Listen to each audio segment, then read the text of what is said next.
streamy people, Draco Magnius here with Daluna 13 for what will probably be our last Kingdom Hearts stream ever, until Kingdom Hearts 4 comes in, but God knows when that's gonna happen. We'll each be in our 50s when that happens. Probably. But, we're going to be doing a bunch of different videos today. I do have a playlist I've curated together. People watching this in the future on YouTube can't really... Actually, did I... I think I gave a link to every single one of the videos we're going to be watching, but I do have a playlist that I'm utilizing at this time, so I can post that into chat right now.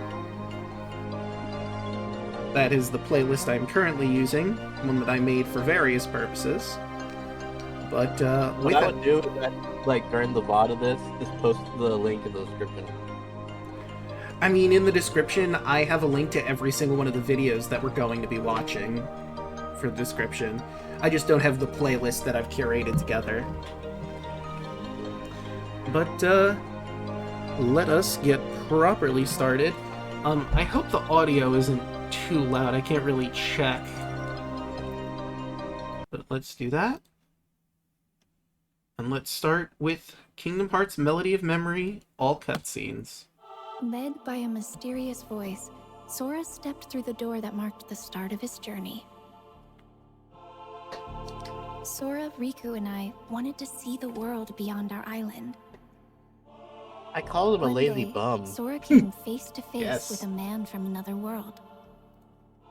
I'm gonna move myself Meanwhile, over. Donald and Goofy received a letter from Mickey asking them to find the holder of a certain key. One fateful night, darkness consumed Destiny Islands. As Riku disappeared into the darkness, my heart managed to escape to safety inside Sora. The darkness overwhelmed Sora, and he awoke in an unfamiliar town.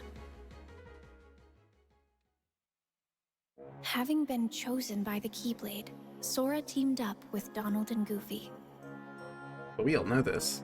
The trio traveled together through many worlds, locking the world's keyholes in order to keep them safe from the encroaching darkness.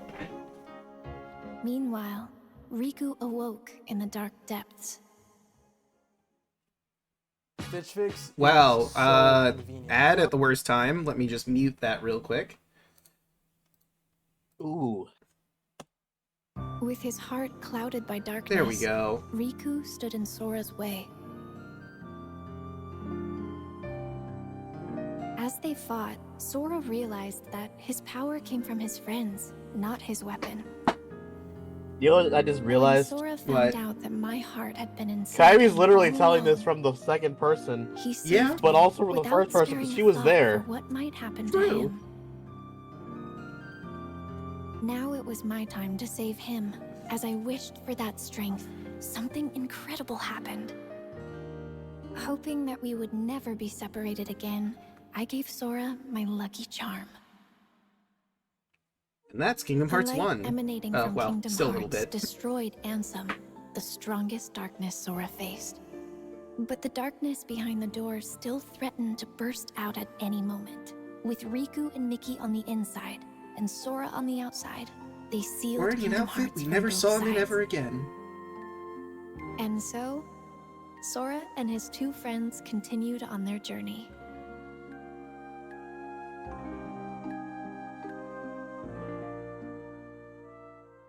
And now we move on to game Sora 2. continued his journey in search of Riku and Mickey. I want to live in the alternate and universe found where they himself never at made Castle Recom, Oblivion. and we suddenly Using went to cards made GBA from memories of graphics. the worlds they'd visited, the group continued deeper into the castle. Meanwhile, Riku awoke beneath the castle and was met by a mysterious voice. With Sora headed for the top floor and Riku aiming for the ground floor, the two continued to Honestly, climb. I feel like each this is on kind of their own nice, path. even though it's recap. Because it goes over everything As we've Sora gone through so advanced through far. the castle, his over all these memories started streams. to fade. In exchange, new memories of Naminé grew clearer. It quickly became his goal to save her from where she was being held captive in the castle. Meanwhile, Riku was fighting the darkness within himself as he continued through the castle. Lying in wait to confront him was a boy who looked just like him, a replica of himself created by the organization. Good old replica. This replica was planted with false memories that caused him to stand in Sora's way. Naminé had the power to overwrite the memories of Sora and those connected to him. The organization used this power for their own gain. Even after discovering the shocking truth that his memories of Naminé were fake, Sora still chose to protect her. He prepared for the final battle, eager to finally retrieve his lost memories. The battle at Castle Oblivion came to an end. To regain his memories, Sora would have to forget all about Naminé. He fell into a deep sleep, but not before leaving himself a reminder to thank her when he woke up. Meanwhile, Zexion decided that Riku had outlived his usefulness.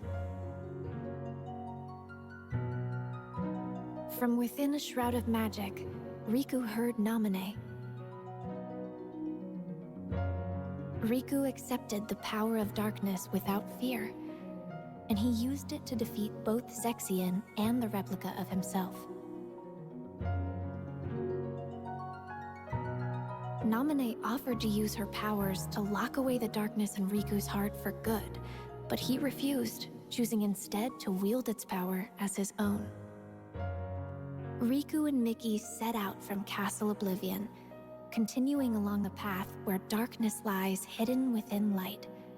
The The road, road to dawn. Oh my god.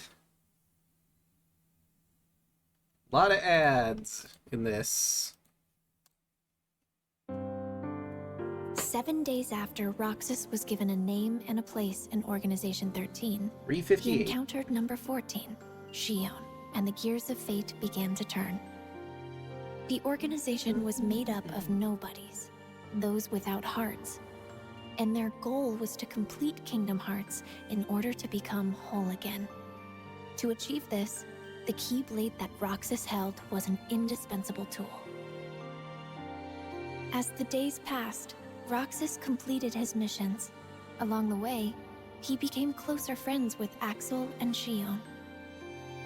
The organization had another goal as well, the creation of replicas. They had copied Sora's scattered memories and powers from Castle Oblivion into an artificial replica, resulting in Shion. Riku found out that this is what was keeping Sora from waking up. And Shion was distraught to learn that she was nothing more than a puppet. Axel did what he thought was best for everyone. And Roxas left the organization to find out who he truly was. Shion was determined to Had return the her memories saddest to battle Sora, ever. so she paid a visit to Naminé. As she neared completion as a replica, Shion asked to be destroyed, and she wanted Roxas to be the one to do it. Trusting Roxas to set free the hearts they'd collected, Shion returned to the place she belonged, inside Sora.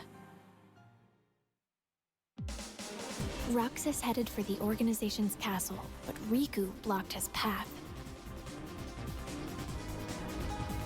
Upon learning that Roxas was Sora's nobody, Riku unleashed all his powers of darkness to defeat him, paying no mind to the cost.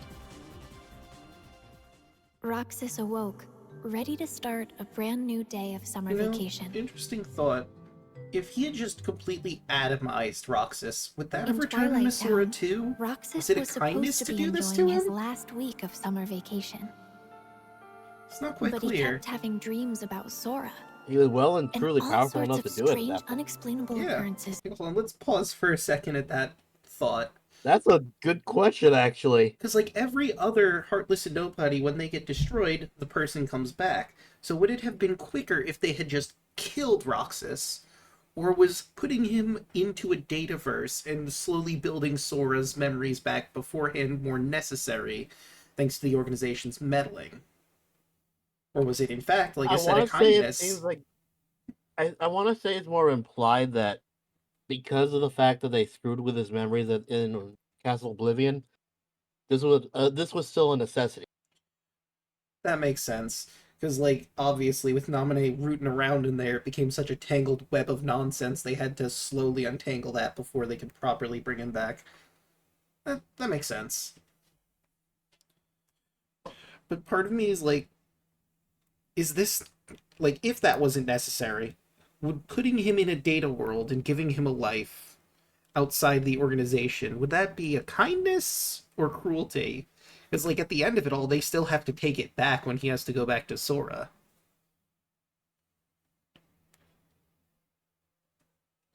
And he would have to come back to Sora eventually.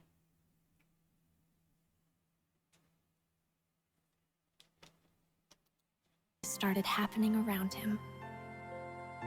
Roxas ended up at an abandoned mansion where he remembered that he used to be a member of Organization 13.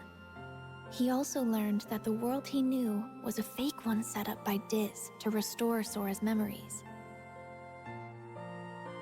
With one day left, Roxas's summer vacation was over. And the beginning of Kingdom Hearts 2. Sora finally awoke and found a message written in Jiminy's journal. With some guidance from Mickey, he set off to continue his journey once more. Sora felt his heart grow heavy as the train carried him away from town. At the tower, Yen Sid warned him about Organization 13. Mickey had set out to learn more about the organization. Sora, Donald, and Goofy searched for him, again visiting different worlds. Sora returned to Hollow Bastion, where he learned the startling truth. Goofy's He way of thought he had typing. defeated Ansem, but that was actually an imposter. The real Ansem had an apprentice named Xehanort, whose Heartless called himself Ansem, Seeker of Darkness. And Xehanort's nobody, Xemnas, was the leader of Organization 13. The organization's aim was revealed. They planned to collect all the hearts released by the Keyblade to create another Kingdom Hearts, and they would harness it for their own gain. Realizing he was being used, Sora almost gave up the fight, but with the help of a mysterious stranger, he pulled through and continued Ain't onward. that guy from the Fallout games? To ensure that Sora would make it to Organization 13's headquarters, Axel sacrificed himself. Roxas appeared kinda within stupid in Sora hindsight. and challenged him for the right to exist. But Roxas realized Sora's strength and disappeared. At last, Sora, Riku, and I were reunited. Kingdom Hearts loomed overhead, but Ansem the Wise managed to bring its completion to a halt. Sora, alongside Riku, faced the final battle with Xemnas, the last member of Organization 13. Xemnas was finally defeated. But after the battle, Sora and Riku found themselves trapped in the realm of darkness. Aqua was somewhere. Suddenly, a bottle washed up on shore. The message inside led them back to the realm of light. A strange entry was found in the journal that chronicled Alright, Sora's Recoded adventures. exists. To investigate, the journal was converted to data, but it was full of bugs. Mickey called on Data Sora to help them restore the world inside the journal. I guess they're going in game release order instead of chronological order, because As we technically restored Birth by the Sleep data should be scape, first. More and more strange Yeah, that's what messages they're kept doing. appearing. Mickey and the others should have been watching from the other side of the screen, but somewhere along the way, Data Riku, the embodiment of the journal, had imported them into the datascape to help solve the mystery of the message. Maleficent and Pete were causing all sorts of trouble with their plan to take over the real world through the datascape. Kind of unclear how that was going to work out, but Data Sora drew power from the connections with his friends in his heart and used it to fight and forge a path forward. He defeated Sora's Heartless, the bug in the data that had corrupted the journal. That should have been the end of this journey, but Mickey received word that a door to a new world had appeared, and he once again entered the datascape. On the other side of the door was Castle Oblivion. Led by a figure in black, Data Sora repeatedly relived the pain residing in his heart. If he kept holding on to that hurt, he would be dragged down into the darkness. But Data Sora realized that his pain was what tied his memories together.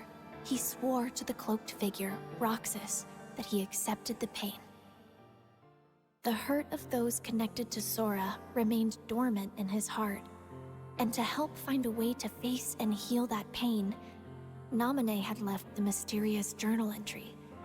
Their hurting will be mended when you return to end it. Mickey and Data Sora now knew the true meaning of those words. Data Sora thanked Naminé, and they said their goodbyes. Bye, Data Naminé. Mickey wrote Sora a letter detailing the events that took place in the datascape. You are who you are because of those people. They need you, and now the door to your next journey is ready to be opened. And here comes an ad. Goodbye, ad. Goodbye, Pillow Cube. Master Ericus's 3 apprentices affirmed their bonds of friendship as they prepared for the Mark of Mastery This exam. actually happened very far in the past.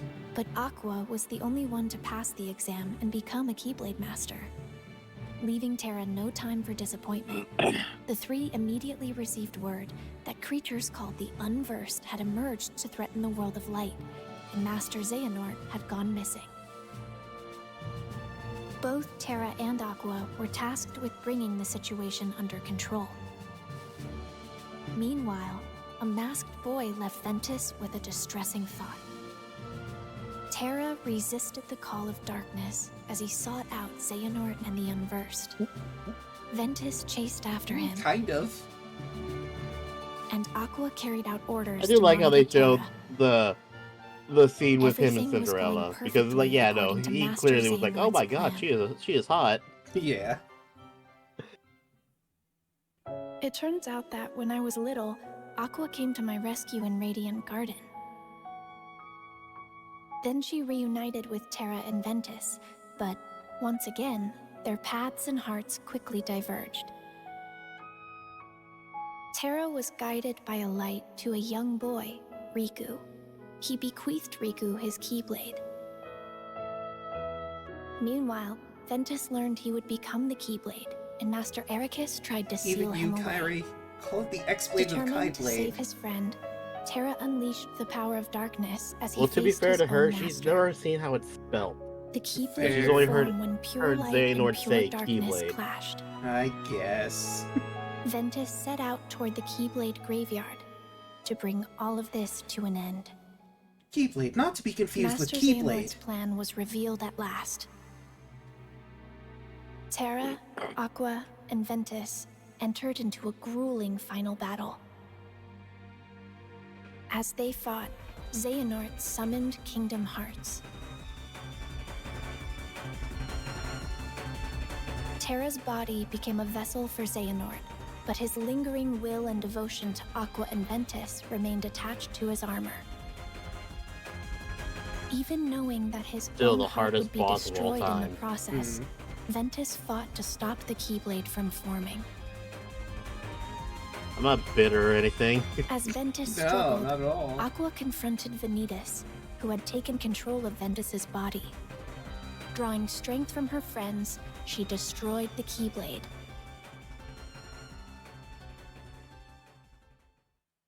Ventus's heart fell into a deep sleep. Aqua faced off against Terra, whose body was controlled by Master Xehanort.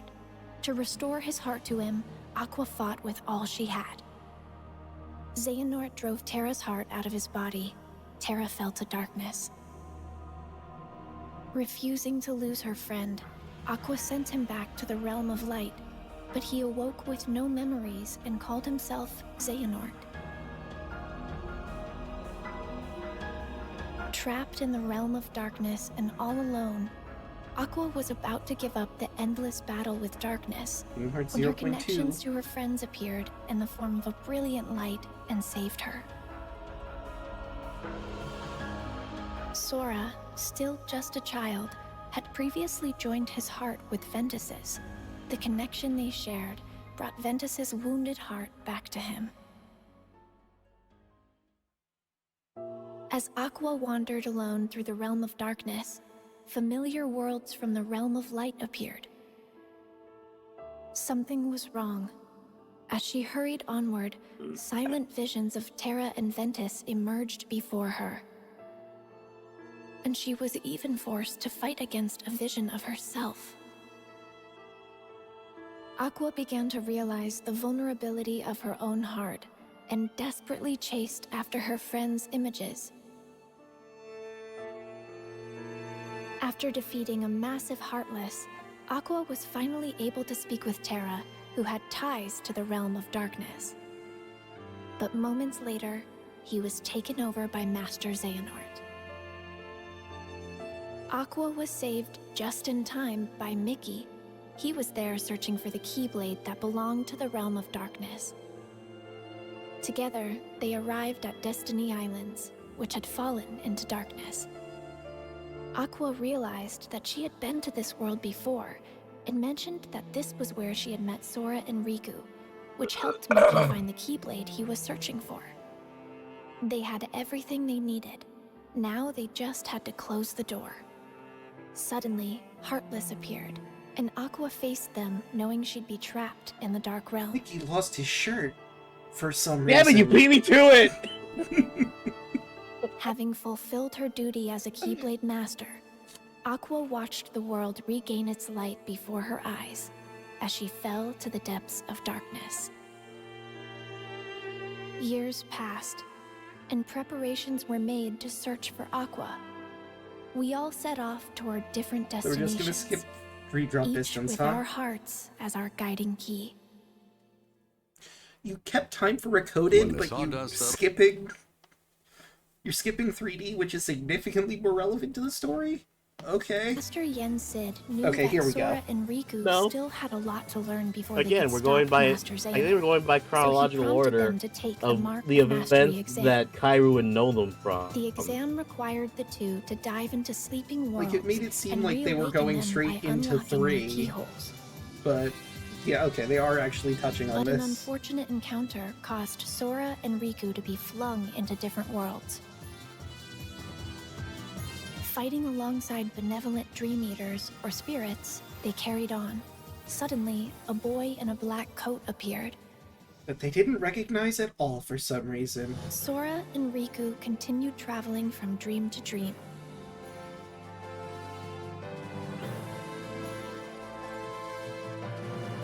However, the cloaked boy, Ansem, and Xemnas appeared everywhere Sora and Riku went, misleading them with every encounter. Meanwhile, Mickey was caught up in one of Maleficent's schemes, but he was saved by Lee, formerly known as Axel, from Organization 13. I realized something that we can Master do Yen real Sid quick agreed if to you want make to pause Lee it. a I can play this because I have YouTube Premium, so I don't have ads. I guess we would just have You to... want? We would have to just switch around our perspective, and I would have to look at yours through Discord. Yeah, just send me the playlist real quick. Okay, hang on, let me... Do. Copy. Boom, boom.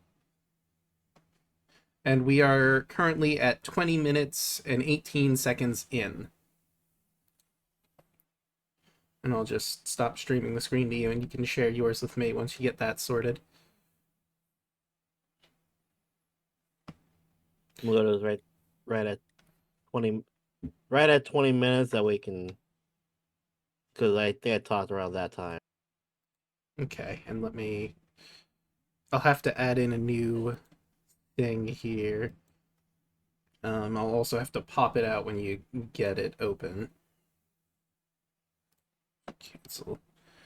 Let's go to party games because I do have Discord stream in there. Paste duplicate. Do. Okay. Alright, you're not sharing it. Okay, there we go. And then I gotta pop this out. Yeah. Pop out. And the better thing is that it'll be full screen too. True. Okay, so now let me go into here. Discord null. Okay, that's almost good. Let me get rid of this. Perfect. Okay. We have that Ready? live. Yes. And Xemnas appeared Just let me know everywhere if Sora it and Riku stops went, streaming and all that. misleading them with Alright. every encounter. Meanwhile, Mickey was caught up in one of Maleficent's schemes, but he was saved by Lee, formerly known as Axel, from Organization 13. There we go. Now we should be able to see the subtitles well enough. Master Yen Sid agreed to make Lee a Keyblade wielder to catch Xehanort off guard in hopes of defeating him. Sora thought he had completed his exam, but found himself in the world that never was. There, he was lured into the depths of darkness and captured to become the 13th vessel for Master Xehanort. There's few long Meanwhile, subtitles. Riku had arrived to find Sora trapped in a bad dream. Riku learned that he had unwittingly dived into Sora's dream and protected him from nightmares as he slept.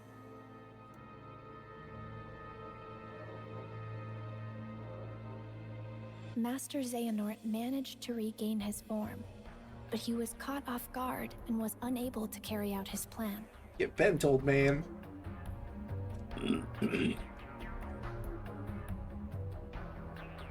Then he vanished, his parting words foretelling a war that was yet to come. And now we're in Kingdom Hearts 3. In order to wake Sora, Riku dived into his dream once more. Okay, there it goes. Yep. What did it? Yeah, like for a moment it like faded out. Riku continued But we're deeper good. into Sora's dream, where he encountered those whose hearts were sleeping Oh right, we're inside still in this Sora's part heart. of 3D. Thanks to their help, Sora managed to wake up safe and sound, and Riku was made a Keyblade Master. Lee had become a Keyblade wielder, and I was brought in to become a new member of the Guardians of Light. To prepare for the final Now battle 3. with Master Suddenly the Xehanort, games look a Sora lot set out prettier. in search of a way to regain his power of waking. In Olympus, he learned to fight for someone with all his heart.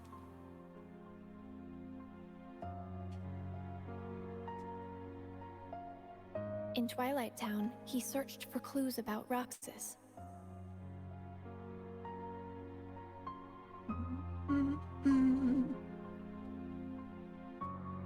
In a fairy tale kingdom, he met one of the new 7 hearts. And in Toy Box, he learned hearts can reside where you least expect them. Meanwhile, Damn it, they Lee didn't were show hard at Seed. work training to become Keyblade wielders. Oh well. And Riku and Mickey found a clue to where Terra was.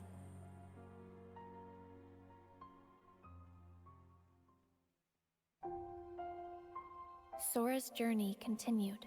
And he had to climb a mountain a bunch of In times. Arendelle, he encountered a love true enough to thaw a frozen heart. And at the Laughter Factory in Monstropolis, he learned that Ventus resided within his heart. In San Francisco, he saw hearts that were being constructed from data. La, la, la. Meanwhile, Riku and Mickey were forced to confront Aqua, whose heart had fallen into darkness. It stuttered a bit there, but it's still going. With some help from Sora, Aqua was finally able to return to the realm of light.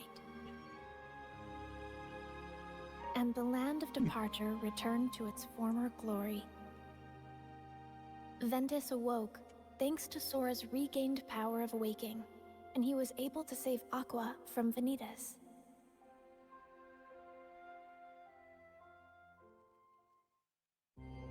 Darkness will prevail, and the light expire. It all unfolded just as the Book of Prophecies foretold. But Sora refused to give up. His heart persisted against all odds. He used the power of awaking and fought long and hard to save his friends.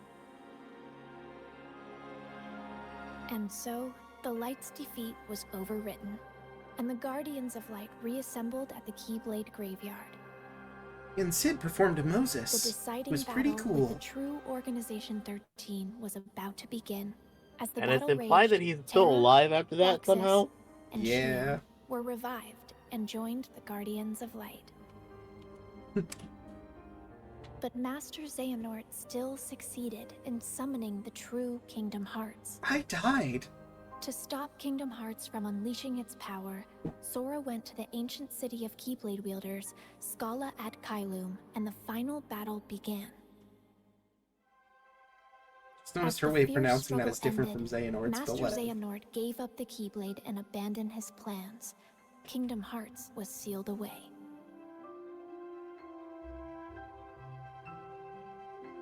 But it was still far from over. I had disappeared during the battle, and Sora was determined to bring me back. He set off on his journey once more, alone.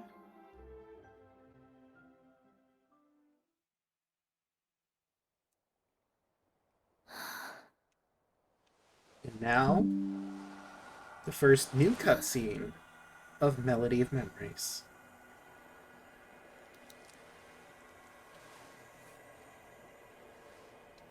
This place.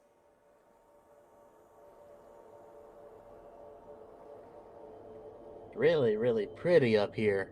Mm-hmm.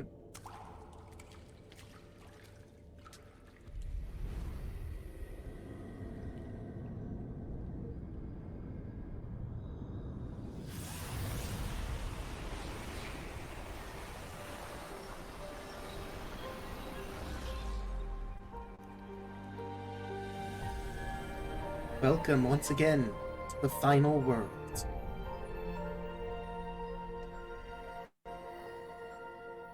Final. Like something out of a fantasy. Exactly. I just boosted my own audio because it seemed a little quiet. It wasn't too That bad. might be just... Oh. How's that? Oh no, I was boosting my audio. You were fine on your end. Could you lower that? In fact, now it's a little too loud.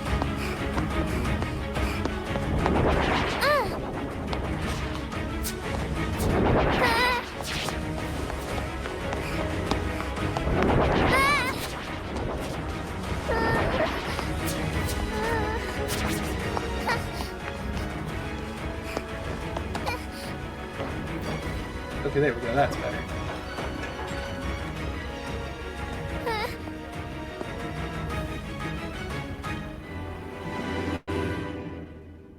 Well, that's fucking terrifying. Yes, very. This world will be engulfed in darkness. Everything you care about, and everyone you love. If you truly possess the power of a Princess of Heart, your heart will resonate with the Keyblade wielders, and I believe you can lead me to that wielder's world. That is the only possible way to save ours. You see, this is more than an experiment. It's hope. Like most, you probably believe that nothing exists outside of this world you live in. And yet, there are countless other worlds. You can see them sparkle brilliantly in the night sky. Through that Okay, sea of drama queen. stars, fate will guide your ship to where you are meant to be. Meanwhile, Kyrie, I'm 4. I understand, like, a quarter of that. However, if you arrive in a world that's neither of light nor darkness, but somewhere on the other side, your task will be far from easy. If that happens, you must abandon your search. We have failed. You sure trust this 4-year-old to, the fate of yours. But hey, remember this room from Final Mix? Turns out it was plot relevant.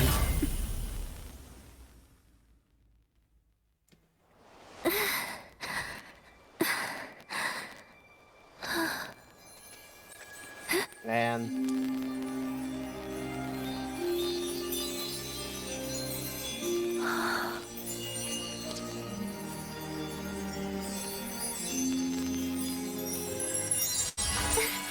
Ah.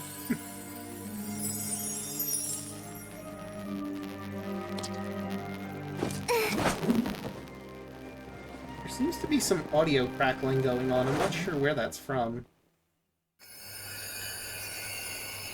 And now it seems to be gone, so I guess we're just gonna move on. Oh, no, wait, I still hear it. Who are you? Show your face! yeah, because it's on max. Maybe try lowering. Hello. Ah. The old this? man again. Not so fast, my dear. Hi, You're the Christopher one who Lloyd. keeps messing with my fate. If Maybe it weren't it's just for my everything that headphones? you've done, then Sora and everyone would be safe. Even if you're not really here, Could you pause it for a sec? and this is just a memory or illusion, I won't let you walk away. You're Daluna? right. I set you adrift in another world. Can you hear me? and drastically Yes. alter the course I was asking if of you your could pause fate. it for a sec. I'm gonna try unplugging my Yeah, headphones, you plug were them just- back in, see if that helps. Let me just rewind it then.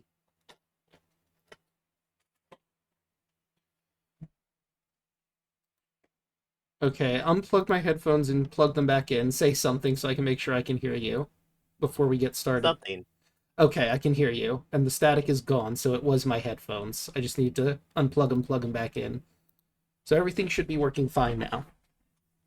All right, I lowered it down to like 50%, so Okay. it'll be a little bit easier on the years. Who are you? Show your face! It is I. I'm never going to leave this series. Nomura likes me too much.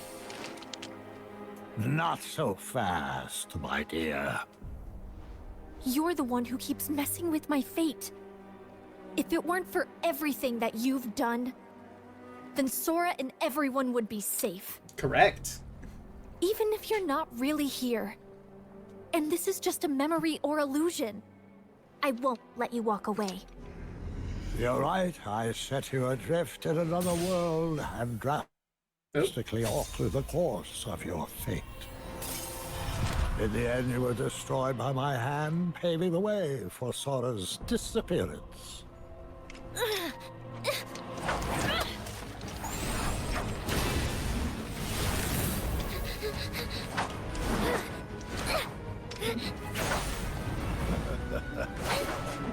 Oh shit.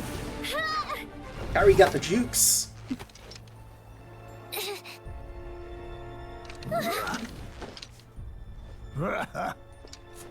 You've become quite the keyblade wielder. For a retired master, Jens had prepared you remarkably well.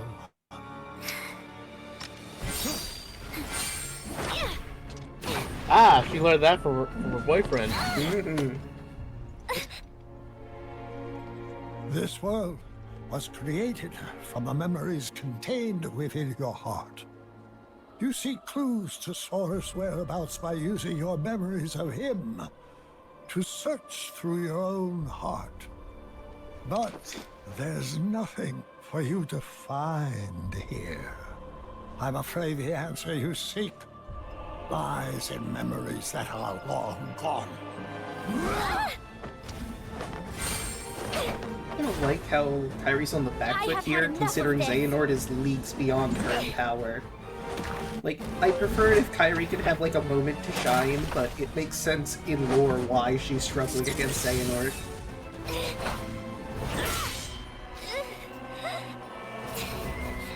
This is a Padawan fighting a Jedi Master. Yeah. They're playing. He's playing with her the entire time, but making her think, "Oh, you're doing okay." Or put another way, this is like a Padawan fighting a Sith Lord. No, we saw what happened with that or when they did that. That was Darth Maul versus. Oh.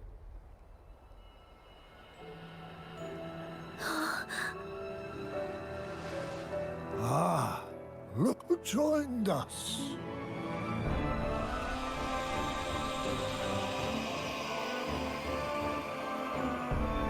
There we go. He can kick your ass. As I thought, your voice can't reach us here. Now I'm certain of where your heart is. Now I'm actually going to give a shit. One music battle later.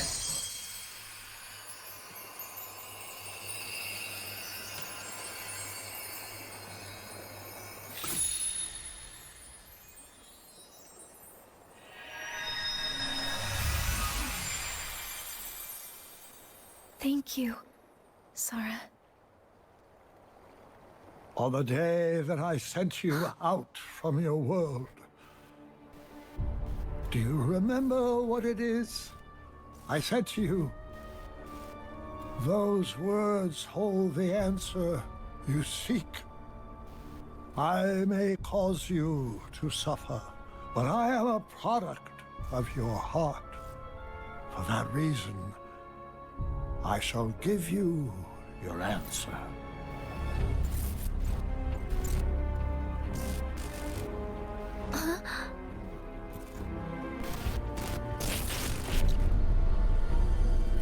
Oh, hey, Zemnis. Oh, hey, and some Seeker of Darkness. And there's old man. Oh, hey, Billy Zane.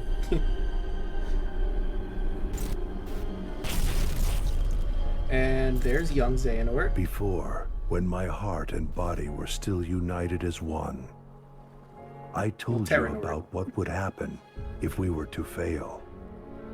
If you arrive in a world that's neither of light nor darkness, but somewhere on the other side, your task will be far from easy.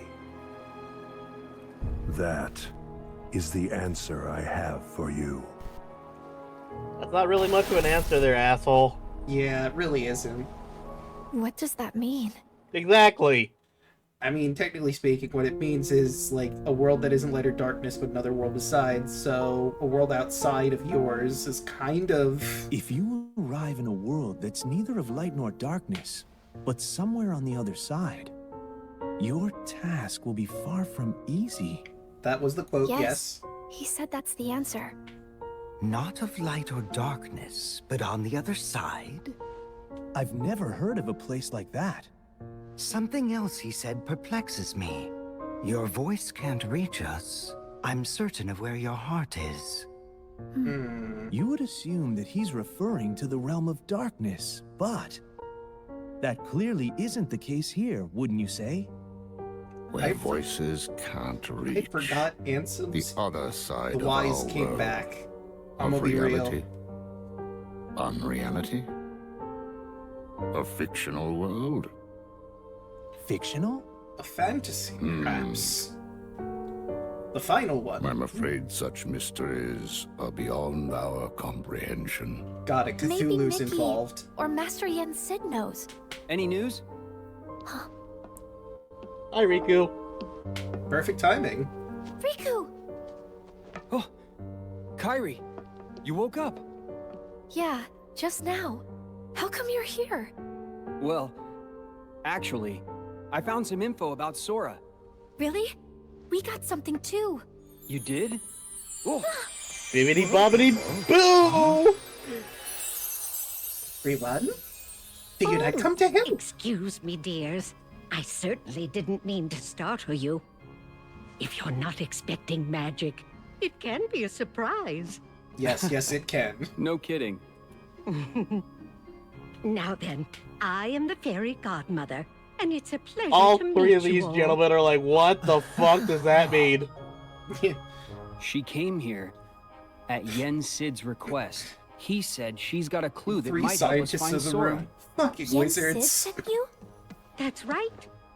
To find Sora, we need 3 keys. First, Riku, and then, of course, there's you, dear Kairi. So Okay. what's key number 3? With Riku's dreams and Kairi's memories, you two have already done your part. Kairi's memories. Yes. We performed an examination of Kairi's heart and obtained an important clue from the lost memories it contains, which is that there's another world on the other side of ours that's not of darkness or light. Riku, what did you dream? Oh. Well, since Sora disappeared, I've been having dreams about a large city with tall buildings. Apparently, that's the clue. A city?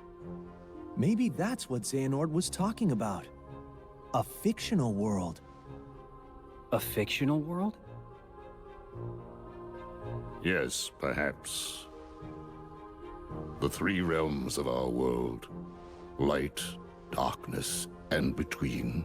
These are all places we can travel to, because they are on our side.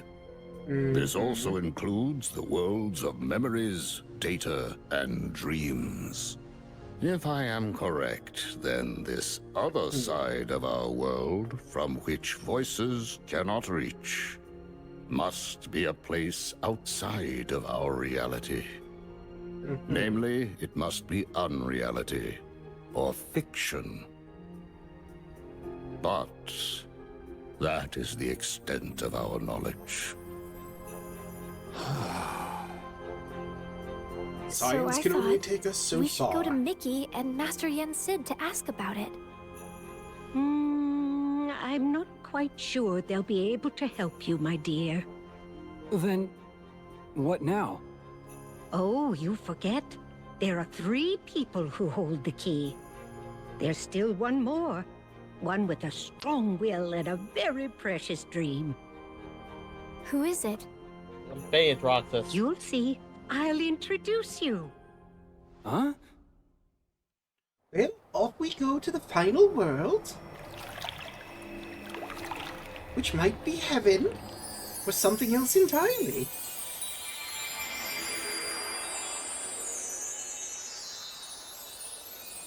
Oh, her, right. Whoa. This place.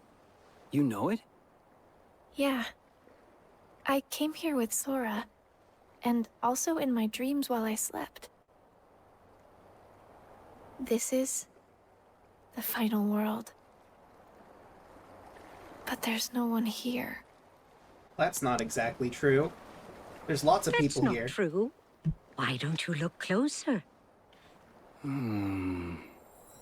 It's really hard to see with the skybox everywhere. But I assure you, there are people here. They're just kind of sparkly. See?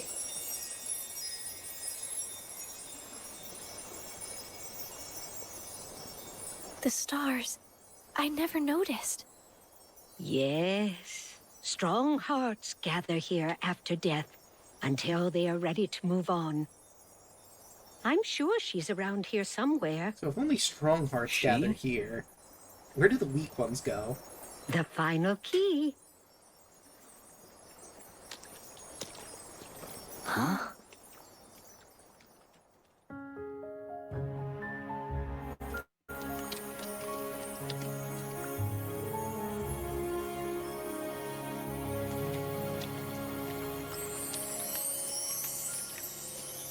We found you. We've been searching all over for you, my dear. Do I know you?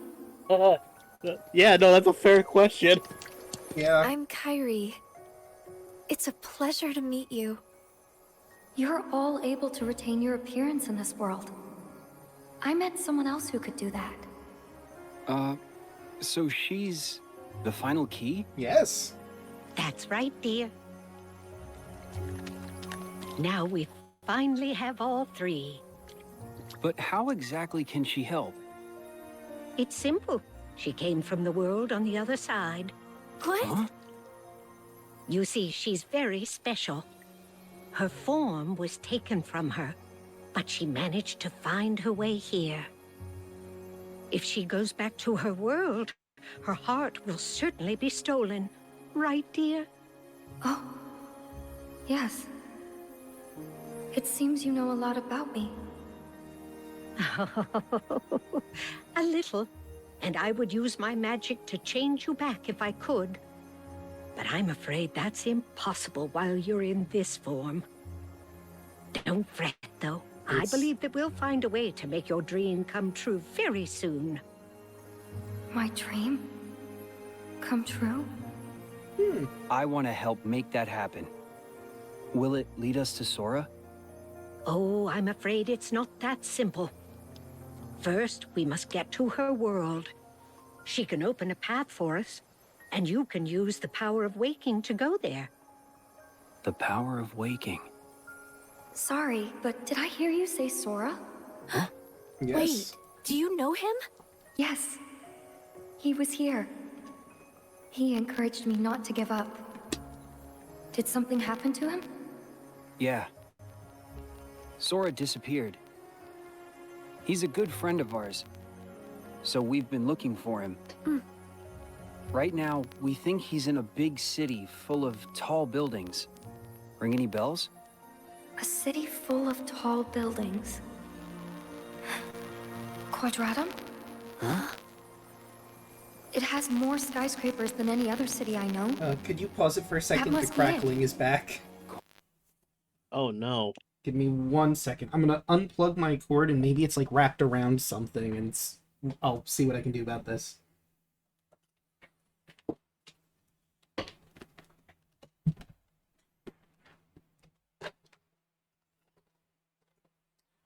Okay. I'm plugged back in. Say something. Okay. Let's see. Alright, we're good. So yeah, I untangled it Quadratum. from my chair. Is that where Sora is? There's no way of knowing. But I believe it is possible. Quadratum, 4 sides. A All square, right. if you will. Think you can help us?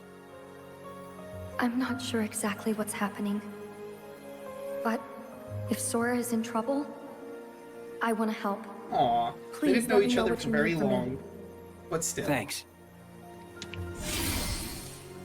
Let me get my car keys.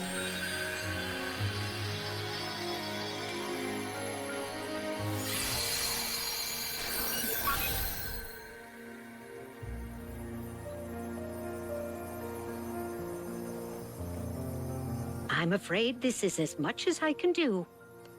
It's up to you, Riku, to take care of the rest. Fair Fairy Godmother, you've done a lot. Just by I bringing wanna them go. here and introducing them. Kyrie, that's not... God damn it, you're leaving me out again? Yeah, I know. I want to go with you. But I know that I can't. I need to finish training. Yeah. And then you can join I them. need to become stronger. Pull And a when Sora. I do, I'll be right there next to you and Sora. Good. But first, I'll go explain everything. To Donald and Goofy, and to Mickey and Master Yen Sid. Sounds like a plan. Be careful out there, dear, and try not to do anything too reckless. Come straight back if you encounter any trouble. I mean, you are talking to Riku, I not will. Sora. So he's alright. He won't be too reckless. At the same time, though, it's still a very fair thing to tell a 17-year-old. Yeah. Yeah.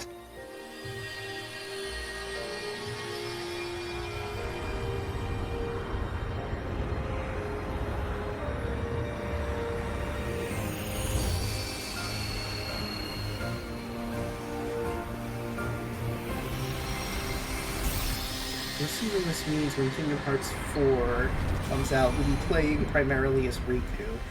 At least that's what I'm hoping.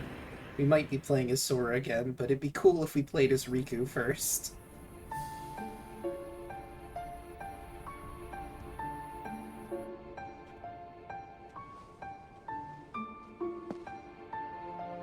Riku went alone? But that's way too dangerous! I have to go after him now! Is everyone Sora now? Do not be hasty, Mickey. Thank you, Bien Sid. But Master Yen said, he's all alone in a world we know nothing about! Precisely.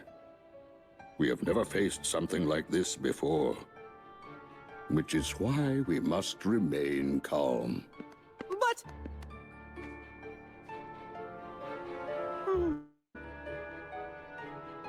Also, Mickey, you Kylie, have a fucking world to this run. information you bring us, it comes from Xehanort during his time as a researcher? Yes. Then that means he must have been aware of this other world for quite some time. But... we defeated Xehanort. Is there anybody else we can ask?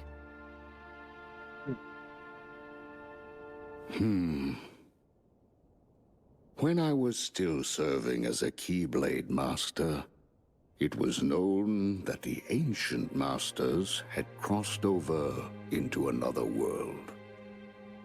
I surmised that Xehanort looked more deeply into that world. The ancient Keyblade Masters. For now, we must reach out to those in Radiant Garden, the land of departure and Twilight Town who are searching for Sora, to inform them of what we have learned and give efforts. That was weird. It paused there for a Donald? second. Goofy, I leave this to you. Yes, sir! Yes, sir! And Kyrie, Could you pause for a second? I think it will desynced. you continue your training as you were before? Okay, we're almost at the end. You can hit play now. It might have just corrected it by pausing it. Actually, I'd like to study under Master Aqua. Hell yeah. That is an excellent idea. I approve. Thank you. I want to And study. you, Mickey, I want to study with someone who actually knows what the fuck they're I doing. task you with the investigation Are you of this implying new that world I don't know what and I'm how doing? it is related to the ancient Not you, Keyblade Merlin. Masters. But how? Right. Would be better to train under an actual Keyblade wielder, You'll a begin master. in the world of Scala ad Kailum. An oath to remember. An oath to return. Kingdom Hearts. Alright. Oh, it's not auto going to the next one. Oh, there we go. No, I did.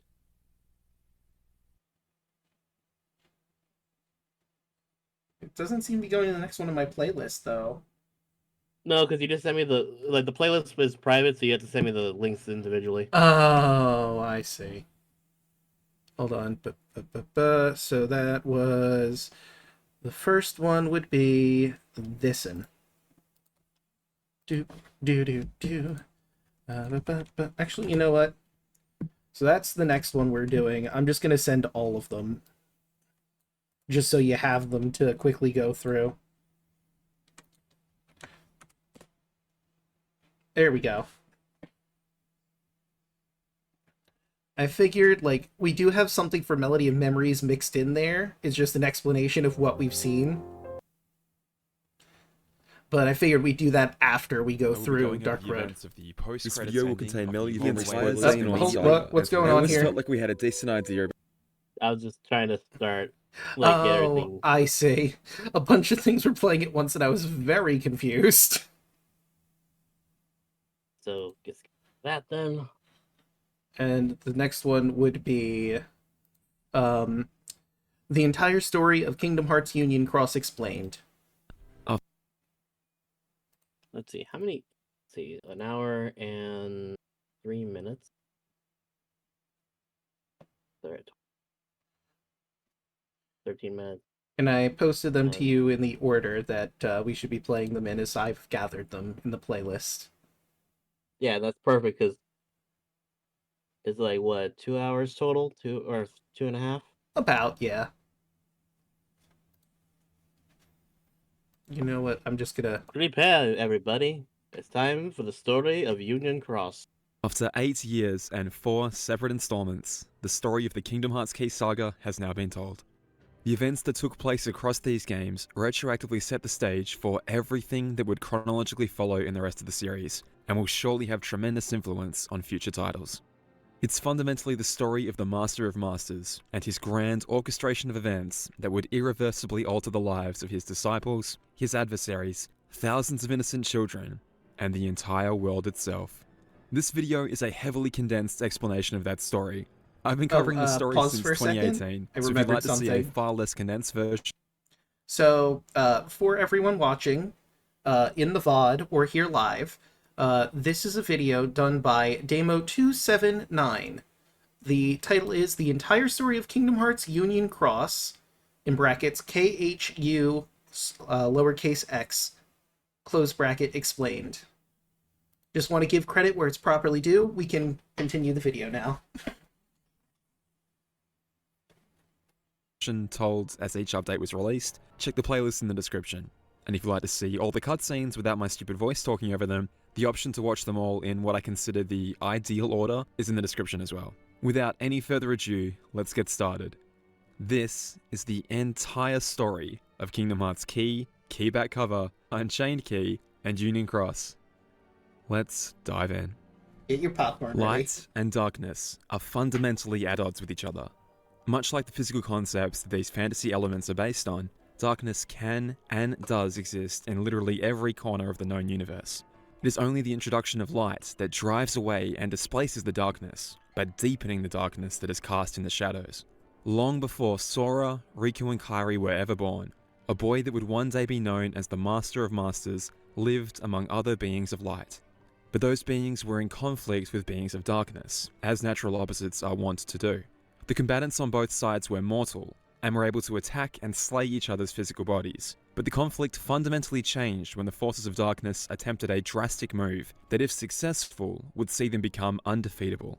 They shed their physical bodies and reduced themselves to a formless existence, and without a physical body to destroy, they could never truly die.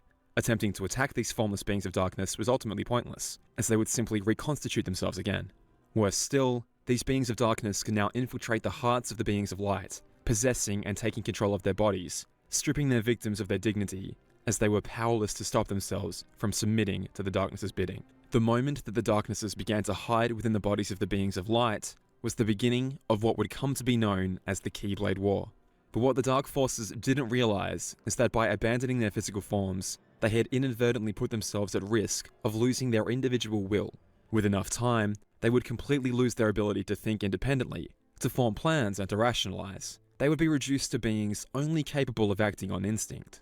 But they could stave off that fate by inhabiting the bodies of people with hearts. So, not only was their possession of people a means of attacking the light, but it also became a necessity for preventing their willpower from fading away. And hearts tainted by negative emotions became the perfect targets for possession.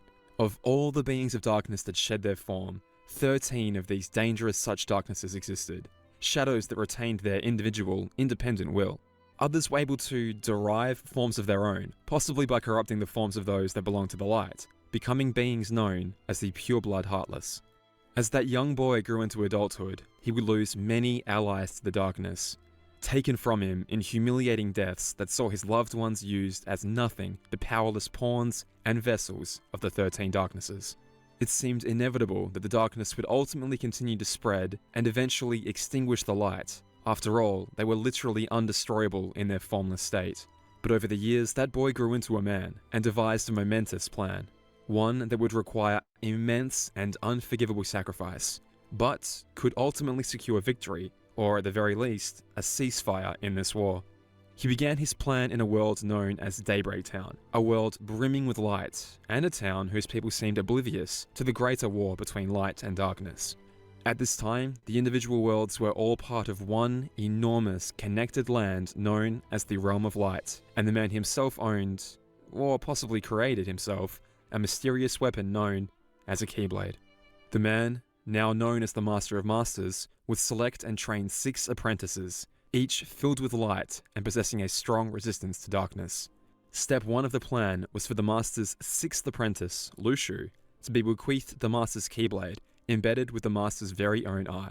The Master had formed a temporal link with that eye, essentially allowing the Master to see through that eye into any moment in time that the Keyblade might one day be. Lushu was then instructed to take that Keyblade and a mysterious black box and travel out into the world, staying out of sight and not getting involved in the coming conflict at all. Eventually one day passing that Keyblade on to his own apprentice, and from that apprentice to a future apprentice, and so on, but continuing to watch over it from a safe distance until the Keyblade fell into the hands of its intended wielder. This would take countless lifetimes, and to achieve this, Lushu would have to eventually cast his body away and sequester his heart into the body of someone new, many, many times, as each vessel reached the end of its natural life.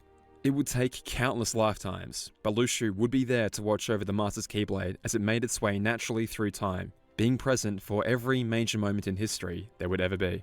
With the ability to peer into any moment in the future from the Keyblade's perspective, the Master of Masters wrote down the events he saw in a book known as the Book of Prophecies.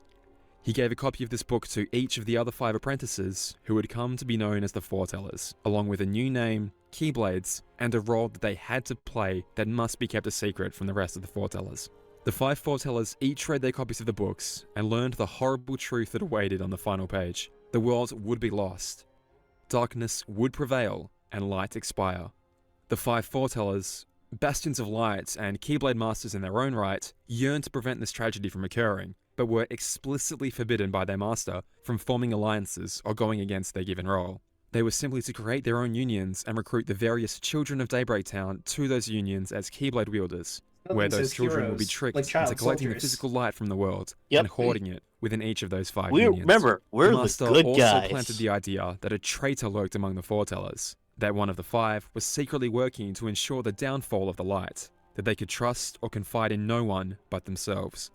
The Foretellers would be manipulated into distrusting, then hating each other, destined to lead the children that pledged their loyalty to them against the other unions in an event of mutually assured destruction that would one day be known as the Keyblade War. And with his plan in place, the Master of Masters disappeared from the world, vanishing without a trace, not to be seen again for hundreds, if not thousands of years. This would cause the Foretellers to feel genuine, terrible pain, frustration, helplessness, hopelessness, and sadness, an entire cocktail of emotional suffering.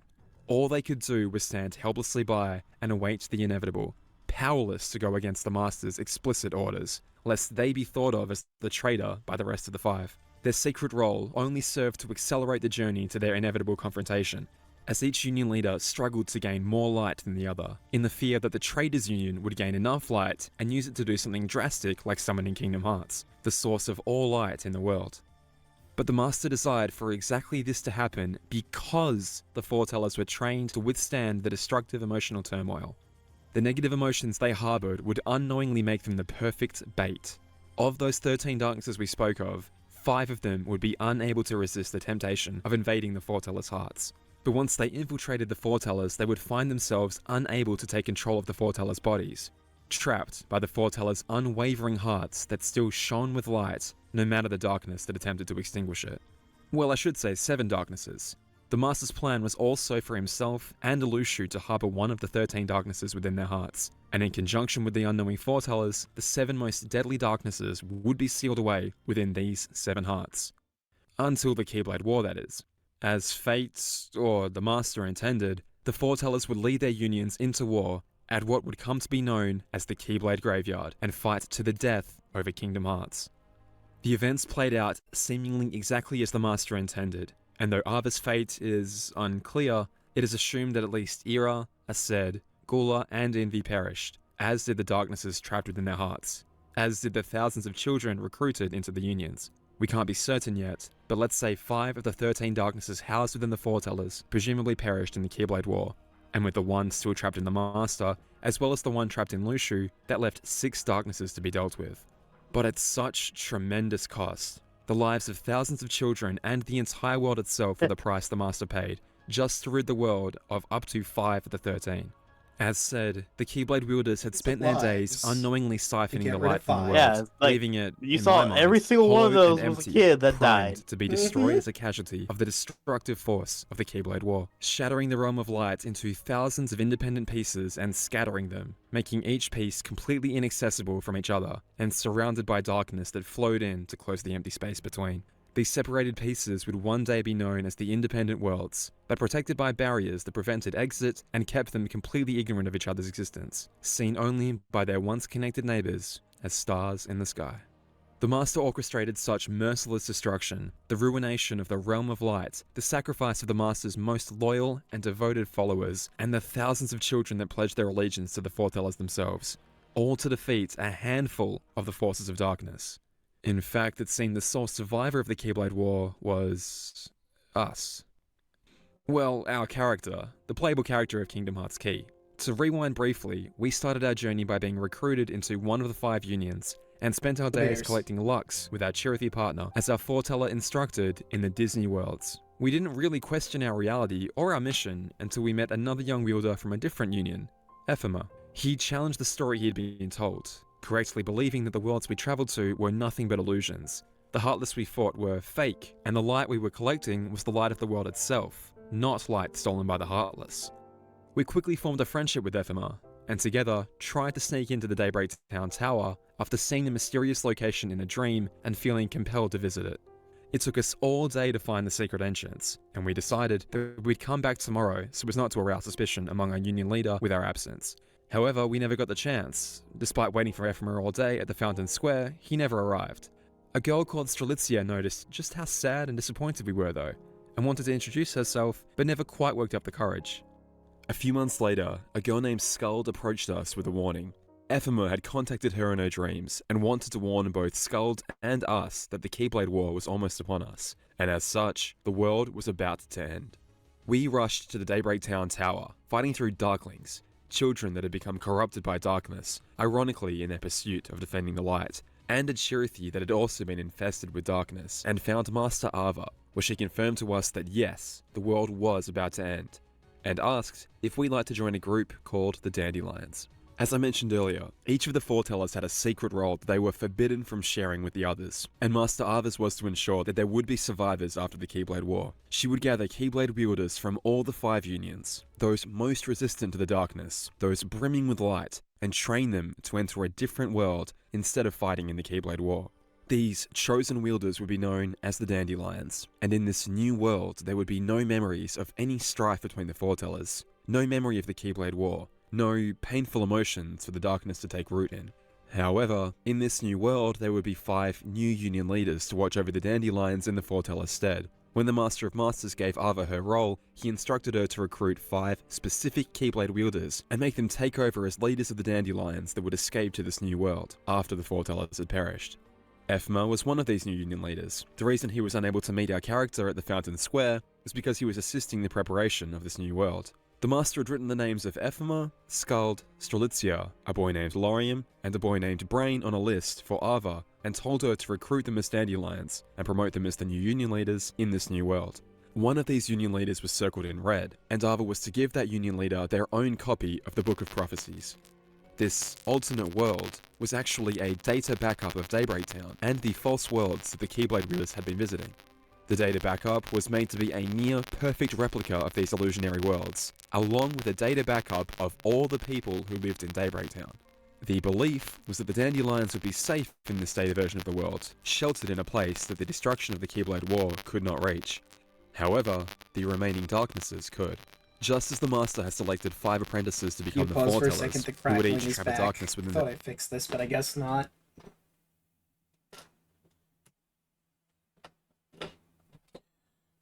Okay, my headphones are now plugged back in. The crackling is stopped. Just say anything. Okay, here it is. Alright, we're good.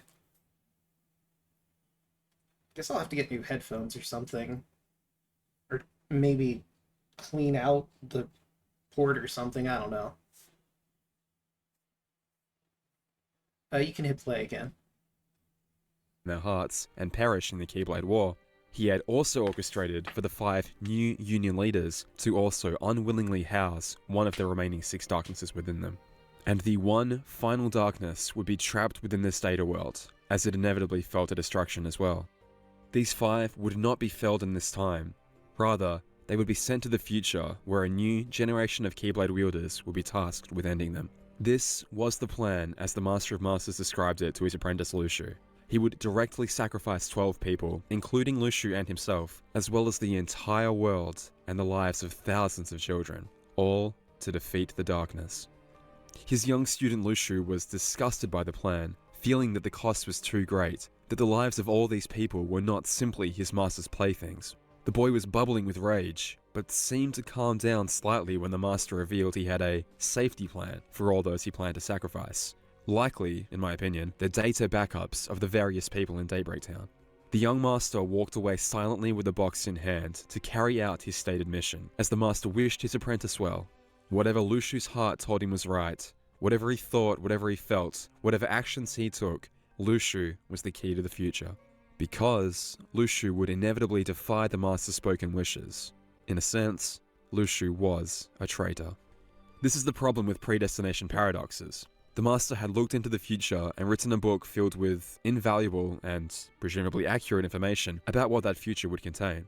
He had forbidden Lushu from reading it, but apparently allowed his adversary, the Darkness, to have a peek. And he had also told Lushu the entire plan.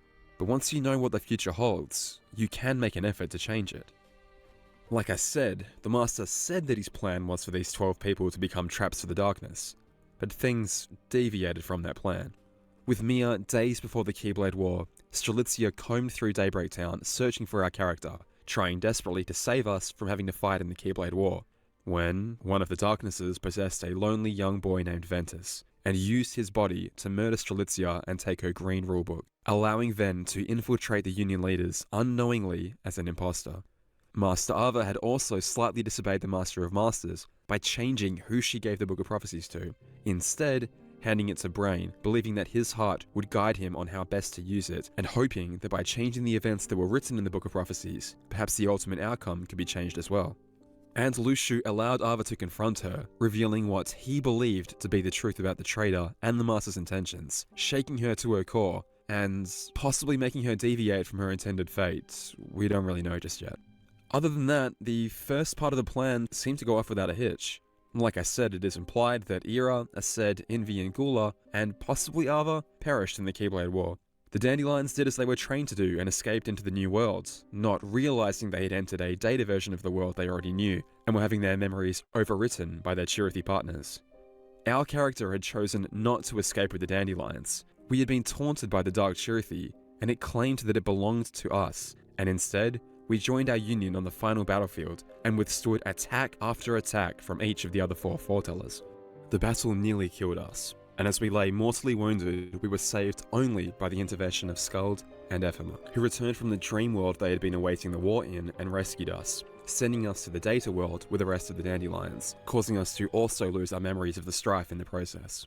And, as instructed, the Union leaders assembled in the Keyblade graveyard after the Keyblade War had concluded, formally meeting each other for the first time, and at this stage, not realizing anything was wrong, that an imposter was among them. They soon joined the rest of the Dandelions in the alternate Daybreak Town, not realizing that instead of the world they had practiced entering, they were now in a data world, and that they were now trapped within it. But once in that data world, it gradually became apparent that things had gone off course. For a start, Strelitzia's absence was noted by her brother Lorium. He sought out her former party member Alraina for any clues about her whereabouts, and she revealed that Strelitzia was last seen searching for our character, right before the Keyblade War. Ephema and Lorian paid us a visit, and although we couldn't help out, given that we'd never actually spoken to Strelitzia, we agreed to keep her in our heart. We finally got to spend some time with Ephema again, but unfortunately it was cut rather short, as we soon noticed some strange glitchy occurrences in Daybreak Town, and we went to go investigate. We returned to the tower with Ephema, as the intelligent brain claimed to have stabilized the glitches, and correctly guessed that we must be in a data version of Daybreak Town. These glitches seemed to be occurring because our data world was being forcibly connected by a strange other world that didn't belong to the realm of light as we knew it. Ephema and our character teamed up to check out this strange world, and found out that it was a hub world of sorts, connecting to several other data worlds, full of characters that were innately aware that they lived in data worlds. We chased some Darklings who seemed to be searching for someone in particular through this hub world and its connected worlds, and tried to learn why the glitches had invaded Data Daybreak Town. We met a villain of this world, and though we suspected him of being the source of the glitches and the darkness, we eventually realized that he didn't have any darkness inside him. This world had good guys and bad guys, but they didn't seem to be motivated by darkness or light. We got off course when a cybug absorbed a Darkling and pursued it into the Candy Kingdom, and our presence seemed to stabilize the glitches of the young Vanellope. Eventually, we defeated King Candy and tracked down the last of the mutated Darkling bug hybrids. Just like Vanellope was a princess but decided to be a racer, our Chirithy wondered if we might also have another version of ourselves, maybe even one that potentially belonged to the darkness. And with our leads exhausted, we decided to return home to Daybreak Town. During this time, the intelligent brain quickly put it together that not only was Strelitzia supposed to be a Union leader, and that one of the 5 was in her place, but he also correctly ascertained that there were intangible beings of darkness pulling the strings behind the scenes. Like him. He's a clever guy. He gathered Ephema, Skuld, and Ventus with the intention of privately telling Ventus that his name wasn't on the list of Union leaders. The poor boy initially refuted the idea. He was so sure that it had been Master Ava that approached him, walked with him to the Daybreak Town Tower, and given him his green rulebook. But by searching deep within his repressed memories, Ven realized that, indeed, something terrible had happened. His body had been used to commit a dreadful atrocity, and tricked him into believing Master Ava had chosen him. He was never meant to be a Union leader, and the poor boy passed out from the pain of the revealed memories. Lorien wasn't present because, again, he was out searching for his sister's whereabouts, and he stumbled across Maleficent in the tower's basement.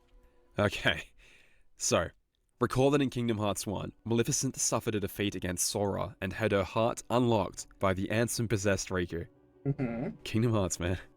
At this moment, her heart left her body, and she remembered that a strange old man had told her long ago, without the burden of a body, her heart could travel through time to a prior version of herself. She attempted to travel back about 10 years to the time of birth by sleep, but in doing so, fell for the trap that the Master of Masters had set for her, traveling all the way back to the Age of Fairy Tales and to the data version of Enchanted Dominion. Once here, she got beat up again by our player character and was frustrated that the events played out exactly as they had the first time around. A Keyblade wielder, paired with Prince Philip, still managed to defeat her. She exclaimed her frustrations aloud, and one of the 13 Darknesses answered her, revealing to her that she was trapped in a data world far further in the past than she had attempted to travel to. The Darkness escorted her to the Data Daybreak Town and led her down to the tower basement. Well, the Data tower basement. Here, the Darkness informed her that this was the only method accessible to her to leave the Data world, these 7 arcs. Using an arc would transport its occupant into the real-world version of this room, the basement of the real Daybreak Town Tower. As Maleficent was about to enter one of the pods, she was approached by, as previously mentioned, Lorien, who confronted the intruder but was badly beaten by her, destroying one of the 7 data arcs in the process. Maleficent and this Darkness took the rightmost arc from the data version of the Daybreak Town basement to the real Daybreak Town basement, where Maleficent eventually agreed to take the now real-world version of this pod and be transported back to the future. As the real-world version of this arc accelerated to the speed of light, it would strip away its occupant's body, leaving nothing but a heart that could surpass the speed of light and travel through time to its intended destination. A destination that is determined by following a waypoint. To be completely reformed from that heart at your destination, you require 2 things. You need a medium to reform your body with, and you need someone that remembers you, that holds memories of you, to repopulate your own body with your own memories, to give you a sense of self. Darkness has apparently read snippets of the Book of Prophecies, and seen that Maleficent exists in it shortly after her defeat in Kingdom Hearts 1, so that's her waypoint. And anyone that's played Kingdom Hearts 2 will remember her being reformed from a cloak left behind after her defeat, which acts as the medium, and the memories were unintentionally provided by the 3 good fairies, allowing her to be fully recompleted at the beginning of Kingdom Hearts 2. So, Darkness convinced Maleficent to enter, and she took one of the 7 pods from the real world. So that's 1 gone from the real world, 1 gone from the data world, and 1 destroyed in the data world. The Darkness did not travel with her into the future, it remained in the real world. But no sooner had Maleficent departed than it was approached by Luxu. As Lorien lay defeated on the ground, he dreamed of a more peaceful time with his sister Strelitzia, recalling that he teased her about this silent Keyblade wielder that she had developed something of a crush on. This moment of bliss was quickly interrupted though, as Laurium's dream was seemingly contacted by some version of his sister in a white robe, and the shock was enough to jolt him out of his slumber. His assailant had vanished and the room was empty, so there was nothing left for Laurium to do but return to the other Union leaders. Poor Ven awoke from his slumber, fully remembering what had happened to him, and also headed back to his Union leader pals. Skuld, Ephema, and Brain discuss what had happened. They think Ven was telling the truth, but infer that there must be forces of darkness acting much closer than they realize. They wonder if the darkness may come for the Union leaders. Heck, it may have already come for Strelitzia. At the same time, the wounded Laurium finally reached his comrades, and quickly became enraged at the idea that the rest of the Union leaders had been hiding knowledge of his sister from him, the crucial knowledge that she had been murdered. He lashed out at his allies, playing exactly into Darkness's plan by harboring terrible negative emotions towards his fellow Union leaders. Ven also arrived and confessed his responsibility out of guilt, turning Laurium's wrath upon himself. But as Ephema held off his enraged ally, Ven screamed in pain as the darkness that was hiding within his body finally revealed itself.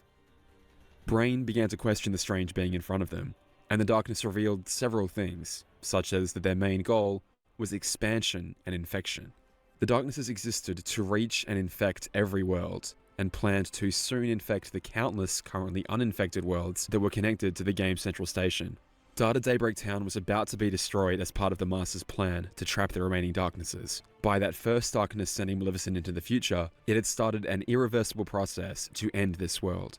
This darkness took control of Ven because the Book of Prophecies stated that he was a being that would harbor darkness in the future, and tried to convince the Union leaders that Ven wanted power, and the darknesses simply tried to give him his wish by striking Strelitzia down and usurping her position as a Union leader.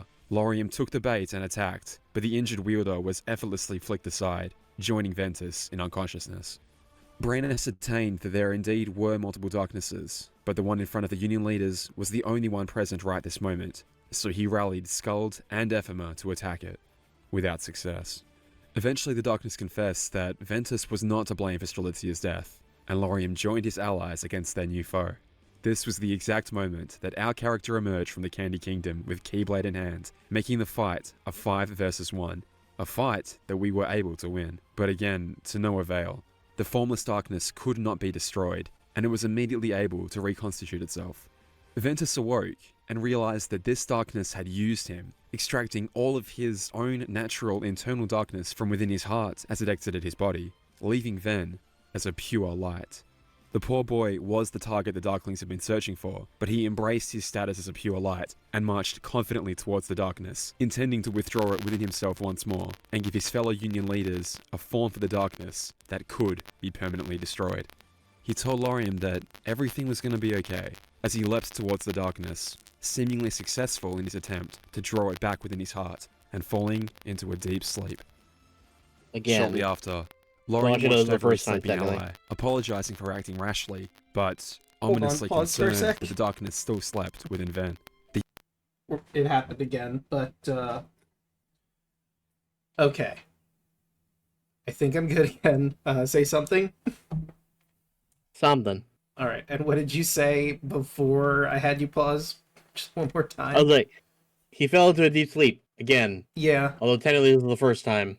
Yeah, I was gonna say, technically, this is the first time. This was the setting of a trend for Ventus, turns out. He really liked naps, and really, like, you can't blame him for that. Yeah. Naps are nice. Naps are pretty cool. I think both of us had one before we actually came onto the stream today. Yes. I mean, I definitely did. But we're good to continue now. Like, sorry, I'm gonna say real quick, sorry that me and Draco haven't really been talking. Like, this guy's been going like a mile a minute. Yeah. I mean, there's a lot to cover in Union Cross and all the other Union games. He's basically covering 4 different games in this one video. And even with that, this is an hour long because even with going really fast. Plus, I feel like it's also because we don't want to cover up what he's saying and just cover the information up. Yeah, like, the main thing we would have to do would be more like this, where we pause and actually talk about it, which actually, 26 minutes in, like, I feel it's a good time to start doing that. Yeah, we could very realistically, like, take moments to pause. Like, we were doing that for Melody of Memories as well every so often. But yeah, I guess before we start, so Kingdom Hearts is exceptionally complicated. This is no different. This is probably the worst of it. This may be the most complicated story ever. So just as a quick recap before we get started again, there are 13 formless darknesses that existed at the beginning of time before the Keyblade War. They gave up their bodies so they could be formless, and their only goal is to spread, like a disease, or viruses, or however you want to call it. That is their goal, that is their wish. At this point, there should be only, let's see, there's 13 total, and all the masters took one in them, including the Master of Masters and Lucio, so that was 7 gotten rid of.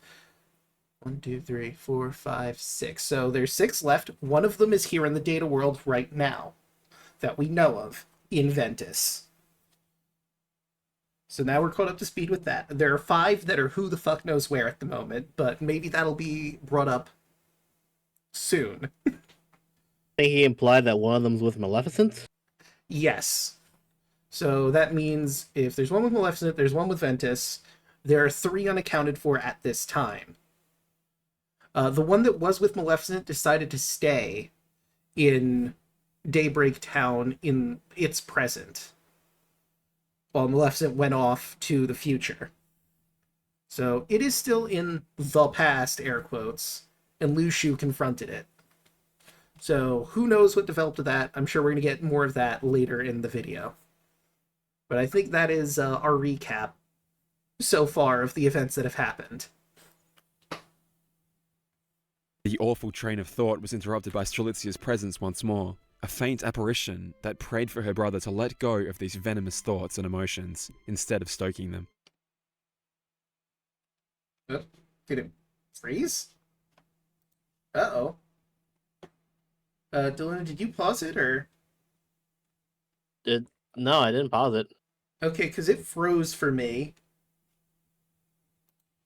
Let me, Might have to rewind and, Everything was going to be okay, as he leapt towards the darkness, seemingly successful in his attempt to draw it back within his heart. Is it playing? Yes, it's into playing a now deep properly. sleep. Shortly after, Lorian watched over his sleeping ally, He got up to apologizing for Strelitzia acting talking rashly, to him. but ominously concerned that the darkness still slept within Ven. The awful train of thought was interrupted by Strelitzia's presence once more, a faint apparition that prayed for her brother to let go of these venomous thoughts and emotions, instead of stoking them. Ephema interrupted and let Lorian know that Elrena had arrived. She wished to speak to him with further news that might help him. A couple of days ago, Strelitzia's figure seemed to have been spotted in the Data Daybreak town, walking with one of the Masters.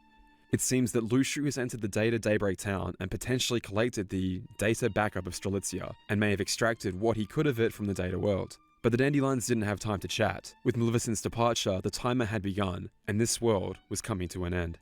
Brain scooped up the Book of Prophecies, Lorian scooped up Ventus, and together the group went downstairs.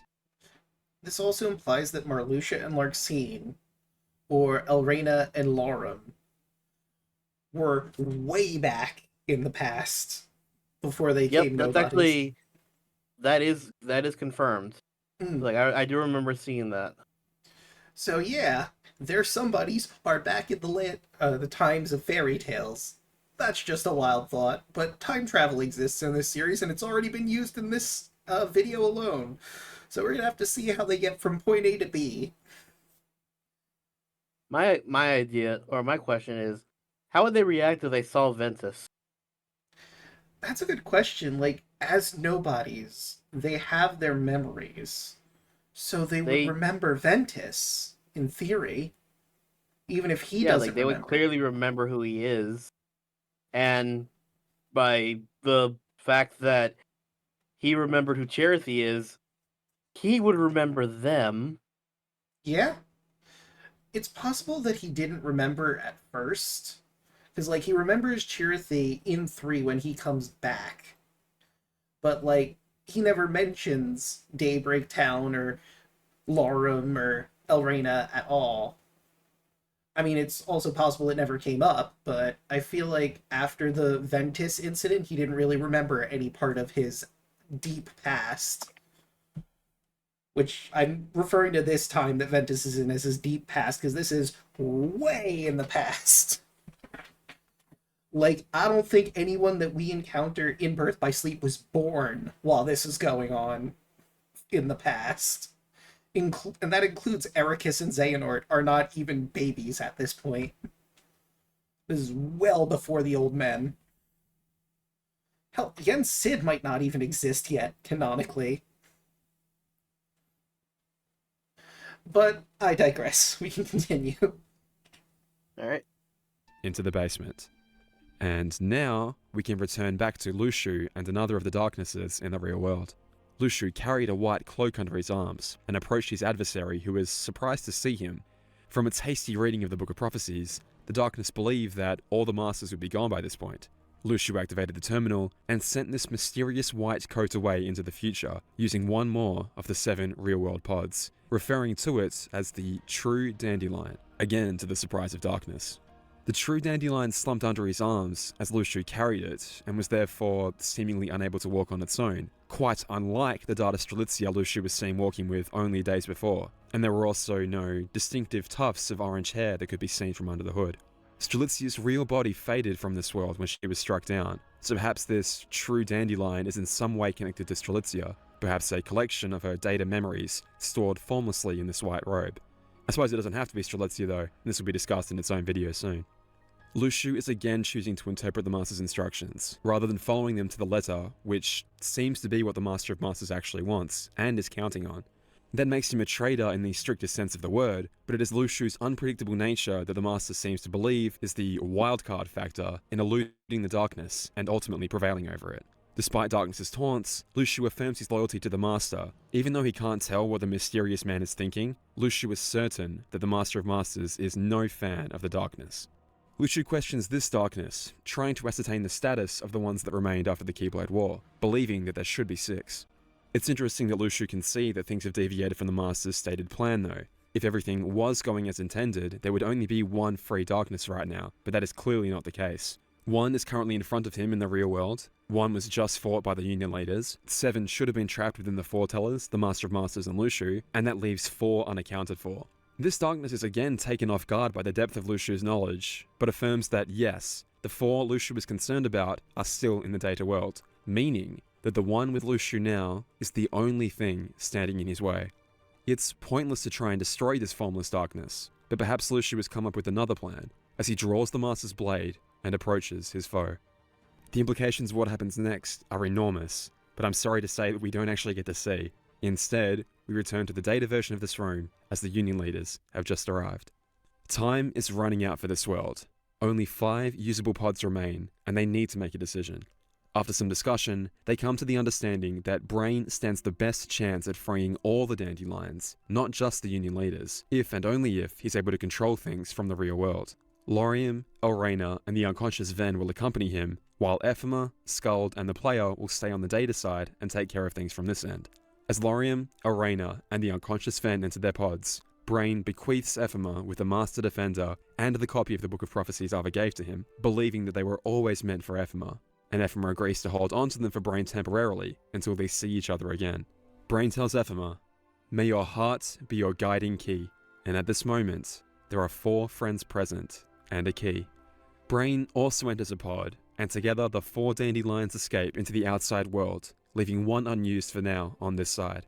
As soon as they arrive in the real world, Brain begins his attempts to bring Ephema, Skuld, and the player across as well, but seeing his time is limited, he insists that Laurium, Elrena, and Ven use 3 of the real pods and escape into the future first, ensuring the survival of the light. Brain can't be sure when or where the pods will take these 3, but asks Laurium to keep his goal of finding his sister in mind. That will serve as his waypoint. The 2 Union leaders share a touching farewell, as Laurium and Elrena join the still unconscious Ven in their pods, but as Brain seals them in, the room starts to violently shake, and Laurium can only call out his ally's name before he is immediately whisked away into the future. Brain turns and sees what Laurium was trying to warn him of. Someone else has entered the room. Master Lushu approaches Brain and essentially asks him about the status of the Union leaders, perhaps as a test, with Brain confirming that 1 was struck down, Strelitzia, 1 escaped moments ago, Laurium, and 2 were trapped within the data world along with the player character, Ephema and Skuld.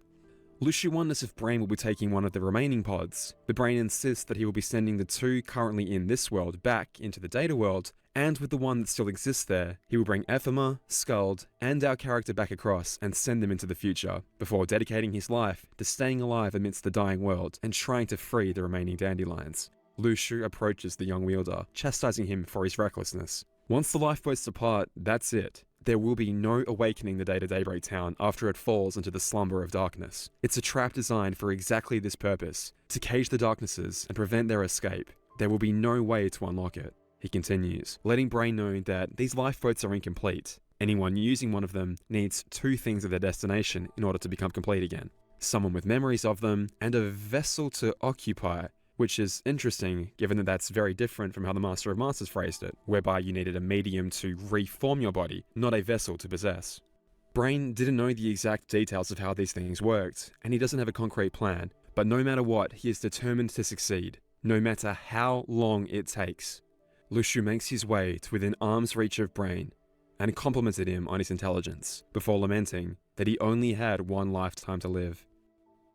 We don't see what happens next. But again, the implications are huge. What happens is intentionally left ambiguous, likely because the exact occurrence will be elaborated on further in future Kingdom Hearts titles. But believe me, we can make some assumptions.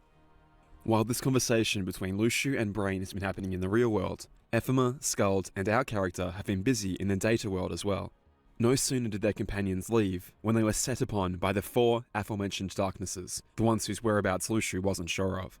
They approached Ephema, Skuld, and the player with an ultimatum, given that it had taken 5 dandelions to defeat just one darkness. Attempting to fight against 4 darknesses with only 3 dandelions would be pointlessly impossible. The darknesses assumed that the dandelions were about to make their escape from this dying world, and only asked that the dandelions kindly open them a portal into the data worlds before they left, seeking to infect those currently neutral worlds. They required a keyblade to unlock those doors, and if Ephema didn't agree, then they'd simply possess the player character and do it themselves. But there was no way the Heroes of the Light would agree to aid the darkness willingly, so the 3 Keyblade wielders took up arms against their hopelessly powerful foes. Knowing their odds, Ephema whispered under his breath for our character to jump into an arc as soon as the fighting began and escape.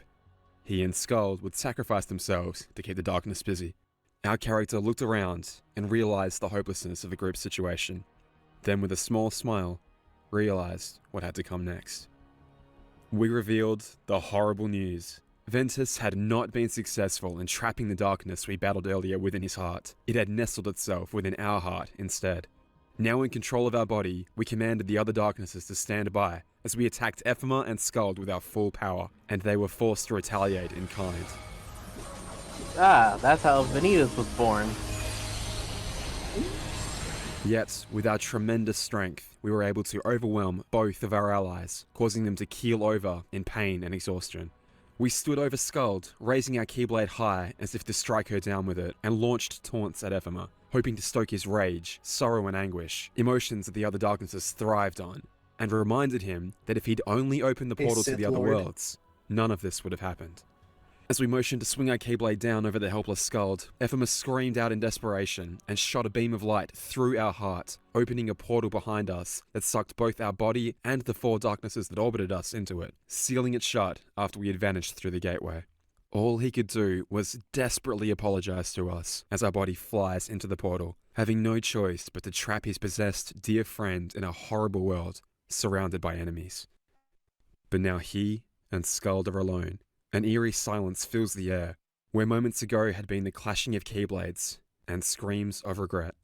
With nothing left he could do in this data world, Ephema dispels his Keyblade and scoops up Skuld in his arms. At the same moment, 2 pods are sent back through from the real world into the data world, meaning there are now enough for Ephema, Skuld, and the player. However, that pod will unfortunately go unused. Ephema places Skuld inside a pod and enters its neighbor himself, and the 2 forlorn wielders make their escape into the real world. The 2 pods materialize in the real world, and now they step into an identical copy of the room they just left, of course unaware of the events that just transpired here. From Ephema and Skuld's point of view, 5 pods have departed from this world, and they would have no reason to assume that anyone other than Maleficent, Lorien, Ven, Elrena, and Brain were their passengers. They couldn't possibly know that one of those pods was taken by the true Dandelion, and of course could not possibly know what happened between Darkness and Luciu, or Luciu and Brain for that matter. But again, unfortunately, neither do we.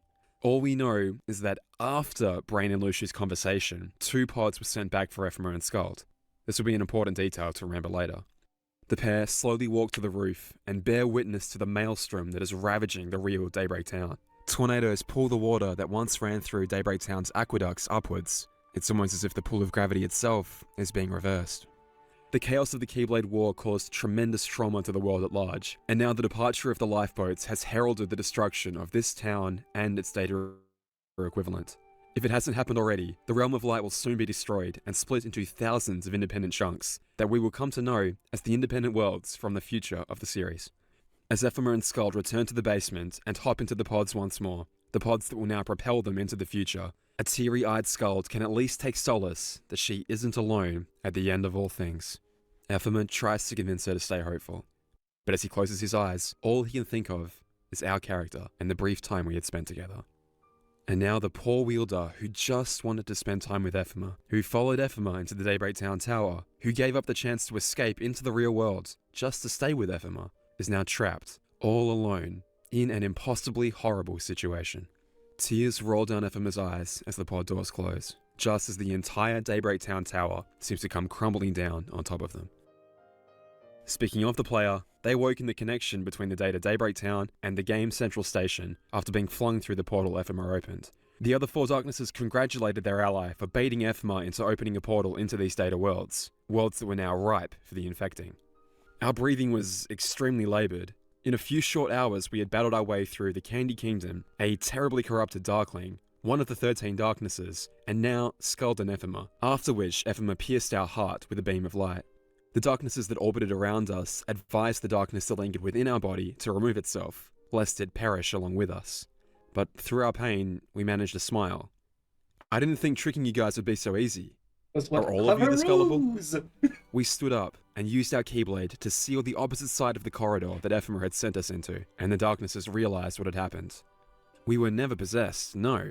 We had realized that there was absolutely no other option, and fooled not only the gathered darknesses, but also Ephema and Skald into believing we were under that first darkness's control.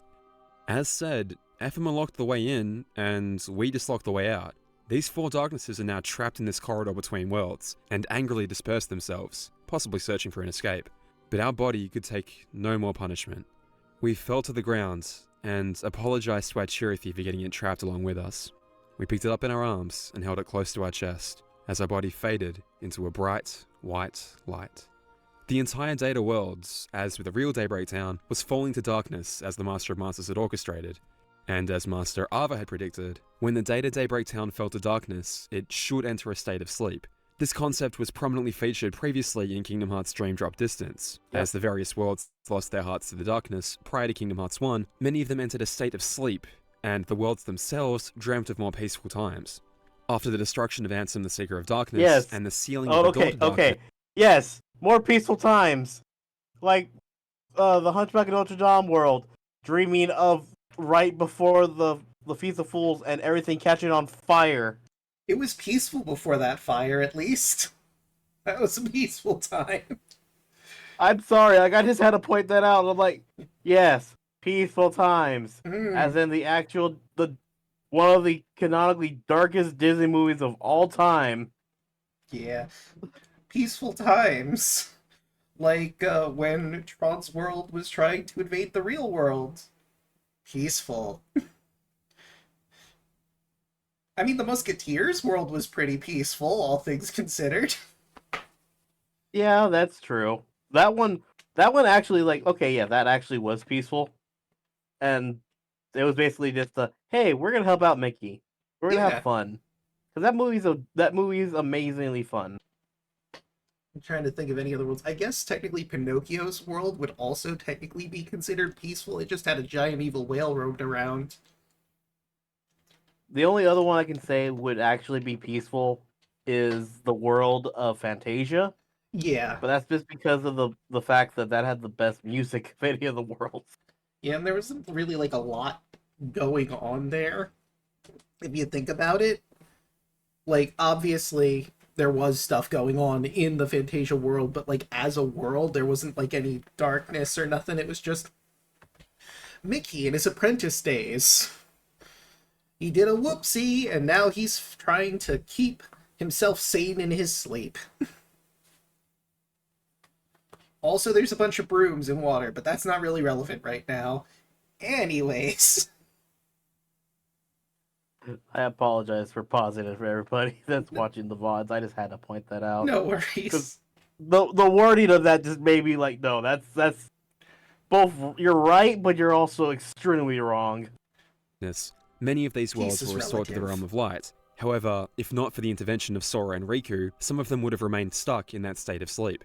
Recall that Sora and Riku travelled backwards in time to enter the sleeping realm within the realm of darkness, and were able to unlock 7 sleeping keyholes, freeing some of these worlds from their slumber and allowing them to be awoken back in the real world. So Oops. This is what is about to Accidentally happen to hit this mute. world. It is doomed and is falling to darkness. And it, along with all of its residents, the dandelions, will be falling to sleep. But instead of losing their hearts to the darkness as this happens, each of the dandelions' Chirithy stepped in to protect them, shielding their bonded wielders' hearts within their bodies, and taking on the appearance of the spirit dream eaters we have seen throughout Dream Drop Distance.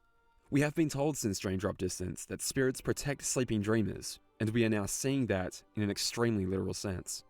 Don't forget that the Chirithys are the creation of the Master of Masters, made to hold on to the wielders' gathered light, their memories, and now their hearts. Perhaps these were also part of the Master's backup plan to keep the wielders safe all along. As for our character, we ask our Chirithy if we will also fall asleep, and it responds that we have a choice. So many of our dandelion friends are still waiting for their new beginning, their birth by sleep. And we could join them, or if we refuse to sleep, our heart would end this life, to be reborn and melt into a new heart. We get a brief flash of what this life would look like, and see ourselves in the arms of what I can only assume is our new mother, as she tearfully hands us off to a stranger in a blue cloak, in an unknown, Notice the unfamiliar hair city. of that baby? That stranger takes us to a world we've never been to before, a series of peaceful And where islands it's that keeps going? us entirely separated from the outside Yep. world. It seems the stranger dedicates the rest of his life to keeping a watchful eye over hey, us as we grow pause. from an infant into an adolescent. Plot twist, the Oh. character you were playing as the entire time through Union Cross was actually Xehanort before he was reincarnated. It's like, and look, that one guy died. Yep, the guy Sorry, who's one taking care guy. of you. Maybe we'll learn more about him in a different video. But also, I want to point out, even when he wasn't Xehanort, he had meticulous bullshit plans. Like, he tricked the darkness into believing he was one of them, trapped them, and went, ha! Fuck you losers. How are you this easy to trick? Get good. And then he became Xehanort with his meticulous planning bullshit. That's actually kind of ingenious and funny. I'm not gonna lie. Yeah, I just love that that's... Even before he was Xehanort, he had complex plans and was able to fuck people over with them. But he used to be more of a good guy. He literally pulled a, look, I'm not trapped in here with you. You're trapped in here with me. Pretty much. I love... And it was just so easy. He was so convincing, he convinced his friends, too, that it's like, nah, I'm totally possessed by the darkness. Blah! Like, I genuinely believe they were not in it. That Ephemer and Scald were reacting genuinely. Well, like, if you wanted to deceive somebody, it has to be real. Yes. And I'm sure even as a good guy, as he was back then, the one that we now know as Xehanort knew that. Yeah. All I'm saying is Xehanort, before reincarnation becoming Xehanort, and even afterwards, had his charisma score maxed. Yeah. No, that's exactly what he had. Like, he put all of the points he possibly could into charisma and still be viable in every other stat. But we can continue. Until the day where they cannot watch anymore, and they reach the end of their life. Soon after that, we will find a way to escape this world, and find ourselves in an unfamiliar land, but it seems like we will make a wonderful friend while we are there. We peacefully close our eyes, knowing that our adventure is not over yet, and take our Chirithy in our arms. It wishes us a good night, as our body disappears, and our heart floats away.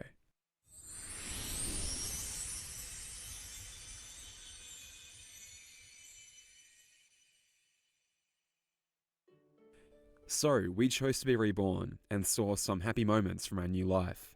But of course, any fan of the series will recognize that our character will be reborn hundreds of years in the future as Xehanort, and the moments of our life we saw did not include the more tragic moments of what will one day become our story.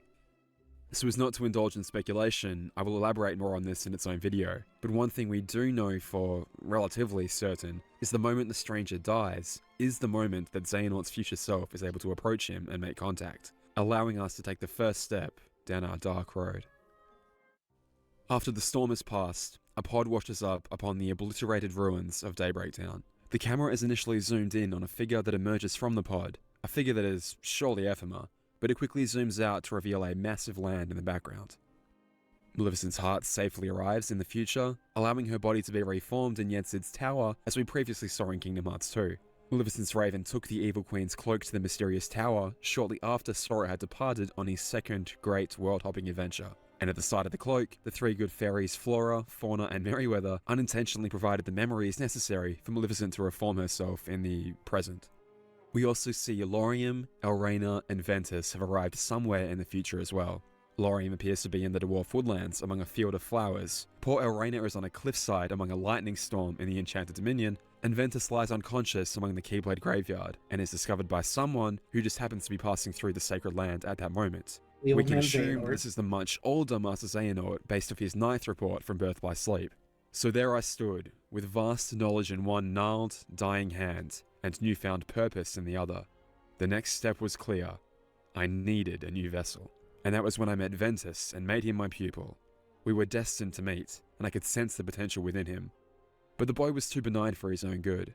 I came to the conclusion he was too frail to serve as a vessel, and decided to use him for a second purpose I had in mind. I would remove the darkness from his heart and split him in two. Then I would have my heart of pure light, and my heart of pure darkness. Pause for a second. I believe all three of these young people arrived at... So, reasonably speaking, at this point, Ventus should still have the sentient darkness within him. Meaning that Vanitas is just that sentient darkness given a form. Yeah, that's what I was going to suggest, actually. And Old Man Xehanort had no fucking idea. And it's kind of ironic considering we know now that Old Man Xehanort was at one point us in the past, in the Union Cross timeline. So the guy who tricked the darknesses unknowingly freed one of them. But I mean, Vanitas is technically dead at the end of 3, so it's all good, question mark? Or maybe that's just a loose thread that's going to be a problem later. We'll have to see. But you can continue if you don't have any other comments yourself about that line. No, that's actually, like, you hit every single one. A few years before the events of Birth by Sleep. Recall that Lauriam used his goal of finding his sister or her backup data as his waypoint, which, for some reason, brought him to this time period. Elrena likely used the same goal, or Lauriam himself as her waypoint, but there's also the possibility that they used Maleficent as a waypoint. Remember, Lauriam did briefly meet Maleficent in the day to Daybreak Town, but poor Ven didn't even know he would be time traveling. But perhaps the darkness within him that had read the Book of Prophecies and knew that Ven was destined to arrive at this point in time took the wheel and let him arrive at this point in time. Hell, maybe Ven yearned to be with his friends and found a tiny trace of our character within Xehanort, leading him to be reformed at the exact same location where he had first met his new friends, at the exact moment that Xehanort was passing through. The medium to reform the bodies of these three was potentially the flowers Lauriam found himself in, the lightning striking the Enchanted Dominion, and I suppose the wind that was blowing in the Keyblade graveyard, possibly contributing to the powers the three would one day be associated with. Unfortunately, no one existed in the current day that could or would provide these three with memories to reform themselves completely. It seems like they retained their own names, but precious little else.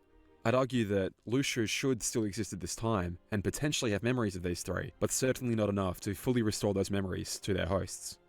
All three will now take their place in the series timeline as we know it. Ven will soon be trained by Master Xehanort, and show tremendous resilience to using any of his latent darkness.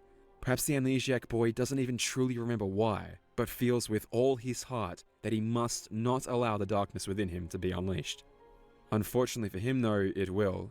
Xehanort will extract that darkness within him, his own natural darkness plus one of the 13 darknesses, to become the being Vanitas. Though that being will be reabsorbed back into his heart at the end of Birth by Sleep, lingering just below the surface once more. Lauriam and Arena might spend the next few years or so on Dwarf Woodlands and the Enchanted Dominion respectively. I can't imagine the two would have any methods of leaving those worlds, given that the pair clearly have no memories of being Keyblade wielders. After the events of Birth by Sleep, once Sanson the Wise has been banished, and his former apprentices form an organization dedicated to creating an artificial Kingdom Hearts, they will begin seeking out additional members to fill out their ranks. We do not know the circumstances of Demyx or Luxord's recruitment into the fold, but we do know that it will fall upon Xigbar to seek out additional members, and that he will personally recruit Lauriam, now Marluxia, as the 11th member, and possibly, if not likely, Arena as well. As we know, Luxu has remained loyal to the Master this entire time, and dutifully continued to steal vessels of countless people until he arrived at his latest and last visage, Xigbar. Luxu did express care and concern for the Union leaders those hundreds of years ago. I wouldn't be surprised if he has been keeping tabs on them throughout the years, now fully having an excuse to keep them at a very close distance. After we see the shots of Ventus in the Keyblade graveyard, we see another shot from what appears to be the exact same location, just back those hundreds of years in the past. A hooded figure dragging the black box and holding the Master of Masters Keyblade in their hands makes their way across the Keyblade graveyard. They pause, take a moment to turn, hold the Master's Keyblade aloft and recite to themselves, "May my heart be my guiding key." The figure opens his hood and reveals his face. Brain's face. I refuse to allow myself to speculate here and add another 5 hours onto this video, so I'll just give you some quick thoughts, and I promise this is the quick version. Luxu may have taken Brain's body as his original vessel, but I'm not so sure about that. That would essentially break continuity with the 12th secret report of Kingdom Hearts 3. To me, it makes more sense if he chose Brain as his first apprentice, and bestowed him with both the Master's Keyblade and the Black Box, before setting off on his centuries-long task to watch over the blade from a distance until it fell into the hands of a wielder intending to recreate the Keyblade War. This seems to fit in line perfectly with the 12th secret report, where Luxu stated that he had handed the blade to a Union leader before departing, and at this stage, Brain is the only Union leader left in this time, except Ephema. It would also possibly explain why Luxu is unaware of the box's whereabouts at the time of Kingdom Hearts 3, but is able to find it after the conclusion of the Keyblade War, because at this time he simply doesn't have it. There is, however, one big problem with this, and it's the final scene of Kingdom Hearts Union Cross. Brain has awoken in a strange new city that he has never seen before, but we will recognize as the city that the baby Xehanort will be born in. He is immediately greeted by a man dressed in a purple and black cloak, hood, and hat that obscures his face, and introduces himself as Sigurd. The man knows that Brain was destined to arrive at this exact point, at this exact time, and hands Brain back his hat, which seems likely to me to be Brain's medium that reformed him at this point in time. Sigurd radios the news of Brain's arrival back into his headquarters, and beckons Brain to follow him there. Brain has some questions first, asking if any of his friends that escaped Daybreak Town's destruction have also arrived at this time, but unfortunately, Brain is the only one that did. As they walk through town, Brain spots a familiar figure atop the fountain in the middle of this town square. Sigurd explains that this was the original Keyblade Master of this world, Scala Adkylum. But Brain of course knows who it is. After all, Ephema was one of his best friends. Whew. Okay.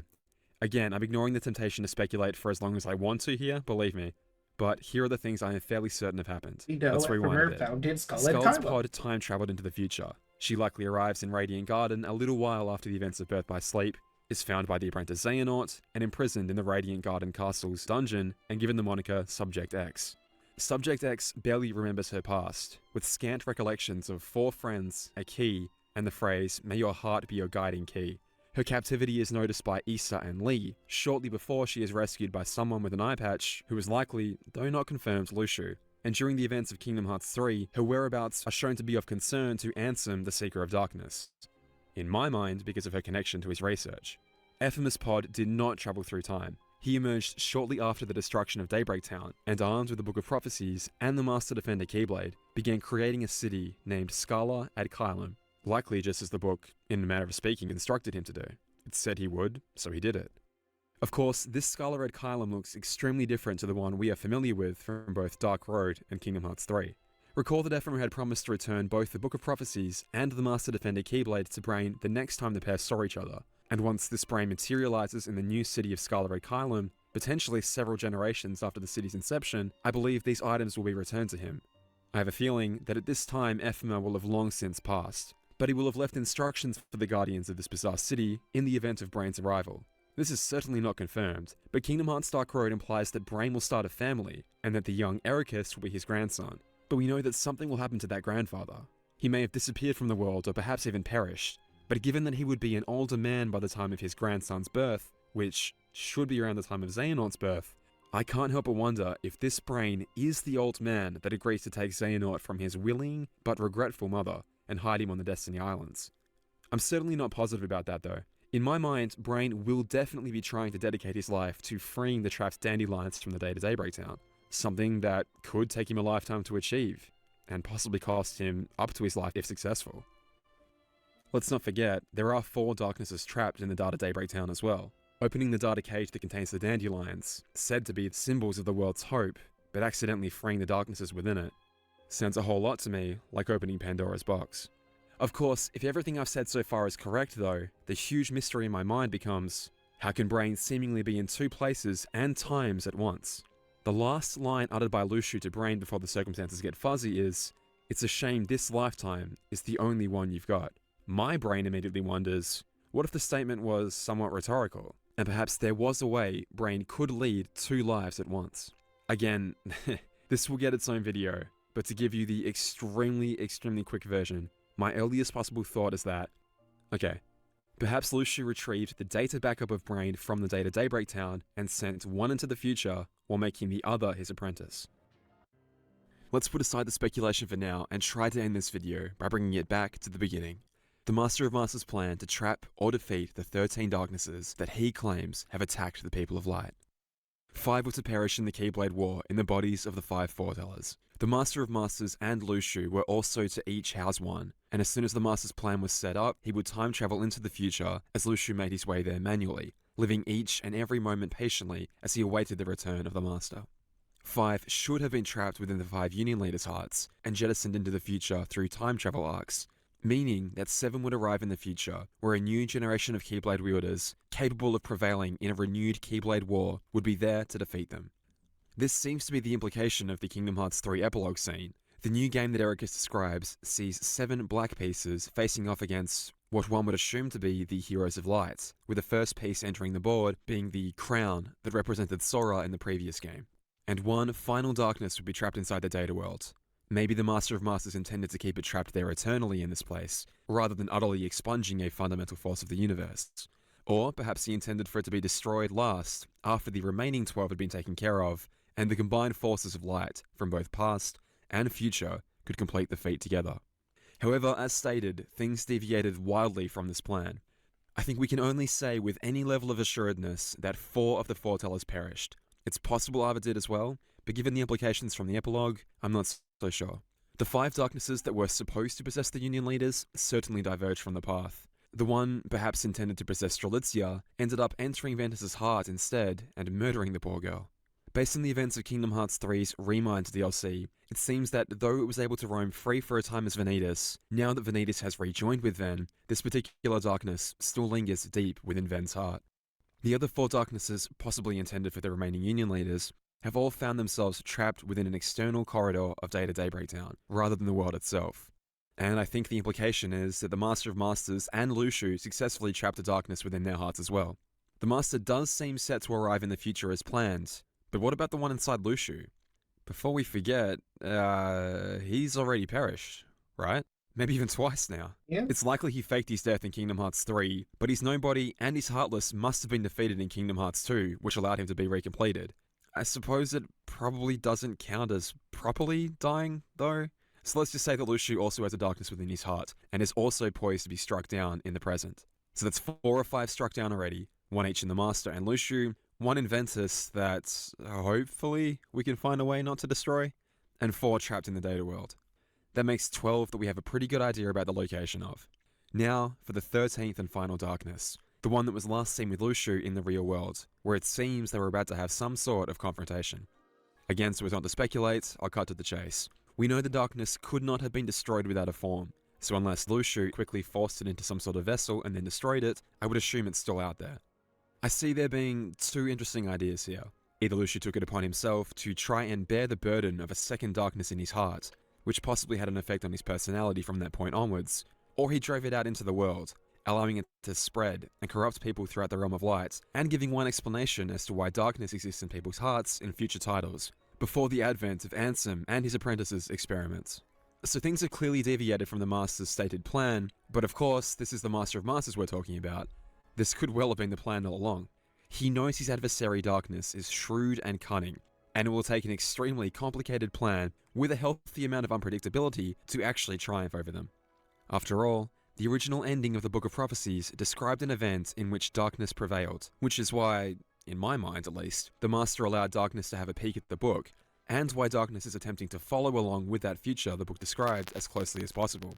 If they follow what is essentially a series of instructions, they should end up completely extinguishing the light, or so they believe. Which, in a way, did happen. The original ending to the conflict between light and darkness in Kingdom Hearts 3 was that darkness prevailed, just as the book said it would. It was only through a breaking of the taboos of nature that allowed Sora to rewind time and alter the events that were apparently destined to happen, allowing the light to ultimately triumph over the darkness. Master Xehanort infused 13 vessels with his own darkness, and each were defeated, allowing the creation of the Keyblade. I had wondered if Xehanort's entire purpose for being was to be the Master's final backup plan. If the 13 darknesses were not destroyed as planned, perhaps they would all find their way into this one ultimate heart, our reincarnated hero from the Age of Fairy Tales that was able to channel an ever-increasing amount of darkness without ever seeming to be fazed by it. Okay. In theory, we should be good. Once again, say something. Alright, saying something.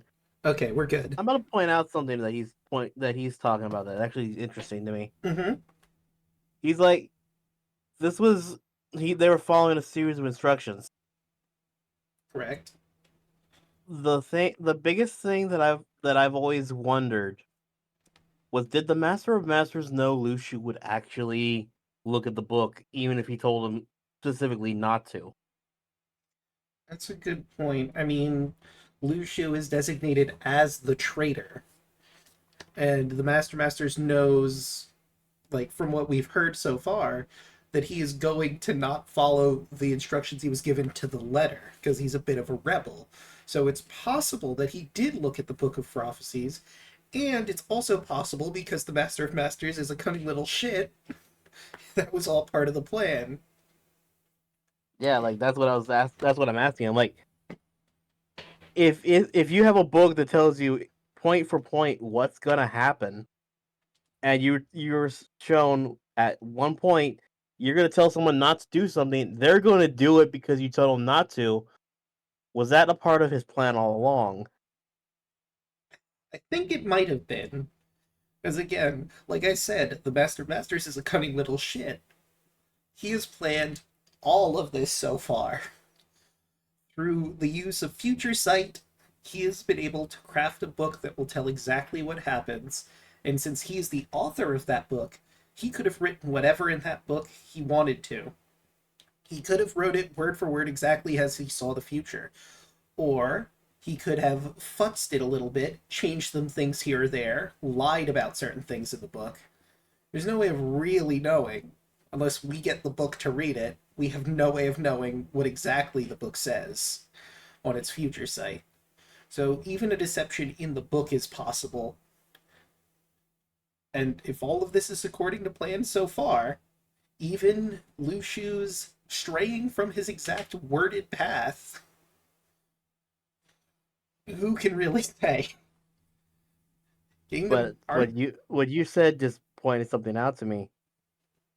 This is all written by one man. Mm-hmm. It could, like, yes, he has the all-seeing eye thing on his Keyblade that shows him what's going to happen, but he doesn't have that for everything. Also true. He can only see through that Keyblade. So realistically speaking, there is a chance that he has events he never saw. but that would be anywhere where Old Man Xehanort's Keyblade wasn't. Which is a lot of places when you think about it. Yeah, but also, I imagine it, because of Lushu's designated role, odds are that it was put in all of the crucial places where something of importance happened. By transferring it from apprentice to apprentice, so on and so on, until it got to Old Man Xehanort's hands. But there is some blind, there is a blind site there, all things considered. But, I think we're good to continue. Yep. A wielder who would ultimately triumph over every seemingly impossible situation they found themselves in. Would such a heart be capable of handling all 13 darknesses within it? With some gentle prodding, would they attempt to recreate the Keyblade War?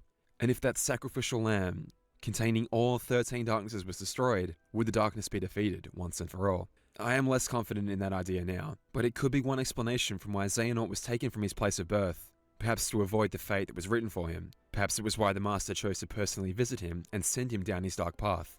One final sacrifice in the name of defeating the darkness. The darkness cannot comprehend what the Master is planning, just as the Master cannot truly comprehend what the darkness is after. The two have discussed as much, and on one such occasion, the Master revealed to the darkness that he was sending not just himself and the Union leaders into the future, but also 7 crowns that one would assume will help the forces of light. He also revealed to the darkness something of great importance to him that he had noticed while peering through time. A world he can't even imagine. Using the other Kingdom Hearts games as context, he is surely referring to the fictional worlds that have been brought up recently in the secret ending of Kingdom Hearts 3, in Remind, and in Melody of Memory. For some reason, the Master of Masters shows a great interest in this world of neither light nor darkness. Perhaps, as it is a location that is yet to become tainted by the darkness, the Master wants to ensure that it remains that way, or possibly wants to claim it for himself. It has been hinted that the Foretellers, or some other ancient Keyblade Masters, might have disappeared into this fictional world, and recalled that Ansem the Seeker of Darkness also showed an interest in this place. And now, Sora, Riku, Yozora, and apparently the Master of Masters himself have all entered within a year after the events of Kingdom Hearts 3. In the vein of wrapping up, I should also mention, of course, that Lauriam and Larxene may well have regained their memories from the ancient past after being defeated in Kingdom Hearts 3, and will likely have spent the last year searching for any clues of Strelitzia's whereabouts, and how to revive her. Hopefully the next installment in the franchise will give us an update on that situation as well. Speaking of that next installment, Dark Road will apparently receive its finale. I just realized Marluxia's final form with the angel. That angel could be Strelitzia, yeah. I'm like, we both forgot the same thing at the same time. Like, how the fuck did we miss that? It hadn't occurred to me up to this point, but at the second he showed it again, I'm like, wait a minute, that angel's got orange hair. Oh my god. We can continue now. Finale in late September 2021. Hopefully, we will learn more about this mysterious second Scala and the organization that Brain has become involved with at this time. And if we're lucky, we might get some more clarification about the fate of that 13th Darkness and the whole situation with the second Brain as well. And of course, the most important question that's still to be asked. About the person who knows the story of those ancient Keyblade Masters, that forgotten Keyblade War, and the children that rebuilt the Lost World, and ensures that story is passed on to future generations. Is Kairi's grandmother Ava or Vor?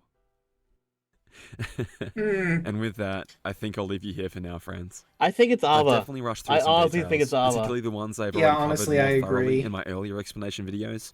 But I believe this is everything you need to know about the story of Kingdom Hearts Another Key, thought I Unchained had Key, back cover, is and Kairi Union maybe a Cross, reincarnated as well as what you need to know Strelitzia. before you enjoy the next game. I mean, their hair color is somewhat similar. Kairi could be a reincarnated Strelitzia at this point, because she died a really long time ago. And hearts that go to the final world, I imagine Strelitzia would be one, being strong enough to do that, eventually get reincarnated.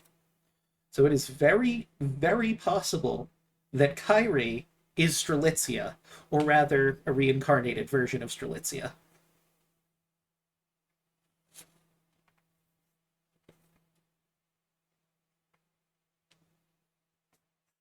Thoughts? Yeah, she could be a reincarnated Strelitzia. I think that, like, if her grandma isn't Alva, she also could be a reincarnated Alva. Also true. Since reincarnation is a thing in this series, it is a very real possibility that Ava died, the darkness in her died, and she got reincarnated as Kyrie's grandma. But I believe that was the end of this video, so we can move on to our next one, which would be the full story of Kingdom Hearts Dark Road explained. And I will post that Kingdom in Hearts chat. Dark Road tells the story of how Xehanort, the central antagonist to the entire Kingdom Hearts series so far, started down the path that led him from being an innocent, curious boy living on his quiet, isolated home of Destiny Islands to the gnarled old master, willing to sacrifice anything and anyone to achieve his goal. It is a story told in episodic updates, and as of the December 2020 recording of this video, is on episode 3 of a currently unknown total amount of episodes. I'll put this video in a playlist and add to it whenever episodes 4, 5, 6 and beyond are released, so please subscribe to stay notified. Without taking any more of your time, let's begin. This is the complete story of Kingdom Hearts Dark Road chronologically explained. So far, episodes 1 to 3. In the aftermath of the clash between Master Ericus's pupils and the aging Master Xehanort, all that remained was an amnesiac man who awoke in Radiant Garden, remembering nothing but that his name was Xehanort.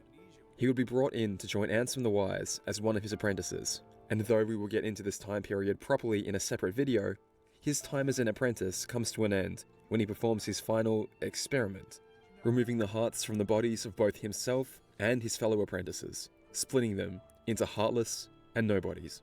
The Nobodies would go on to form the founding members of Organization 13, and the Heart would take on the name of Xehanort's former master, Ansem. As a heart unburdened by a body, the heart of Ansem, Seeker of Darkness, is now able to travel backwards through time to a point in which a version of himself already exists, and returns to a time at which he was a young lad, exactly where he needed to be to complete the time loop and set all of the following events into motion. As a child, Xehanort would often dream of people he had never met before, children that were involved in some grand adventure, visiting worlds and encountering creatures that seemed completely foreign to anything he had ever seen on his tiny island. He yearned to travel outside his island prison, so that he might one day meet these friends that he saw in his dreams. And one day, as he awoke from yet another dream, he looked out at the ocean that kept his tiny world separated from the many other worlds that might be out there, and was approached by a being shrouded in a brown robe. Xehanort didn't realize it at the time, but he was being approached by a version of himself from the far future, and the heart of his future self offered Xehanort the opportunity to see the worlds that he dreamt of, noting that there was nothing for him on the Destiny Islands, but to await a quiet and uneventful death. The cloaked figure opened a dark corridor, and with barely a moment's hesitation, the young Xehanort takes that first step through, leaving his home behind, and finding himself on a literal dark path. Dark clouds whispered to Xehanort as he walked, conveying emotions of hatred, jealousy and doubt towards him, feelings that he had never felt before, but were somehow directed at him from people that he had yet to meet. But the fear and trepidation he was feeling almost comforted him. It reminded him that his heart still knew how to feel, but he didn't realize that he was walking down a path that led to something scarier than darkness itself. Emptiness. Xehanort made his way through the dark corridor, losing consciousness as he arrived in this new land, the world of Scala at Kylo. Xehanort was found by the water, and when he regained consciousness, he was taken in and given the opportunity to attend classes with other children his age, children that were studying to become Keyblade wielders. Among his classmates were Hermod, Bragai, Erd, Vor, Baldur, and his closest friend, Ericus. Ericus was fascinated by Xehanort, and frequently tried to get him to open up about his experience in the world that he had come from, though Xehanort rarely offered the curious Ericus any information. Ericus knew that he had to have come from another world, given that the islands that surrounded their home were allegedly all deserted, a fact that has currently not been elaborated on. The two boys often entertained themselves by playing chess, forming something of a friendly rivalry, similar to a rivalry shared by two other boys from Destiny Islands.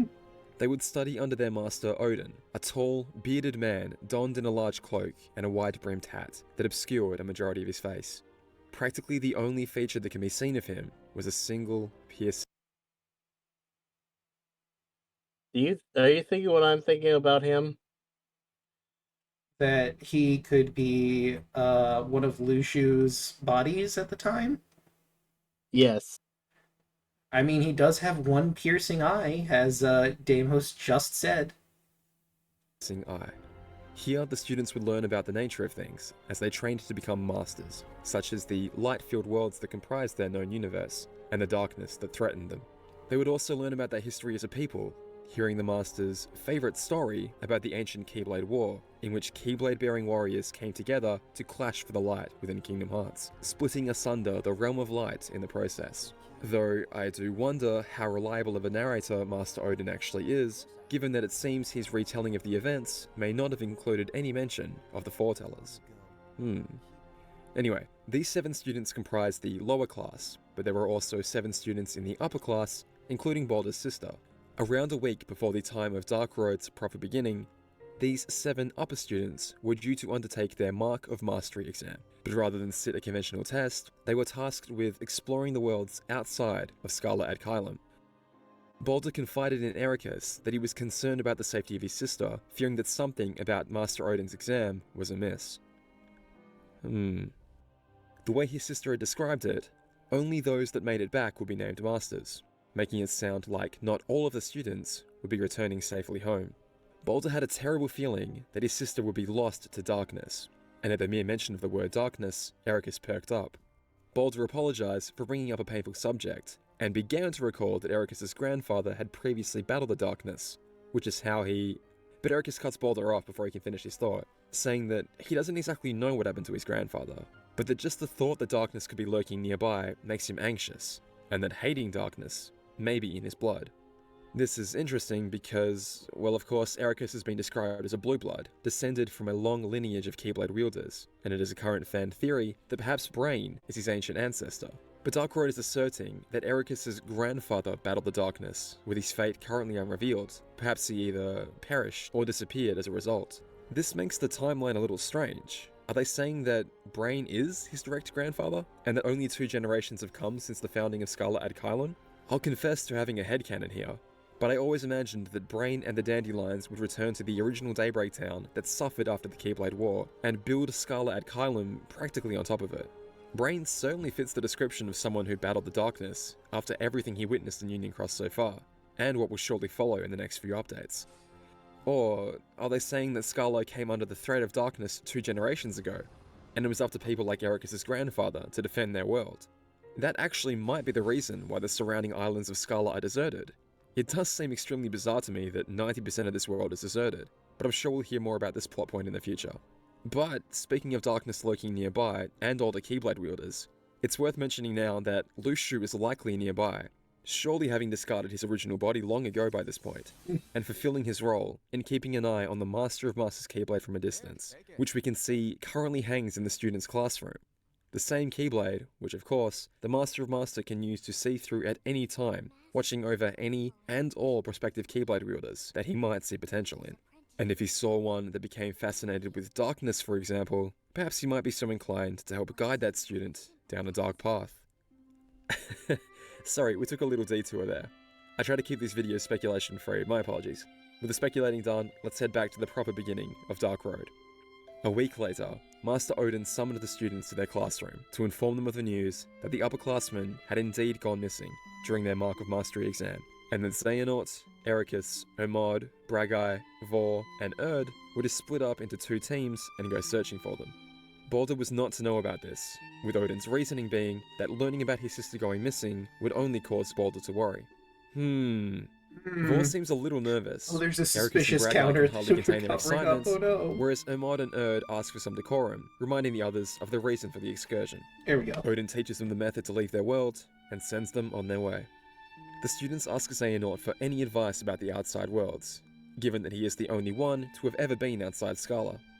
Xehanort reminds them of all the things they have learnt in class, that all the worlds that were scattered after the Realm of Light split apart in the Keyblade War are at different stages of growth and recovery after the Calamity.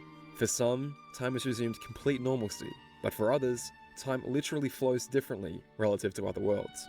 Some worlds are still in their infancy and have yet to develop their own order, and with that in mind, it is possible that someone or something could potentially affect the growth and destiny of a developing world before it has even properly begun.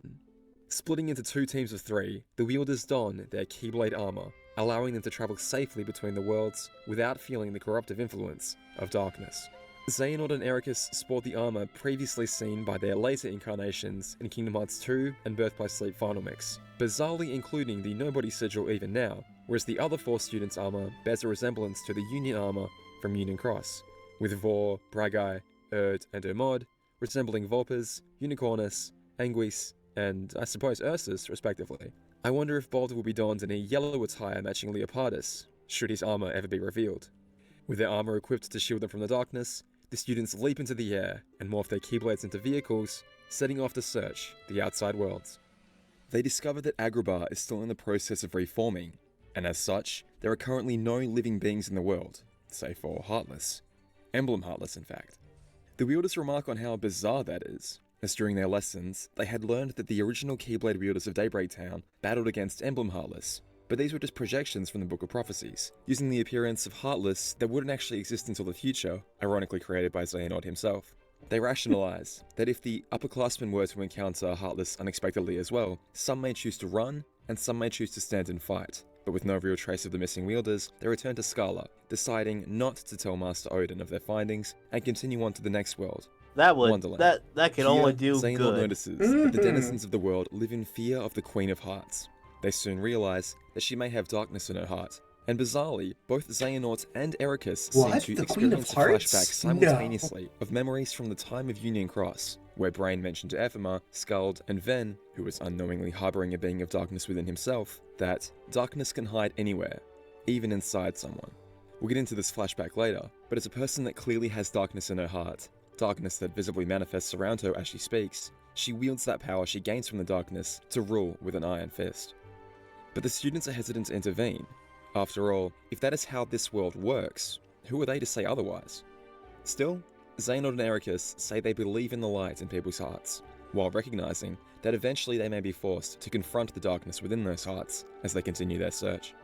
Xehanort wonders, is it possible that the darkness could bury so deep within someone that they themselves would have no idea of its presence? And if so, would it be right to turn a Keyblade on that person, a dark shell of their former self?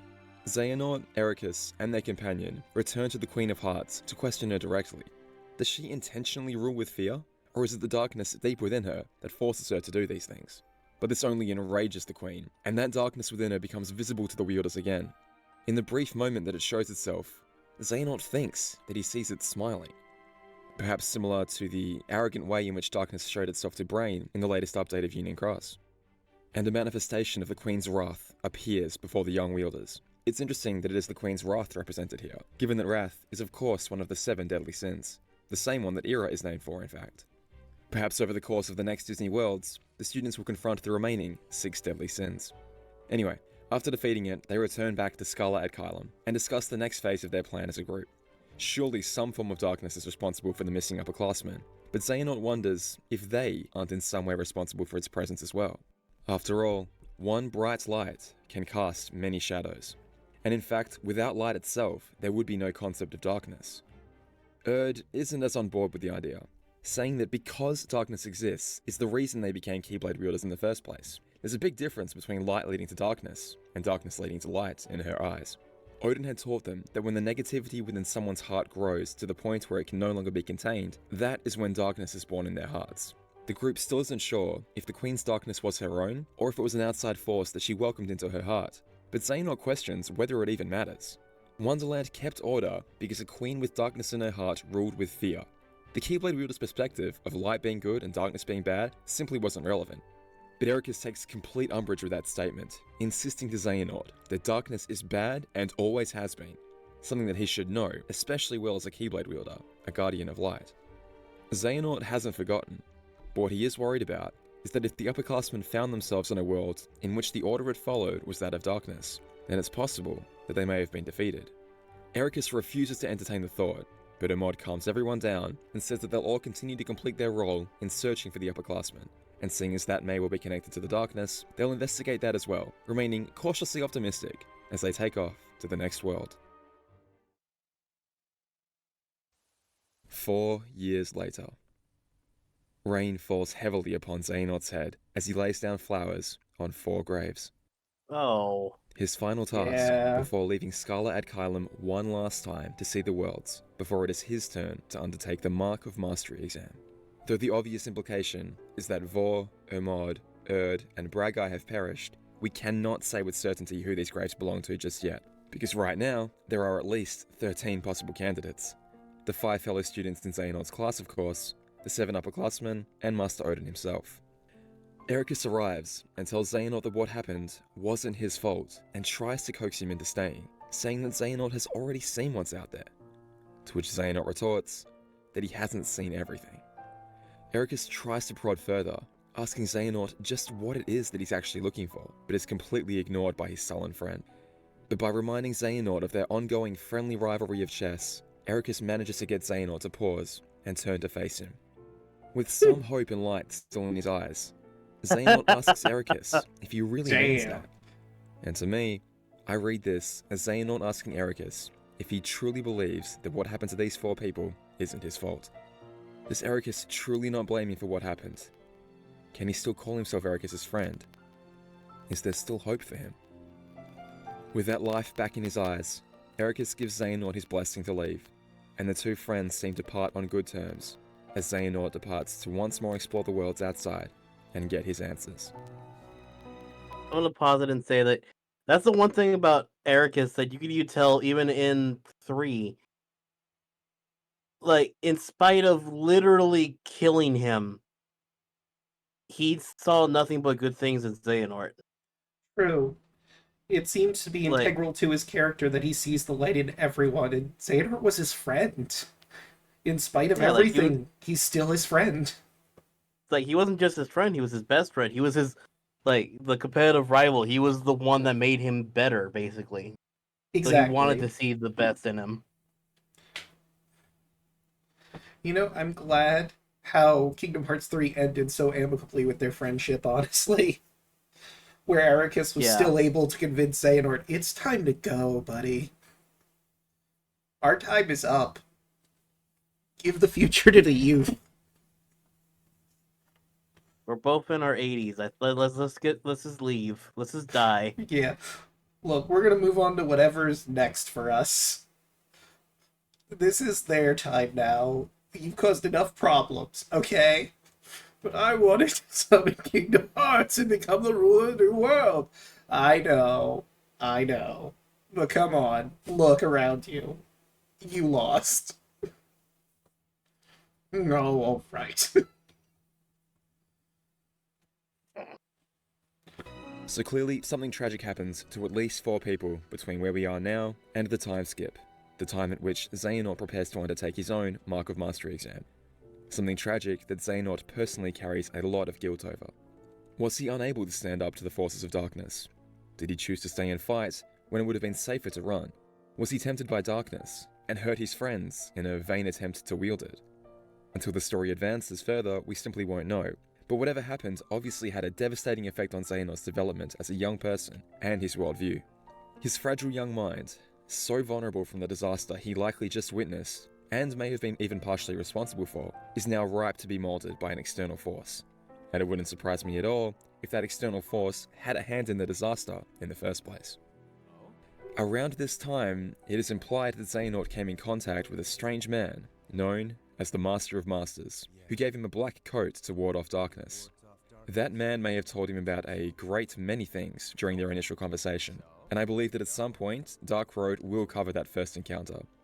As this actually hasn't happened in Dark Road yet, and would be purely speculation to discuss, it is best left until my next video, further exploring Xehanort's motivations. But the fated encounter was clearly something that the Master of Masters needed to happen in order to enact his grand plan. The last thing we have chronologically seen in Kingdom Hearts Dark Road, so far, is Xehanort returning to Wonderland and allowing himself to be captured so that he can be brought in front of the Queen of Hearts and her darkness once more. He is pleased to see the darkness, clearly confirming whatever suspicions he was holding about its nature and ability to hide inside people. Did the students perhaps believe they had eradicated the darkness, only for Xehanort to suspect that it still resided in people's hearts? Again, these are the questions that will be addressed as the story progresses. I imagine we will see him revisit many more Disney worlds as part of his world tour, and again it is implied that he will encounter a lot more darkness. We know this because soon after, he will return to the Master of Masters' side, as evidenced by the cutscene we have seen during Kingdom Hearts 3's Remind DLC, where the Master of Masters asks him how the world tour went. Here, the Master of Masters will cement Xehanort's beliefs, stoking the dark fires that burn within him and making the decision to walk down the dark path irreversible. This is of course not part of Dark Road, and though it again may be covered in the Dark Road art style at some point, given how pertinent the conversation is, I feel like it is worth including here. As said, the Master of Masters asks how this world tour went, and Xehanort responds by saying that it taught him the very reason for his existence. The people that live in these worlds appear to enjoy peaceful lives, full of kindness and virtues, but it's all a total sham. There is a darkness in the pit of every heart. The light is a farce. Xehanort relays the things that he saw. Those that are weak attempt to seize power from those that already have it, corrupting themselves with darkness. This begets others, now weaker than them, to attempt to steal their power, and the cycle continues endlessly, forever deepening the darkness. And all the while, the people are convincing themselves that they are doing what is right. Xehanort cannot abide what he has seen. They are all weak in his eyes. None of these fools hold any real power. They will just squabble endlessly and chaotically over any scraps of power they can get their hands on, and in their escalating cycle of backstabbing and power grabbing, they will inevitably cause casualties, eventually taking their world down with them. There needs to be order, or else all worlds will fall to this chaotic cycle of destruction, just as they did in the Keyblade War. And in Xehanort's eyes, ruling with darkness is the only path. For their own good, the people need to be ruled by darkness. The Master of Masters prods him towards affirming his worldview, that one day Xehanort will be wielding the darkness, and he won't need to worry about some silly old coats to protect him. Xehanort can feel this destined path within himself. After all, his future is already etched upon his heart. He doesn't realize it yet, but his every action is preordained, given that, in order to have ever left Destiny Islands in the first place, his future self had to travel back in time and set himself on the path. Therefore, he has no choice but to eventually become Ansem the Seeker of Darkness himself and travel back in time in order to complete the time loop. Xehanort asks the Master of Masters for his name, and though he is given a very cryptic and possibly revealing answer, Xehanort brushes it off to ask again. The Master begrudgingly answers, and though we do not get to hear what was said, Xehanort does, and the Master finishes by saying that he is a lost master. It seems like Xehanort may be hearing these words for the first time, but he does not get the chance to ask any further questions, as the Master begins to walk away. His final words to Xehanort are, "May your heart be your guiding key." I do wonder if now Xehanort will return to Ericus' side and play him in chess once more, asking him directly about these lost masters. It seems that Ericus knows more about these missing Keyblade wielders and the Keyblade War than he ever previously let on, and perhaps by this point, Xehanort has done his own research, but I will speculate on this scene in the next video. Over his years and many incarnations, Xehanort will relentlessly pursue his goals of forging the Keyblade, so that with its power, he can recreate the world as he sees fit, and it is the events that occur in Dark Road that impose that mindset upon him. But just what will happen to him and those he cares about? What could make him so convinced that the only path forward is to wield the power of darkness and commit unspeakable acts and betrayals with it? Xehanort does not simply go forward spreading darkness for the sake of it. I really think he sees this path as the only possible way forward, lest the world inevitably be completely destroyed. Melody of Memory revealed something very interesting said by Xehanort during his time as an apprentice, and that is what I would like to explore next. To what depths will Xehanort go to save his world? And from what threat is he saving it from? Melody of Memory implies that it is the existence of fictional worlds outside the reality of the Kingdom Hearts universe that may hold the key to either the Kingdom Hearts universe's salvation or destruction. And I can't help but wonder if these worlds might be where the 7 upperclassmen may have been sent to. Perhaps even some of Xehanort's own classmates. It does seem that these worlds are where the Foretellers, the Master of Masters, and now most recently, Sora was sent to. And hell, Given that we still haven't seen Demyx or Luke Sword's original forms in Union Cross yet, these worlds may be where they originate from too. But yes, that is the story of Dark Road and its complementary material so far. I'm honestly really enjoying the rollout of story content so far. It seems a lot more organised and perhaps thought out than Key and Union Cross did. And I really like that the interactions with the Disney characters are clearly relevant and almost metaphorical to what Xehanort is learning as he travels. I'm That is very very nice. suspicious of Master Odin so far. He's certainly one of my prime suspects to be Lushu's current vessel, and I really want to know why the islands of Scala are abandoned, and why Emblem Heartless are appearing now. But hopefully we will get the answers to these questions that hopefully don't have the answer that they were just in a data world the entire time. Also, I know family is barely relevant in the Kingdom Hearts series, but does Xehanort have a family who misses him? Or is he some sort of artificial, heartless being that was created specifically for this purpose and stamped with the requisite sigil? A pawn of the Master of Masters from the moment he was born. Goodness, I hope not. That sounds horribly What I do bleak. know is that I want to thank you for watching this video. We've got so much to talk about coming off the back of Melody of Memory still, so I hope you'll subscribe. Alright, so now it's time for the next video. Post that in chat for everyone, which is Full Story of Dark Road Explained Part 1 Secret Ending. Yep. Before that, real quick, I'm gonna say something that he brings up. He just brought up that's actually really interesting that I just realized. Mm-hmm. If he was born on Scarron on Kylum, he went home. True. Did he ever find his mother? You know, that also could have been who one of the 4 gravestones was. Like, Yeah. Immediately we assume that it was the students, because, I mean, they were missing, apparently never recovered, so logically it should be them. But Odin could have died. It could have been his mother, who he just reunited with off screen. Could have been anyone. And, like, if his mother gave him away to protect him, she'd probably be upset with seeing him back at Skald of Kylum. And, like, the woman we assume is his mother had black hair. So that could have been Skald, potentially. But, I mean, it's quite obvious from what we've seen so far that Skald was the girl that was experimented on by Xehanort and Ansem's apprentices. So it's kind of up in the air at the moment. I would hope that it's not, because that makes it even darker that he's experimenting on his own mother. Yeah. I mean, he wouldn't know at that point, but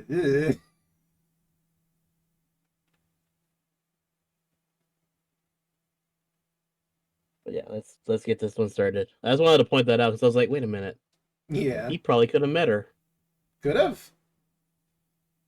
Perhaps that'll be revealed in Kingdom Hearts 4. Of the post-credits ending of the long-awaited Kingdom Hearts Dark Road finale, then explaining what it all means, as well as covering the larger implications for the future of the series. Of course, this will all be one huge spoiler, so please be sure that you have experienced the game for yourself, or at very least... Well, chat, you've been warned. Watching this video. With that At being the said, same time, there's no way to do that. I mean, I think you can 9 years get prior Dark to the Road, disappearance but... of the upperclassmen, Xehanort's guardian sat by a fireside on a beautiful, cloudless night on the Destiny Islands. His young charge left the crudely constructed wooden shack that the pair called home and beckoned out to sea, before joining his guardian by the fire and curling up in his lap. The older person told the young boy that he was the Child of Destiny, a special child that is prophesied to save the world from darkness.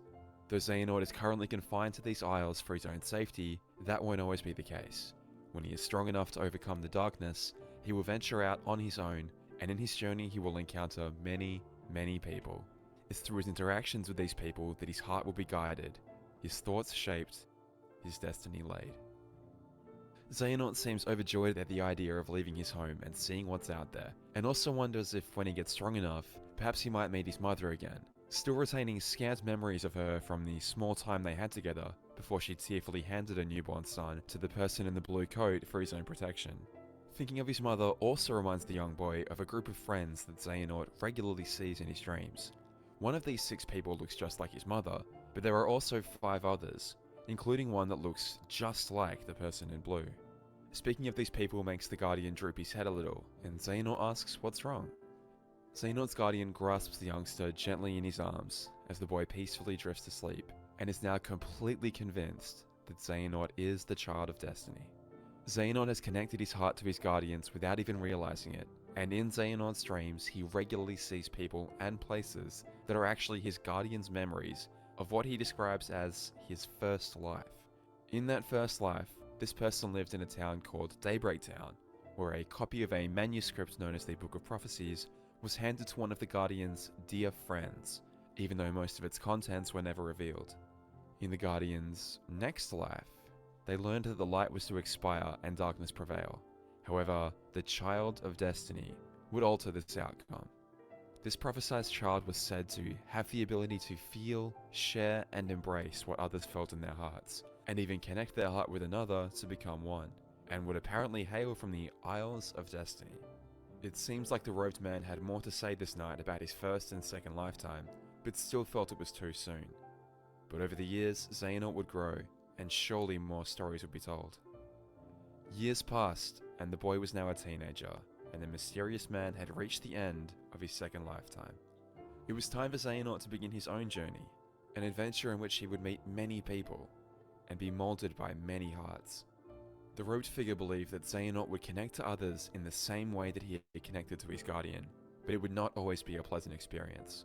Some hearts are simply not good, and will attempt to poison Xehanort's own, causing him to feel fear, hatred, hurt, sorrow, even tremendous loss. But he must not waver. He must continue down this path, and should he succeed, the road he walks will lead him into light and fellowship, and that ultimately, Xehanort will become Light's master. The blue-cloaked figure speaks with such certainty, is so convinced that Xehanort is the child of destiny, because he is the great-great-grandson of Ephema, someone that the blue-robed figure considers a dear friend. The Guardian has surely told Xehanort many things about both his first and second life. However, we will not get to hear any more of it in this installment. The end of this life has come, and the blue-coated figure's body is shown to fade into light, and their heart begins to float away. I feel like this scene is mostly symbolic. I don't think the old person in blue literally falls to the ground while Xehanort stands there uncaringly, but we are shown that the heart closes a lot of distance between itself and Xehanort, but seems to tilt skyward at the last moment. The heart has probably moved on to the final world, but you never know. Perhaps it may linger. So, what does all this mean? Who was that person in the blue coat? Well, it was us. At the end of Kingdom Hearts Union Cross, our playable character made the ultimate sacrifice. To quickly summarize, they, Ephema, and Skuld found themselves surrounded by 4 of the 13 primordial darknesses, and the player tricked Ephema into stealing them away in a corridor between Data Daybreak Town and the rest of the Data worlds. As our character held their Chirithy friend in their arms, Data Daybreak Town began to enter a sort of sleep mode, something that the Master of Masters designed this world to do as soon as the arcs were used, to transport people out of this world as a failsafe if the darknesses here were unable to be defeated. To quote Brain, if something causes this world to freeze, it can be rebooted and restored. The end of this world is nothing like the end of the real one. Like I said, sleep mode. So Daybreak Town went to sleep, and all the residents of the world went to sleep along with it.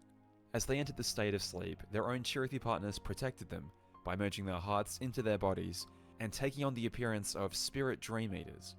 Our Chirithy told our character that they also had the option to fall asleep, but if they wanted to, they could refuse sleep, and their heart would melt into a new one instead.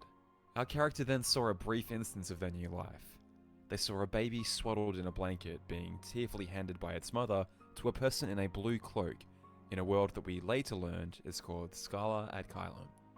That person and the baby then begin their lives on Destiny Islands, that lasts until the baby is grown into a young teenager, at which point the person in the blue cloak passes away, seemingly from natural causes. The youth, which we can clearly recognize as Xehanort, will then return to Scala ad Caelum, and eventually form a strong friendship with another boy named Ericus.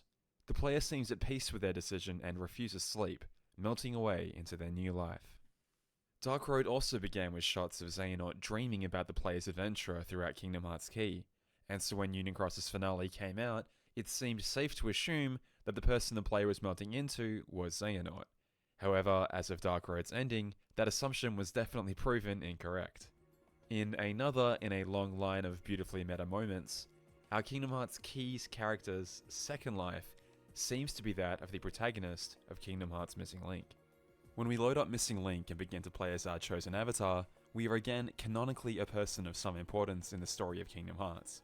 It isn't clear whether or not our Missing Link character will always have complete memories from their previous life, whether the memories will slowly trickle back to them over time, or whether there will be some sort of instigating event that allows the player to gain back their original memories. Say for example, perhaps they meet their original Cherokee again, a being literally designed to hold on to its chosen wielder's memories, but it almost doesn't matter. It's this awesome Kingdom Hearts meta moment again. We, the actual player holding the controller, remember the events of Kingdom Hearts Key and Union Cross, so maybe that's enough. We can assume that the playable character of Missing Link will have their own adventures and battle against their fair share of enemies. And it's possible we've already seen them from the Missing Link trailer.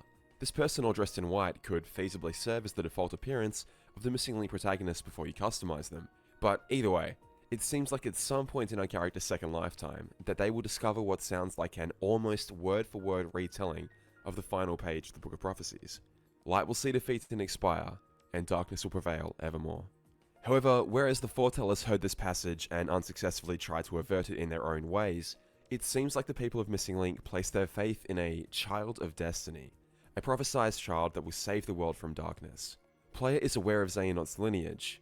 He will be born to a mother who looks remarkably like Skuld, and is believed to be Ephemer's great-great-grandson. We don't know how much information the player actually has, but they seem utterly convinced that this child is the... Well, we asked and we had answers, huh? Yeah. Just had to point that out. I was like, wait, who is his mom? Oh, okay, so it's like the great-granddaughter of Skuld. That makes it a little bit better, I guess. Great-great-granddaughter of Ephemer, specifically. Actually, wait a minute.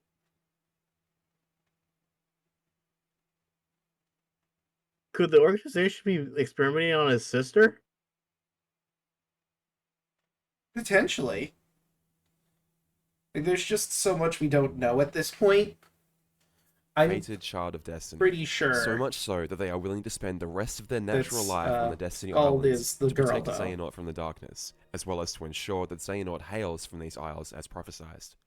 However, players' devotion to Ephemer may be blinding them. Whether it is Xehanort himself or one of his various alter egos, Xehanort has been the central antagonist for essentially every Kingdom Hearts game thus far, by Union Cross. He has a large role in causing the Keyblade War that, by all current understandings, is the war written about in those final pages of the Book of Prophecies, and he is most certainly not the child that averts the disaster. But it sounds like Xehanort spends his entire life believing that he is. The Dark Road's secret ending implies that player has told Xehanort of his role as the Child of Destiny many times, and perhaps laid too many expectations upon him. 10 years later, a year after the tragic events of the upperclassman's disappearance, Xehanort will be preparing for his own Mark of Mastery exam by travelling the various worlds to broaden his horizons. On his quest, he travels through a corridor of darkness, feeling far different emotions than he did on his initial adventure. These corridors of darkness are corrosive to even Keyblade armor. Xehanort and his classmates know this all too well, and even with the armor's protection, he can still feel the darkness seeping further into his heart. However, as we know, Xehanort has been raised to believe that he is the Child of Destiny, and that his heart will be able to weather any challenge. No darkness can overcome him, and so he forgoes his armor's protection, nearly succumbing to its instant influence. He is only saved by the intervention of the enigmatic man known as the Master of Masters, who is travelling the corridors of darkness at this very moment, and refers to Xehanort as the Singularity. The Master offers Xehanort the iconic black coat that will be seen many more times throughout the Kingdom Hearts series, and among the things the pair discuss, the Master of Masters brings up the idea of a kind of false light. Emotions that one could feel towards someone they love that aren't necessarily good or well-meaning. Perhaps the well-intentioned player has instilled Xehanort with a harmful level of faith that has done more damage than good. 65 years later, Xehanort again embarks on another voyage through these dark depths, this time with a gravely wounded Ventus in tow. This must chronologically follow the attempt to split Ventus into darkness and light, and the idea to leave his body on the Destiny Islands to peacefully die, before he decided to bring him to his old friend Ericus's to be raised in the light. Here, Xehanort again believes that his heart is strong, and that as such he can withstand the strain of the overwhelming corrosive emotions found in these corridors.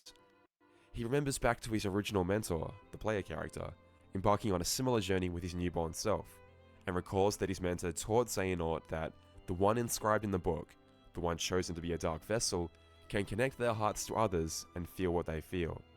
He opens his arms wide as if to embrace the darkness, and lets them flow into his heart and questions, will he finally be deemed worthy? After all this time, it seems like Xehanort still believes he is the child of destiny, that his is the righteous path, and yet still seems to not feel worthy of the mantle. Right, I'm gonna pause it real quick because that just made me realize something. Okay. Remember when he tells Sora, or what Sora tells him after or during his final ramble about Kingdom Hearts? Remind me? That it wasn't his decision to make. Correct. And that pisses Xehanort off. It's like, well then whose was it? Because he thought he was the child of destiny. Yep, because basically this is a brilliant masterstroke of the player basically gave him the delusional grandeur, saying like, oh, you're gonna be the best one. You're gonna be the best of us. You're the one that's gonna do all the good things. Because of course we as the players would want our the person that we're mentoring to be the next protagonist. Right. And I mean, there was no reason for him to not believe that was the case, because he seemed to exude powers that the Book of Prophecy said that they should have. I mean, I'm going to just say this right now. I'm pretty sure we're all on the same page, but Sora is obviously the child of destiny. Oh, yes. Not a doubt in my mind. When they said that he was actually from the Island of Destiny, that basically proves that Xehanort couldn't be, because if you're he wasn't from there. He wasn't born there. He was just moved there. Yes. You want to get metaphysical, we did that because we thought this was right, and it wasn't. We thought that by bringing him to the island, it would make him the child of destiny, hoping to, I guess, bring that about sooner. Instead, we created the ultimate villain, or as the Master of Masters called him in that Dark Corridor, the Singularity. We created the problem that we needed the actual child of destiny, Sora, to fix. Yep. And that's actually kind of brilliant. Yeah. And extremely hilarious. The best laid plans of mice and men, as they say. It's like, this is Nomura trolling us in the best way I've ever heard, actually. Honestly, yeah. Hey, you guys thought you were doing good the entire time. You're the whole reason this happened. Congratulations, you've destroyed everything. But you'll eventually fix it, so it's all good. Hooray! Alright, let's continue. Yeah, I was like, oh my god, From that's Kingdom Hearts amazing. 3, Xehanort's crusade will ultimately conclude with him finally creating the Keyblade. He will summon Kingdom Hearts and begin the purge of all worlds, resetting everything back to whence it started, something he learned about in Dark Road.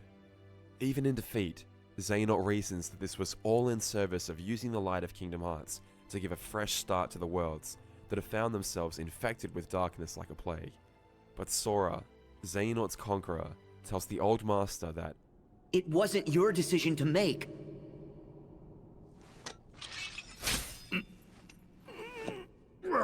Wow, I just said. Was it? Predicted the future. The world needs someone to stand up and lead. Someone strong. To stop the weak from polluting the world with their endless darkness. Someone to dictate their destiny. That's not you If either, so, though.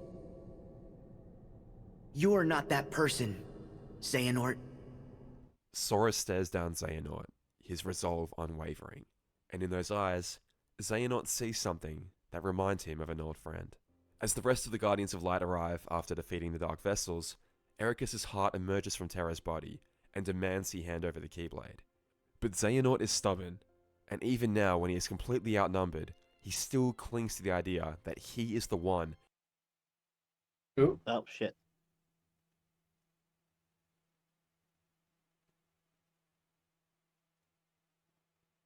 And even now when he is... Okay. So I guess while we wait for this to continue loading, we've been going for a while. It's almost 3 hours. I mean, we've been pausing and discussing too, which I think is why, but damn. We do still have 2 more videos to go through after this one. I think those ones are shorter.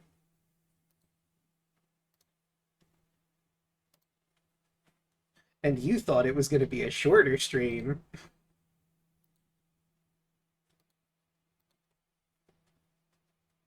Uh-oh. Daluna, you still there? Uh-oh. Oh. Oh, no. Looks like Daluna has, because it says he's offline. It's not on my end, right?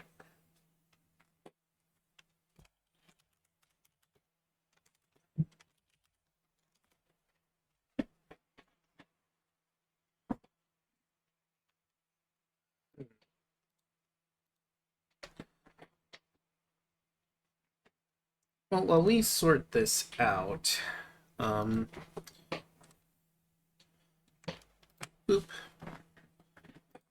Got that. I'm gonna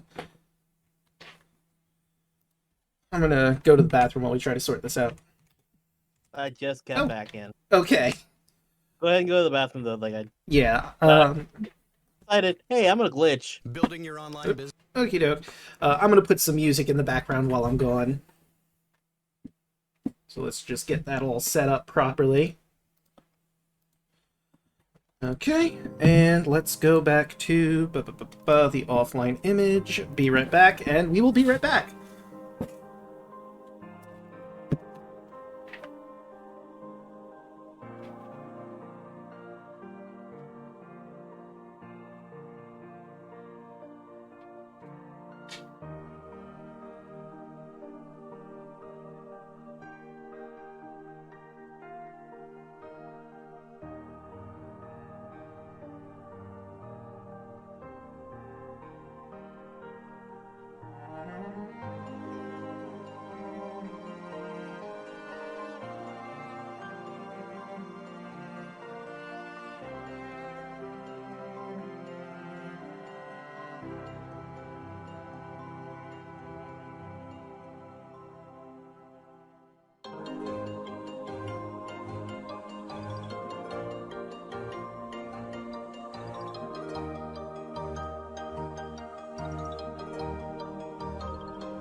I have returned. Right. Welcome back.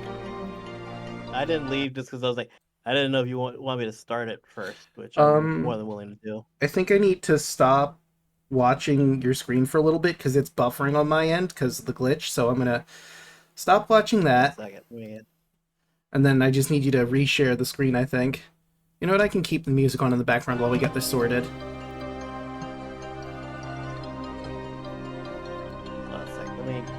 Get some water real quick, alright?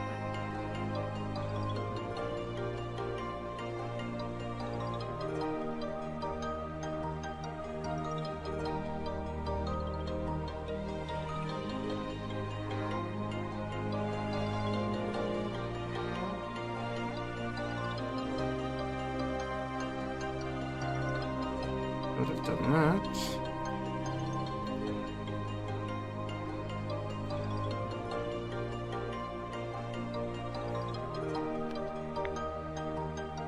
Okie dokie. What's wrong with these headphones? I don't know. What?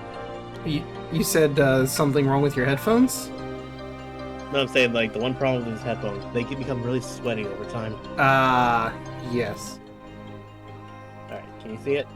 Let me go back in and check. Yeah, let me just pop this out again. See my mouse going all Yes, around, I so see your I'm mouse. doing this. Alright, Yeah, let's... I was like, I'm doing that deliberately to see if like you could see it moving. Okay, let's go get rid of the Be Right Back, go into the Let's Watch one more time, and good, it picked exactly the window that I was hoping it would. So we should, in theory, be good. Let me just get rid of the music. Okay, now we're good.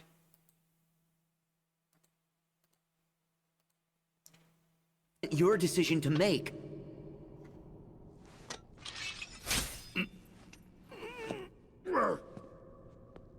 Then whose was it?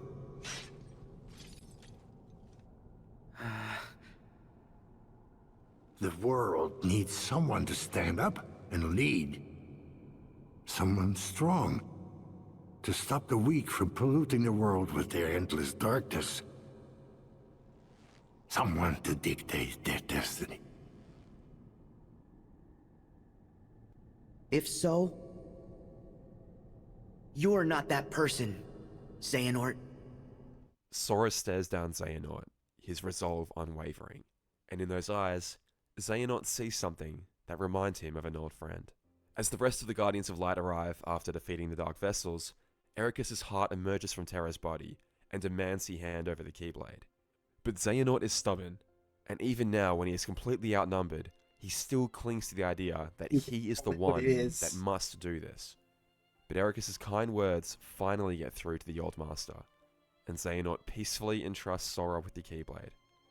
After refusing to see him as anything more than a pawn, simply a dull, ordinary boy, and genuinely unwilling to even consider a reality in which Sora would beat him, perhaps Xehanort now sees Sora for what he truly is.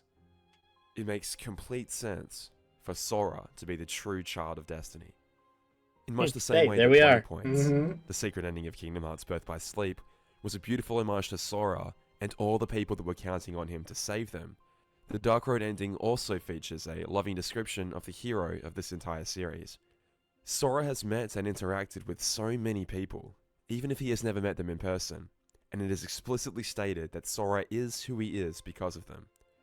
Like Xehanort, Sora can also feel and share what is in the hearts of others, and as seen with Ventus, Roxas, Xion, and even Kairi, Sora has connected his heart with those of others to become one. Sora was of course actually born and raised on the Destiny Islands, perhaps laying more of a claim to the title than Xehanort, who moved there shortly after his birth. And of course, Sora has encountered endless darkness as well, feeling so much suffering, especially in Kingdom Hearts 3 at the tragic loss of his friends, as light faded and darkness prevailed. But as the prophecy says, the Child of Destiny averted this outcome. Sora punctured a hole in the fabric of time and emerged into a world where light triumphed over the darkness, at great personal cost. From all the information we have so far, it truly seems like Sora fits the description, and perhaps he will rise to the mantle of Light's master in Kingdom Hearts 4, if he's not there already. Perhaps young Xehanort himself even recognizes this. One particular scene in Kingdom Hearts 3 has always stuck with me. After all young Xehanort's grandstanding and bravado, in a moment where only Sora can hear what he is saying, he takes the opportunity to whisper, Wait! Find the hearts joined to yours. Huh? Perhaps the young man realizes that while he can't outright betray his future self, maybe from his perspective he sees that instead of wasting his life trying to live up to expectations he will never reach, perhaps Sora is the true inheritor of the mantle.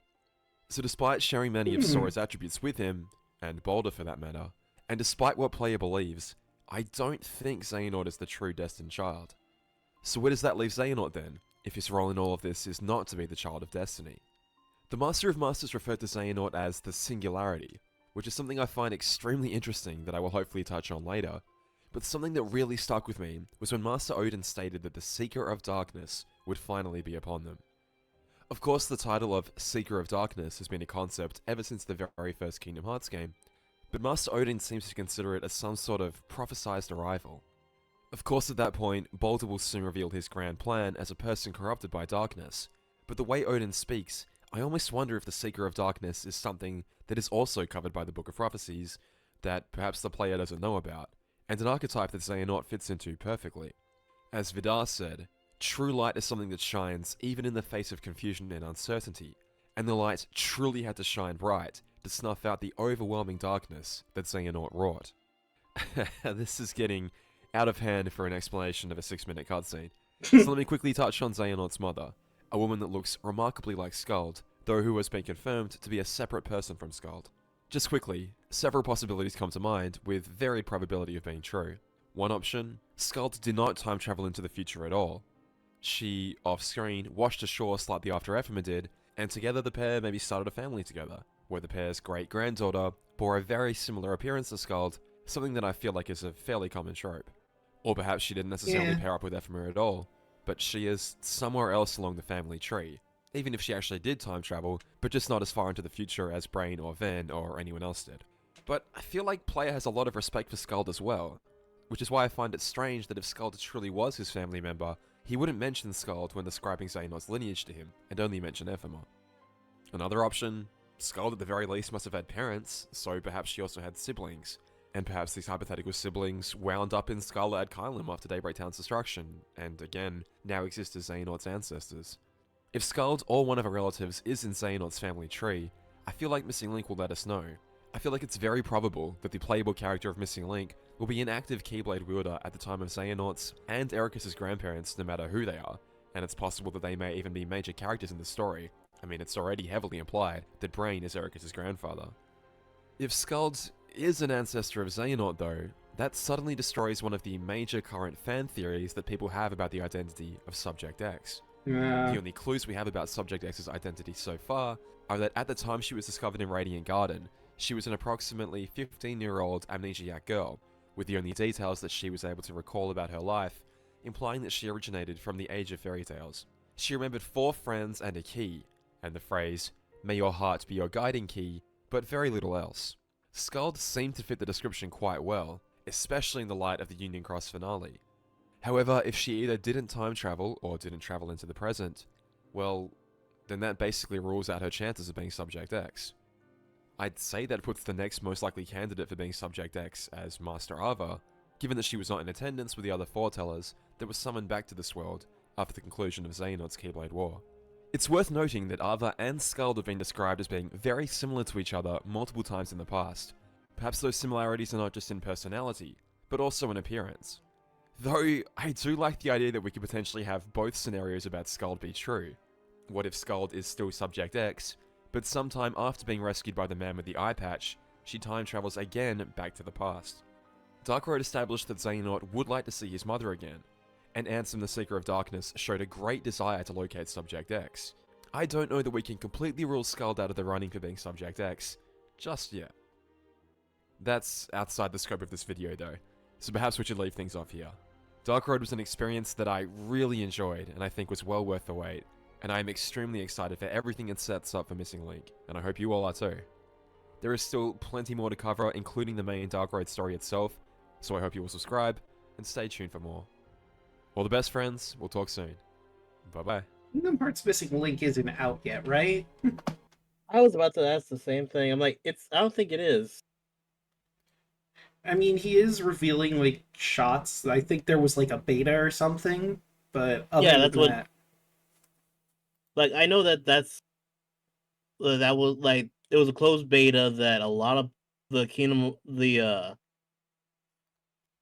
or the Wayfarers, like, they were all like, I need to be a part of this so they could actually start doing stuff. Or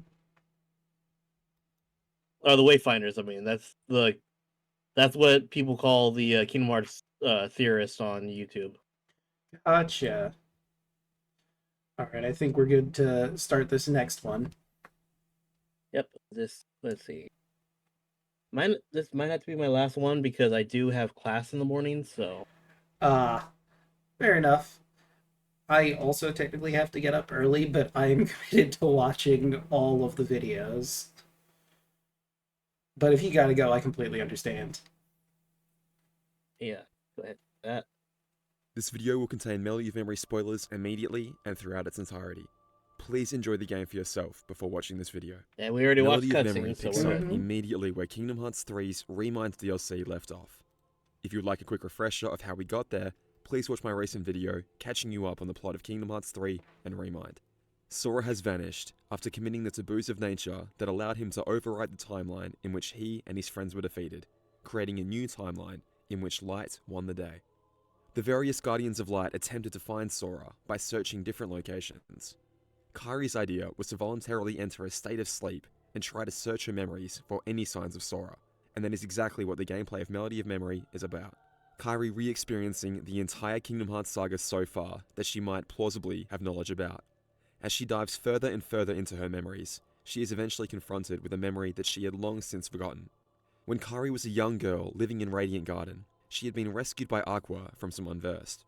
By the conclusion of Kingdom Hearts Birth by Sleep, Terra's heart had been eclipsed by Master Xehanort's from within his own body, and the man now knew very little about who he even was, save for his name. He was brought in as an apprentice by Ansem the Wise, and began researching into the mysteries of darkness and the heart, until one day experimenting on himself, and unlocking some of Master Xehanort's lingering memories. One day he opened the door to Radiant Garden's keyhole, allowing the Heartless to invade the peaceful world and begin to consume it. It is here that we see Kairi's lost memory, her fleeing from the Heartless, only to be captured by Apprentice Xehanort and placed into a pod, part of a larger machine that was first seen in Kingdom Hearts 1. This is the same style of machine that has also been seen in Union Cross, and the basic concept is that the occupants will be jettisoned out of their world at extremely high speeds, letting them travel great distances between worlds, and allowing them to survive the vast darkness that keeps each world separated. However, without the proper protection on the pods, the occupants will not be shielded from the ravages of the light speed travel, and their body will be stripped away, leaving nothing but a heart. According to Darkness, the advantage to this is that an unencumbered heart will have the ability to travel through time, and Maleficent recently utilized this technique to return to her own time in Kingdom Hearts Union Cross.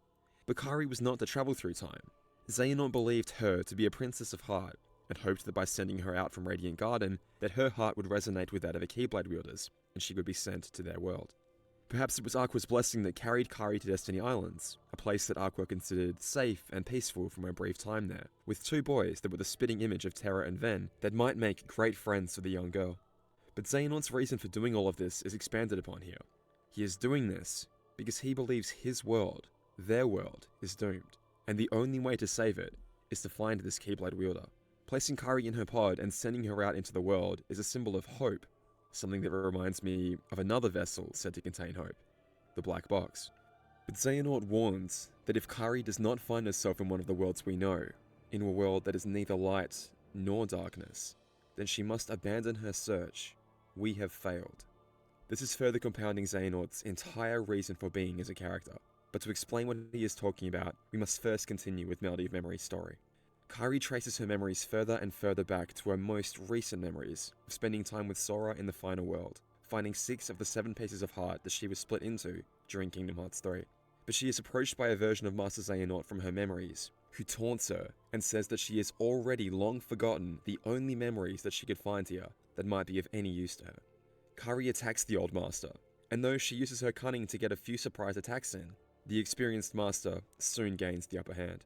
In much the same way that memory enemies could still very much hurt Sora and Riku in Chain of Memories, Xehanort is about to strike a defenseless Kairi when suddenly, the Kingdom Key appears in her hand to block the attack.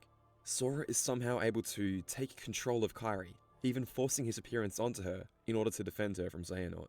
After defeating Xehanort once more, he rewards Kairi with the chance to hear what she had heard all those years ago once more, and reverts back through his incarnations so that Apprentice Xehanort can tell her the message one more time. This is all information that was etched into Kairi's heart. Kingdom Hearts as a series has always enforced the idea over and over again that memories cannot be destroyed, and in this sense, Kairi is only forging a new pathway to information that she already had. It's not like Xehanort is returning from the grave to tell her this. With her clue to Sora's whereabouts in hand, Kairi awakens to find that a year has passed in real time, and relays what she learns to Ansem the Wise, Ienzo, and Evan. Ansem the Wise postulates that Xehanort was referring to a world completely separate from any that have been known in the Kingdom Hearts universe, and very quickly comes to the conclusion that if they all exist in reality, then a world on the complete other side of that reality would be unreality, fiction. Riku enters, having just finished his time spent investigating Organization 13's data in Cid's computer, and the Fairy Godmother enters as well, revealing that they now have the 3 keys needed to start looking for Sora. Riku's dreams, Kairi's memories, and the final piece are all that were necessary. Riku's dreams were of course shown in the Kingdom Hearts 3 secret ending, where he saw himself among a large city that we might recognize as Shinjuku, a ward of Tokyo that neighbors the ward of Shibuya that Sora woke up in. Vexen and Ienzo wonder if this city might be the fictional world that Xehanort was referring to, and Ansem the Wise clarifies that there are 3 realms that comprise the Kingdom Hearts universe: light, darkness, and the realm between. Within those realms, sub-realms can exist as well, such as memory, data, and dreams. But if one were to be on the complete opposite side of this reality that all these characters know, then they must be somewhere that is unreal, somewhere fictional. The Fairy Godmother takes Kairi and Riku to meet the 3rd key, and the unlikely trio arrive in the actual final world. Though the friends initially do not see anyone there, once they look closer, they are greeted by the sight of hundreds, if not thousands of spirits that still cling to this world, refusing to move on to death, appearing as translucent stars. Eventually the trio tracks down the star they are looking for, the same star that Sora had met during his brief period in the final world during the events of Kingdom Hearts 3. It's interesting that the star remembers who Sora is, despite Sora going back in time to overwrite the events of his own death, indicating that the final world may be temporally immune to any time travel shenanigans. The star is initially hesitant, but soon trusts Kairi, Riku, and the Fairy Godmother when they mention Sora's name. The Fairy Godmother seems to know a lot about the star, revealing to Riku and Kairi that the star came from the opposite world, that her body was taken from her, and that if she were to return to her world, her heart would be taken as well. We had already been told this in Kingdom Hearts 3, as the star confided in Sora that she dreamed that someone would come for her, but the person she was hoping would come for her had been physically changed beyond recognition, and his heart had been replaced by another's. However, if that person was to regain his old self again and learn she had disappeared, he would certainly try to come and rescue her. That person's name was of course Yozora, leading many people to believe that the star's initial appearance may have been this girl from the Verum Rex teaser trailer earlier in the game, and in the time being, a lot of fans are calling her Stella, after the character that received a design and character change to become Luna as Final Fantasy Versus 13 became Final Fantasy 15. I feel sorry for anyone jumping on this train just now. Yeah. I imagine that the Fairy Godmother knows all of this because, well, dreams are her specialty. And just like with Cinderella, the Fairy Godmother appears before those with strong dreams and does what she can to aid them, though not without restrictions, and she cannot completely solve their problems. The Fairy Godmother says that she would restore the star's body if she could, however she lacks the power to do so, but nevertheless, she hopes that she can soon make the star's dream come true. After Riku explains that they believe that Sora lies in a city full of tall buildings, the star offers that the city with the most skyscrapers that she knows is a city called Quadratum. The Fairy Godmother can't be sure that's exactly where Sora is, but it certainly is possible, and it's the only lead they have for now. So the star allows Riku to use her as a portal, summoning a pink gate to Quadratum, just as Xehanort was used as a portal to Scarlet at Kylum. Kairi hopes to go with Riku as well, but Riku shows hesitation, and Kairi disappointedly concedes that she is still inexperienced and not a Keyblade Master yet, agreeing to return to tell Yad Sid and Mickey what had happened, and more importantly, complete her training so that she can come and help. Riku activates the portal, and a beam of light is shot interestingly up into the sky, gathering the clouds and sending him outside the Kingdom Hearts universe. I say the beam of light shooting up into the sky is interesting because it's in contrast to the portal opened up in the floor when Sora uses the power of waking to travel backwards in time, clearly showing that Riku is going somewhere outside this universe. I'll do a whole video on Quadratum itself after more people have had the chance to play the game, but Quadratum here can refer to many things.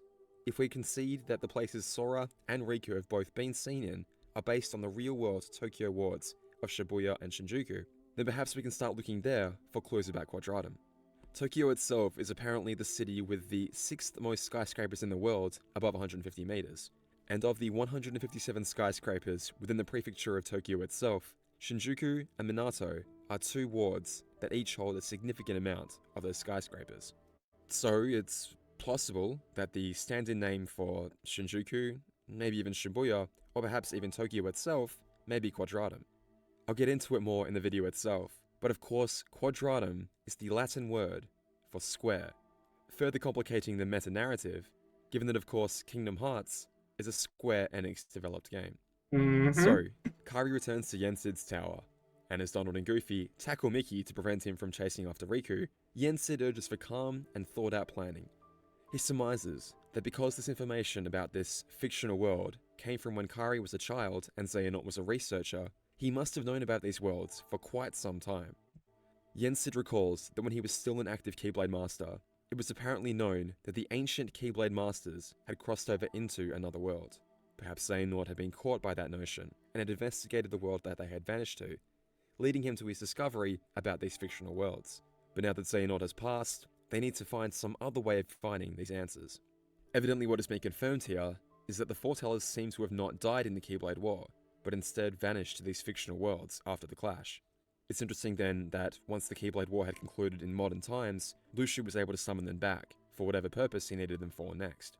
Donald and Goofy are to return to everyone in Radiant Garden, the Land of Departure, and Twilight Town to inform them of what has been learned. The implication I read from this is that Terra, Ven, and Aqua have returned from the Realm of Darkness to the Land of Departure, which I guess was never directly confirmed, but you could assume in Remind, given that Riku isn't hopeful that they will return from the Realm of Darkness with news. He says they went, and Aerith is saddened that there has been no progress. Perhaps though, we will get more games detailing their adventure in the Realm of Darkness, as well as learning what the Twilight Town gang have been up to in the past year, whether Issa and Lee have made any headway into their search for Subject X, or for that matter, whether Lorium and Elrena have made any progress with Strelitzia. So while Donald and Goofy are informing the others, Kairi will continue her training, choosing Master Aqua to study under. I can't imagine Riku's journey is going to go smoothly. Xehanort himself said that if you find yourself in another world that is neither light nor darkness, you need to abandon your search. We have failed, and Riku is about to walk headfirst into this other world. It may take the strength that Kairi has, Master Kairi has, to bring both Riku and Sora back safely. That would be and Mickey really will start cool. searching for the information that That'd be Xehanort amazing, uncovered about actually. the Unreal Worlds, starting his search in Scala ad Kylum. And that is everything directly covered in the Melody of Memory story itself. I'm sure you have a ton of questions, and I have so much to expand upon about the idea of fictional worlds, how Xehanort learned about them, the methods Sora used to reach Kairi, and the meta-narrative of what it is to be a player of games, and how this connects outwardly to adjacent video game series. But each of these deserves their own video. I'm going to try my absolute best to make each one shorter so that you guys get more content quicker, rather than wrapping all these ideas into one video that takes forever to come out. Please subscribe and check back here, because I really feel like this story ties into the story of Xehanort's past and Dark Road perfectly. All these pieces seem to be falling into place so cleanly, and I really hope I can do justice to you guys when I try and explain them. I'll leave it with you guys. Please keep enjoying Melody of Memory, and I'll hopefully be back to talk to you really soon. All the best, guys. Bye-bye. Alright. And that just leaves the one video, but you want to leave for the night, I understand. So, Daluna, tell everyone where you can be found. Hello, my name is Daluna13. You can find me on Twitter at Daluna1338. You can find me on Twitter, Twitch, YouTube. Anywhere else you can think to find me at Daluna13. So, we Throughout have the entire Xehanort saga, I always felt like we that. Tomorrow, we start playing the most dangerous game. Eat. Which, I'm not even kidding. Everyone had to read the same 3 or 4 books in high school. The Most Dangerous Game is one of my favorite books that I was actually forced to read. I think it's different dependent on region, but my personal favorite was The Cast of Amontillado. That was also a really good one. Like, that one, The Hatchet, Amontillado was one. Gatsby, of course, because I don't think anyone didn't read Gatsby as a kid. When you needed Prepping the next video. Okay. Continue. But yeah, the fact that we're gonna be literally playing the Most Dangerous Game, I'm like, ooh, this will be fun. and I already have an idea that I'm going to in character. I'm gonna actually. It's kind of a reveal. Kartik was born and raised in a village of nothing but warriors and adventurers. He kind of like, as soon as they all fell into that hole, he figured out what they were doing. So he's going to point it out. Now, whether our party listens to him or not, that's up, and that's going to be for them to debate.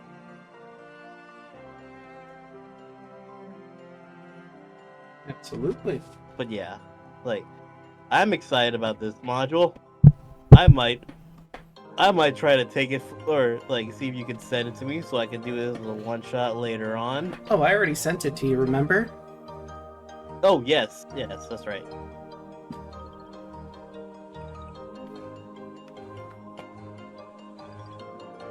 I also don't know where I put my phone. Oh dear, that'll be something I have to deal with later, I guess. That's annoying. Yeah. But, continue.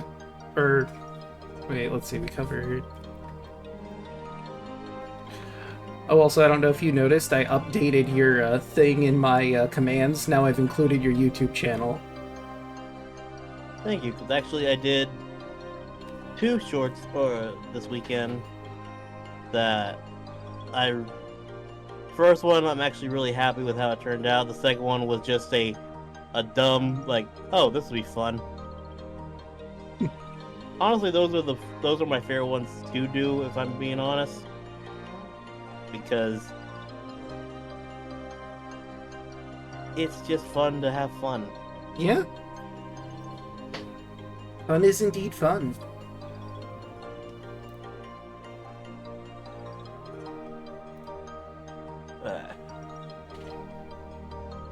Since this is most likely our last Tuesday Kingdom Hearts stream, it's been a pleasure to do this. Thank you for letting me tag along.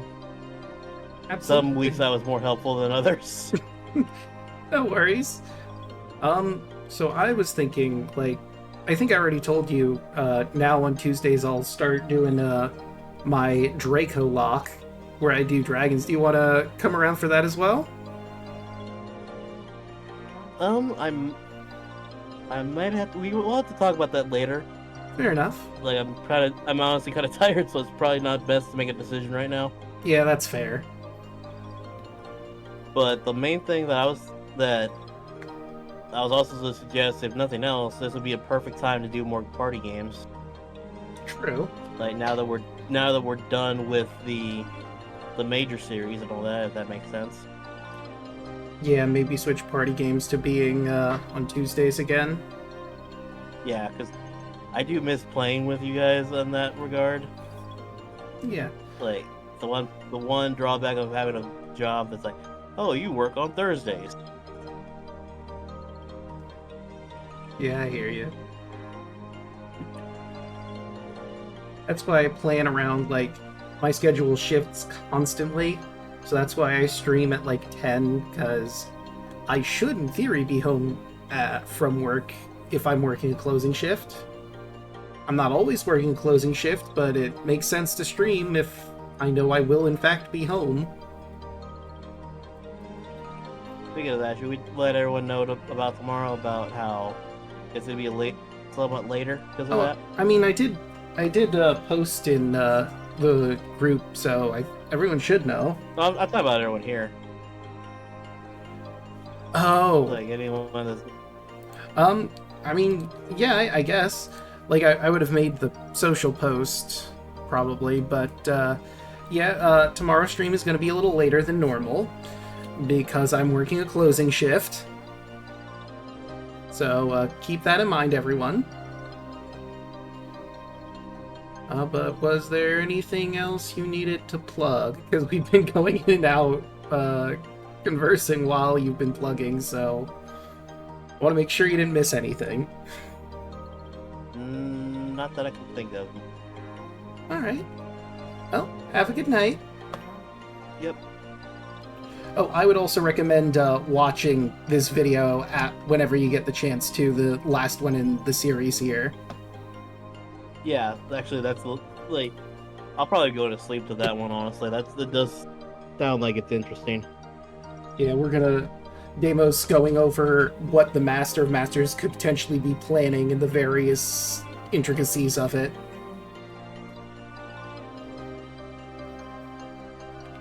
Alright, well, have a good night, everybody. Good night. Alright, now it's just me and you, chat. You and me. Let's turn off the music. Yep.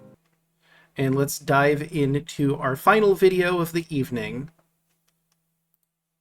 The Mysteries and Machinations of the Master of Masters. Throughout the entire Xehanort saga, I always felt like we had a decent idea about the goals of both the heroes and the villains. Sora wanted to save his friends, and did his best to help everyone he met along the way. Riku made mistakes, but then sought redemption, putting Sora's well-being over his own constantly from that point onwards. Ansem and Xemnas sought to create their own version of Kingdom Hearts in their own shortcut ways, and Master Xehanort himself sought Kingdom Hearts because he believed the world had been thrown out of balance, and with its power, he could recreate the world as he saw fit, and he didn't care who he hurt to see that goal through. Yeah, the plot elements grew more and more complicated, and we have definitely experienced our fair share of stretching and moulding the pre-existing canon in a way that skirts on retconning, but each game typically explained everything you needed to know, either through cutscenes or the secret reports of the game you were playing itself. But can you honestly tell me, right now in August of 2020, 5 years after his introduction to Kingdom Hearts Key, what is the Master of Masters' plan? Why did he write the Book of Prophecies? Why did he disappear? Why did he start the Keyblade War that destroyed the world in Kingdom Hearts Key? And then why did he start another one that nearly destroyed what was left in Kingdom Hearts 3? Who or what is Darkness? And what role do they have to play in all of this? Are they working with or against the Master of Masters? And how does Yuzora come into all of this? And for that matter, how does the larger mythos of the cancelled and reworked Final Fantasy Versus 13 play into the story of Kingdom Hearts? The simple answer is that, though we have received small scraps of information here and there, we simply don't have any hard answers for these questions yet.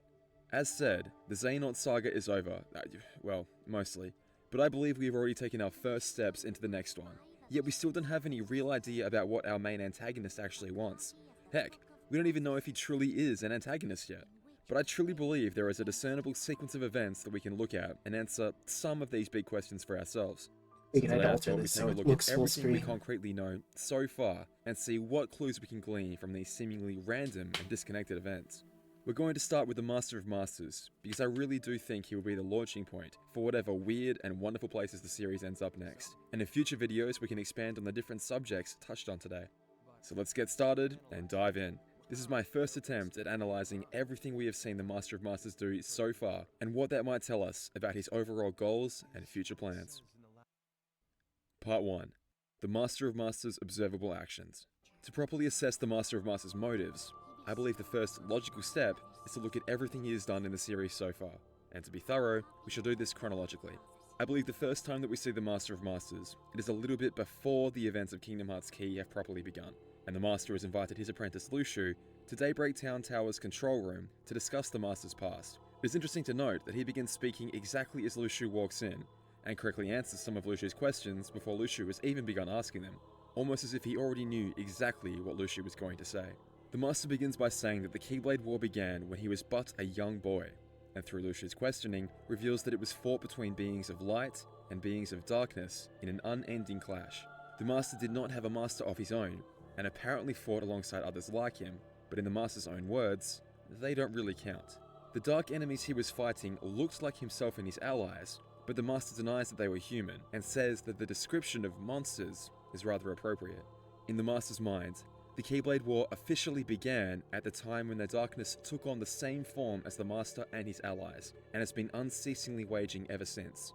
Because the darkness can constantly change form and hide itself, the war was never truly able to end, and the Master outright says that what he's about to do now is not an attempt to begin the Keyblade War, but rather an attempt to finally end it.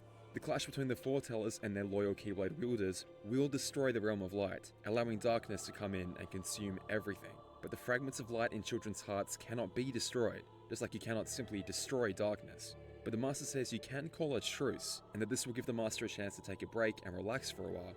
leaving a bewildered Luxu to wonder how the Master can be okay with leaving the fate of the world in the hands of the Dandelions and the Union leaders. Luxu also wonders if the Dandelions will at least be able to come home when the Master is finished with them, to which the Master simply responds, maybe not all of them, clearly implying that some will not be coming back. We'll now jump forward to the moment that the Master gave Luxu his role. At this point, the Master has already bestowed the new names and Keyblades upon the Foretellers, as well as their copies of the Book of Prophecies. As we know, Luxu now learns of his role to take the Master's Keyblade and the mysterious black box and travel with them into the future and observe all the events that are about to happen, primarily the dissolving of the Foretellers' relationship and the Keyblade War itself.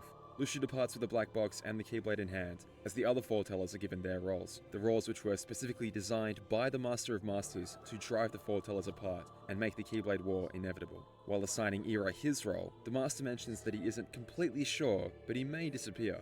When giving Gula his role, and the Lost Page, the Master seems to be reading his own copy of the Book of Prophecies, very interested and engaged by what he is reading. And when giving Ava her role, he also gives her a secondary copy of the Book of Prophecies and a list of names, special dandelions to select as his new Union leaders in the next world. After assigning the roles, the Master of Masters does indeed disappear without a trace, and is not seen again for hundreds, if not thousands of years. As the war begins at the Keyblade Graveyard, the Dandelions will all depart into the data recreation of Daybreak Town, and Luxu will follow to continue his observations. In the 11th Kingdom Hearts 3 secret report, Luxu notes that though the Keyblade War happened exactly as was written on the Lost Page, one of the 5 new Union leaders is an imposter, someone the Master did not choose. He says this imposter represents a virus in the program the Master so carefully wrote, and that this virus will soon allow the 5 Union leaders to escape this world line that they have been trapped in. Something that Luxu believes to be a deviation from the Master's plan. Luxu doesn't even know how this can be possible, but passes on the Master's Keyblade as instructed, and ponders if even these supposed deviations from the Master's plan are actually what he intended to happen all along.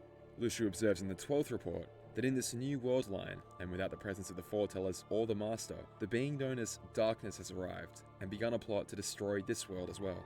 But it is my belief that the Darkness has actually been operating under the radar for quite some time already. He is next seen again hundreds of years later, and though we haven't actually seen it yet, it is implied that the Master of Masters appears before the young Xehanort, seemingly right before Xehanort departs on his world tour, giving him the iconic black coat to ward off darkness. I imagine that we will see this original meeting in Kingdom Hearts Dark Road eventually, likely occurring chronologically before the graveyard scene that occurs 4 years after the adventure begins. We do see the pair meeting again after the world tour though, where Xehanort and the Master discuss the things that Xehanort has seen. Xehanort shows contempt towards those that he has met throughout his travels, believing that every heart contains darkness, and that the citizens' pretense of living peaceful, light-filled lives is a farce. The Master prods Xehanort towards affirming his growing worldview, and realizing that he should use his power to control the darkness and wield it to instill order among these potentially chaotic worlds. The Master also elects to tell Xehanort his name, and though Xehanort does hear what is said, the audience does not. Instead, we see the screen brightened by a mysterious light as he says his name. He also tells Xehanort that he is one of the Lost Masters, likely still counting himself as one of the 7 original Masters of Daybreak Town, along with Luxu and the 5 Foretellers. Surely this would have sparked Xehanort's curiosity, given that we already know Xehanort was interested in the story of the Lost Masters, directly asking Ericus about them when he was a bit younger. And this is off topic, but perhaps Xehanort's knowledge of the Masters is connected to the memories Xehanort is evidently seeing from the ancient past. Anyway, 75 years later, Xehanort's own Keyblade War has concluded, and Sora has disappeared from the world, ending up in some sort of alternate reality version of the real-world Tokyo prefecture of Shibuya. It seems that Riku can temporarily travel to that same place while he dreams, and as he does so, he is watched over by Yozora from what appears to be the Tokyo Metropolitan Government Building. But from what appears to be the rooftop of the Square Enix building, the Master of Masters makes his next reappearance. Taking a step towards the edge, he takes both of his hands, 2 perfect mirrors of each other, then flips the right one from being upside down to being matched up with its pair, forming a heart across the moon. Luxu writes in the 13th Kingdom Hearts 3 report that his long servitude has now finally come to an end. But now at last, the Keyblade War has begun, and Kingdom Hearts will open, a true and complete Kingdom Hearts, born of the clash between darkness and light. I will soon be reunited with my old companions, and in that moment, my long vigil will reach its end. He will return. Luxu seems to know that even this, the climax of Kingdom Hearts 3, will occur before it actually does. He accurately predicts that the foretellers will return, and given that he is now holding the Master's Keyblade once more, that surely implies that he also knew Xehanort would lose the war, and therefore that Sora would rewrite time to ensure that outcome occurred. But what Lucius seems most excited about is that he will finally make his long-awaited return, and surely the person he's referring to here is the Master of Masters, which says to me that he doesn't realize that the Master of Masters already returned relatively recently, a comparatively short 75 years ago. And for the Master's final appearance, it seems that we will likely see his return very soon, as trailers for Melody of Memory seem to show someone that could well be the Master appearing before Kairi in the final war. Hold on. Let's get rid of this ad.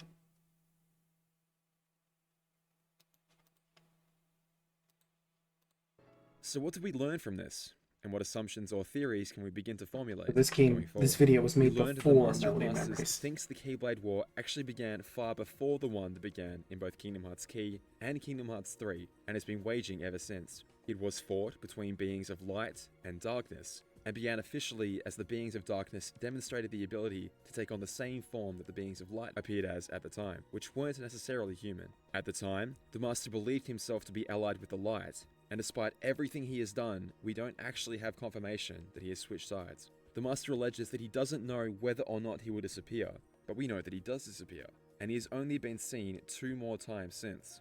Once in the Keyblade Graveyard, and once in the same place that Sora reappeared in after also disappearing from the known world. In fact, it is a Chirithy, one of the Master's own creations, that tells Sora what fate will befall him. Is it possible that Ven's Chirithy knows what will happen to Sora because it has already seen it happen to the Master? The Master has been able to live an extraordinarily long life, implying that he is either a being that lives a far longer lifespan than a typical human, has either artificially extended his life by body hopping, or has spent a lot of his time in a place where the rules of time as we know them do not apply, similar to Aqua's time spent in the Realm of Darkness. The Master of Masters wanted to enact not 1, but 2 Keyblade Wars, though in the first case, even though the Realm of Light itself would be destroyed, the Master made it imperative that the light would survive. In the second war, if everything went as the Master evidently planned it, then he intended for the light side to win, though not before the temporary corruption of Kingdom Hearts, and by putting the world at great risk of being destroyed, yet again.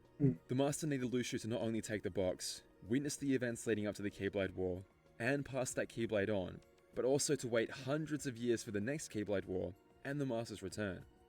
Did the Master not trust anyone else to wait there for him, or did Lucius' presence serve another purpose? Era implies that Lucius summoned the Foretellers back. Did Lucius act as a waypoint for the Foretellers to travel through time? Is Lucius special, in the sense that it must be him holding the black box and the Master's Keyblade for the Master to return? And while we're at it, at some stage we'll have to talk about the black box itself. Lucius seems to have lost track of it over the years, to the point where he's sending Luke's sword out to look for it. Maleficent and Peter after it as well, believing that it contains a copy of the Book of Prophecies, but eventually resolve to the reality that it simply does not exist in this time, but that will apparently change after the Keyblade War. And of course, the Master needed to have everything that would ever happen recorded in the Book of Prophecies. But if he had an eye that could let him see into the future, why would the Master need to write it all down in a book? Apart from the fact that there would just be so much information to keep track of, what was the purpose of writing that information down and distributing it to others? It certainly wasn't useful in avoiding the Keyblade War. I mean, if anything, it guaranteed that the war would happen. So if the information wasn't written down for the Master's personal benefit, perhaps it was written down explicitly so that someone or something else could read it. Allow me to piece together my current thoughts as to what this information has been pointing towards. This may absolutely be proven wrong in the future, but with the information we have established so far, I'm excited to hear your theories on it as well. For the time being, here's mine. Allow me a chance to establish a premise for you. Light, in its purest, physical, real-world sense, banishes darkness simply by existing. When you turn on a lamp in a dim room, the presence of light immediately forces the darkness to recede. Darkness, as a concept after all, simply describes a state that is in absence of light. But conceptually, one cannot exist without the other. Even describing one, you are pretty much forced to refer to the other.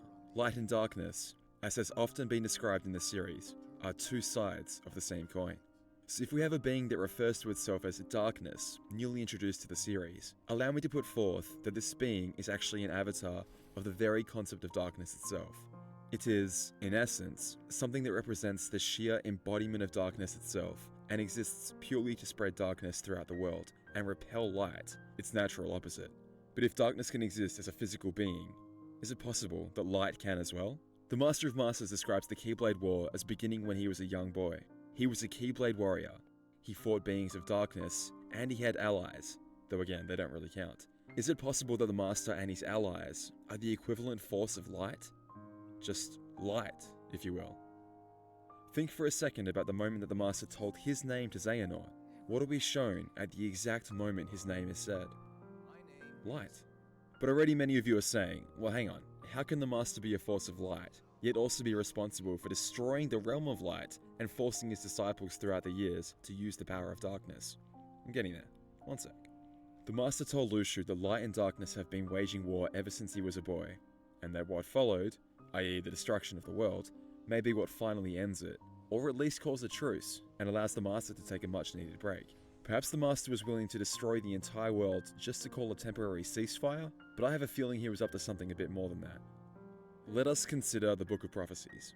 If we take what has been said about it to be true, then it contains a written account of everything that the Master has seen while looking through his Keyblade, now carried by Luxu, with the final page detailing the grim ending of the Keyblade War. The Master gives out 5 copies of this book to his foretellers, and asks that 1 copy also be given to one of the new Union leaders, whose name is written on this piece of paper. The names on the list are Ephema, Skald, Brain, Lorium, and Strelitzia, meaning that one of these 5 must have been the original recipient of the book. But because Ava knows what choice she has to make, and what will happen to the world if she does, she makes one conscious effort to defy fate, and instead of the person it was supposed to go to, instead chooses to give it to Brain. That means the Brain could not have been the one circled, and that the person was instead one of these 4. I believe that Darkness knew the intended recipient.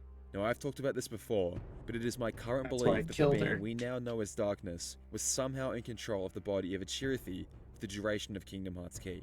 Whether or not the Chirithy was corrupted, born that way, or somehow possessed, either way, Darkness is in control of what we will refer to as Dark Chirithy. The Master asserts that the Keyblade War began because the Darkness found a way to assume the appearance of other beings. I feel like we may be witnessing that in the form of Dark Chirithy.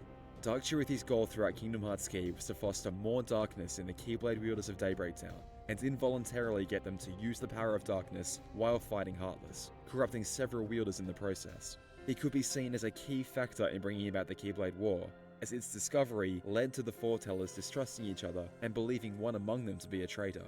It also stole light away from the wielders, making them bitter and resentful towards each other, even leading to them clashing Keyblades in the streets over stolen lucks. But its final act was to free itself from its Chirithy host. It claimed that by being struck down by its bonded wielder, the bonds between itself and its linked partner were now severed, and it was free to do as it pleased. Minutes after Dark Chirithy was struck down, Ven arrived at the abandoned warehouse, where the playable character and Skald had just been talking with Gula. Ven wandered in, believing that Master Ava wanted to speak to him. Strelitzia, who had been following our character's trail, also entered the building.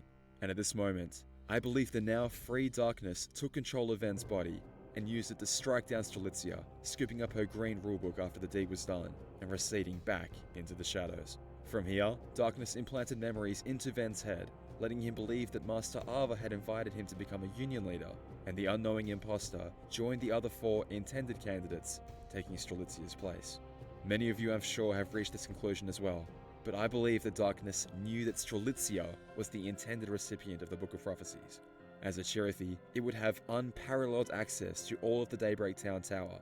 In fact, Master Ira himself even says that he initially caught the Dark Chirithy sniffing around, clearly demonstrating that it was searching the tower. I believe that the Dark Chirithy saw one of the copies of the Book of Prophecies, and was able to read just enough to learn what it was supposed to do, or in a way, what it had already done, to enact the Keyblade War. And it also read that Strelitzia would receive a copy of the Book of Prophecies in the next world. The Master of Masters described the war as this unending clash that would never resolve itself, with each side continually one-upping the other with their increasingly clever tactics. If the Dark Chirithy truly was an avatar of darkness, and it believed the Master of Masters to be an avatar of the light, then perhaps it would have interpreted the ability to see through time and the creation of the Book of Prophecies as the ultimate trump card for the light side, a foolproof way of ensuring victory over the darkness by knowing every move that it would ever make. Ira found the Chirithy initially, therefore it may have been sniffing around in Ira's chambers, getting a chance to read through Ira's copy of the Book of Prophecies that Ira himself was constantly reading. But now that it was discovered, the rest of the foretellers may well have been on high alert, and with its tiny Chirithy body, who knows if it was even strong enough to steal the book in the first place. But what a perfect way to interrupt the light side's plans, and instead gain a tremendous advantage for the darkness than by stealing a copy of the Book of Prophecies for itself. And luckily for it, it had read that a copy of the book was about to be given to a brand new Union leader. All it had to do now was continue to spread the seeds of darkness throughout the Warriors of Light, and wait for that destined moment to arrive. However, things did not go exactly to plan. Ava knew what the Master had intended for her to do, what the Book of Prophecies said that she would do, what therefore in the future Lushu must have witnessed her do, and made a change. Through the Master's creation of the Book of Prophecies and the knowing of what was to come, Ava changed the course of history, and instead of giving the Book of Prophecies to Strelitzia, instead decided to give it to Brain. So that leaves us with a conundrum. What happens when you know the future and make a conscious effort to do something differently? Does the Book of Prophecies change as a result? I absolutely do not know, but my current theory is probably not. Consider the last page of the Book of Prophecies. The foretellers read, as darkness itself may well have, that the fated land will be the battleground for a great war. Light will see defeat and expire, while darkness prevails evermore. Darkness prevails evermore, huh? Well, I'm sure any being of darkness would want to do whatever it could to ensure that future happened. Yeah. But which Keyblade War is the final page referring to? Our choices are, well, either the original Keyblade War that the Master of Masters was Probably not that one. The Keyblade War seen in Kingdom Hearts Key, or the Keyblade War seen in Kingdom Hearts 3, I suppose, are our Probably three options. 3, but and given that the book could be itself is 2. filled with characters, enemies, and stories that are demonstrably from the future, I would say that the war being described in the book is actually the Keyblade War from Kingdom Hearts 3. To back that up, consider that the Lost Page, which is said to detail the actions of the traitor, and in Lushu's own words, also perfectly describes the Keyblade War from Kingdom Hearts Key. That page was torn out of the middle of the book. Therefore, the last page of the Book of Prophecies describes the original timeline of Kingdom Hearts 3. Sora and his allies arrive at the Keyblade Graveyard and are soundly defeated by Terra Xehanort. All 7 lights fade, seeing defeat and expiring, while darkness prevails evermore. In fact, if we even take a listen to the quote from Xehanort's data battle, upon Xehanort's defeat, he utters a most curious line. This is not what was written. This is not what was written. Interesting. This was your fate. Accept it. To me, this says that Xehanort has either read or been told what is on that final page. But Sora committed a taboo of nature, abusing the power of waking to bring his friends' hearts back from the edge of oblivion, tearing a hole in the fabric of time and slipping through to an alternate reality, where Naminé was able to contact Terra's lingering will and allow it to turn the tide in the battle against Terranort. In this timeline, the light side won the final battle, and I would argue that everything beyond this point is now unwritten in the original Book of Prophecies, because this is a reality that was never supposed to exist. And what's interesting is that Terranort may know, but young Xehanort and even Master Xehanort definitely seem to know that this will happen. So turning our attention back to Strelitzia's name being written as the intended recipient of the Book of Prophecies, I would argue that Ava's changing of fate has created a new timeline, just as Sora did when he changed his fate.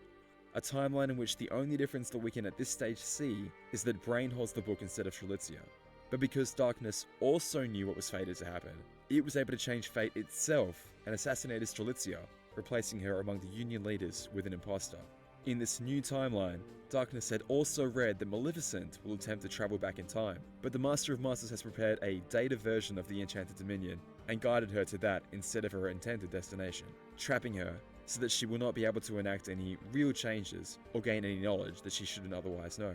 As Darkness escorts her through Daybreak Town, Maleficent asks Darkness how it can possibly know everything that is happening, and just what it is. Darkness refers to itself as an old friend, but more importantly, to prove to Maleficent she will be okay when traveling through time without a body, Darkness admits that she exists in the future as written in the Book of Prophecies.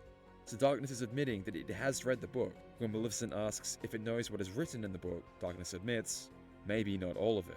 And to me, the reason that it says this is because the future that it read said that Strelitzia would be holding a copy of the book, and she very clearly wasn't. Before long, I can only assume Darkness, which now has some doubts in its confidence of the things that it read in the Book of Prophecies, will either intentionally or unintentionally hide itself deep within the pit of Ventus's heart and vanish from the world for several hundreds of years as it travels through time. After finding Ventus and taking him on as his apprentice, Master Xehanort will extract all the darkness from within Ven's heart, including Ven's own darkness, plus the being of darkness itself, to create the guy that we know as Vanitas. Vanitas then unleashes its plague of dark beings throughout the worlds, spreading unversed into every world he travels to.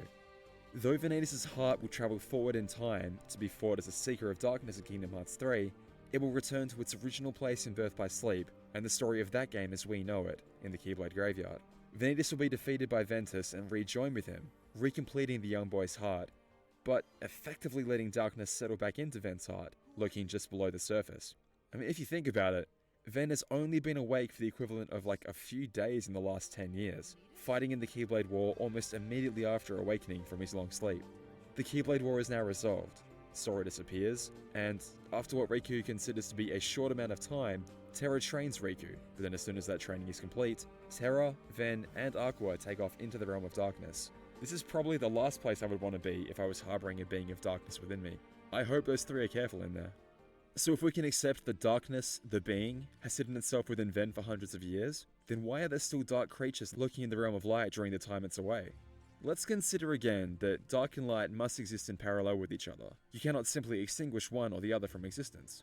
So, perhaps this is why, in the years without a literal avatar of darkness plaguing the Realm of Light, darkness will start to sprout in the hearts of people, the weak who are hungry for power, and obtain it through intimidation and hatred. It seems like Xehanort observes this happening throughout Kingdom Hearts Dark Road, and it is said that the heartless are born from the darkness within one's heart. So perhaps we could think of the original pure Daybreak Town in the beautiful bright Realm of Light as being a ticking time bomb waiting to explode, because it was so pure and filled with light that it was completely imbalanced. Perhaps out of some sort of universal necessity, the being literally known as darkness manifested as a Chirithy and immediately began trying to rebalance the equation, and rebalance it did. By the time it was finished, not only was Daybreak Town destroyed, but the Realm of Light itself was completely shattered into tiny pieces, with each fragment forcibly isolated by a sea of darkness that kept them all separate.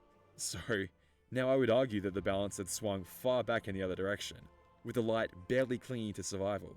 But as the Master of Masters said, you cannot destroy the light that lives in children's hearts. And over time, the worlds that developed were predominantly filled with light once more. But in a world so full of darkness, and darkness evidently still sprouting in people's hearts, what could possibly turn the tide and restore balance now? Well, consider what happened to Ven after he and Vanitas clashed. Still harboring that being of immense darkness within him, Ventus's heart called out and returned to that place that it had taken refuge in once before, within Sora's heart. In a universe completely blackened by darkness, this small boy on his tiny island now harbored within him the literal avatar of darkness itself. A powerful, light-wielding Keyblade wielder had just been struck down. 2 of his 3 light-filled pupils had vanished, and 1 had become corrupted by darkness. The land that Master considered so sacred had been ruined, then lost to oblivion, and the world itself was nearly lost as the Keyblade itself was imperfectly forged. The foretellers were presumably all long still dead, and of course the Master of Masters himself was still nowhere to be seen. Perhaps now was the time for the universe to assist the light side. In response to the immense darkness within him, what if Sora was bestowed with extraordinary light-based power, the kind the darkness could never defeat, and in fact to this day never has? Sora has canonically never lost a battle to the darkness, no matter how mighty the evil that stood before him. The kid's practically not even 16, and has defeated countless strong Heartless, Ansem, Xemnas, hell, the entire Organization 13 at least twice.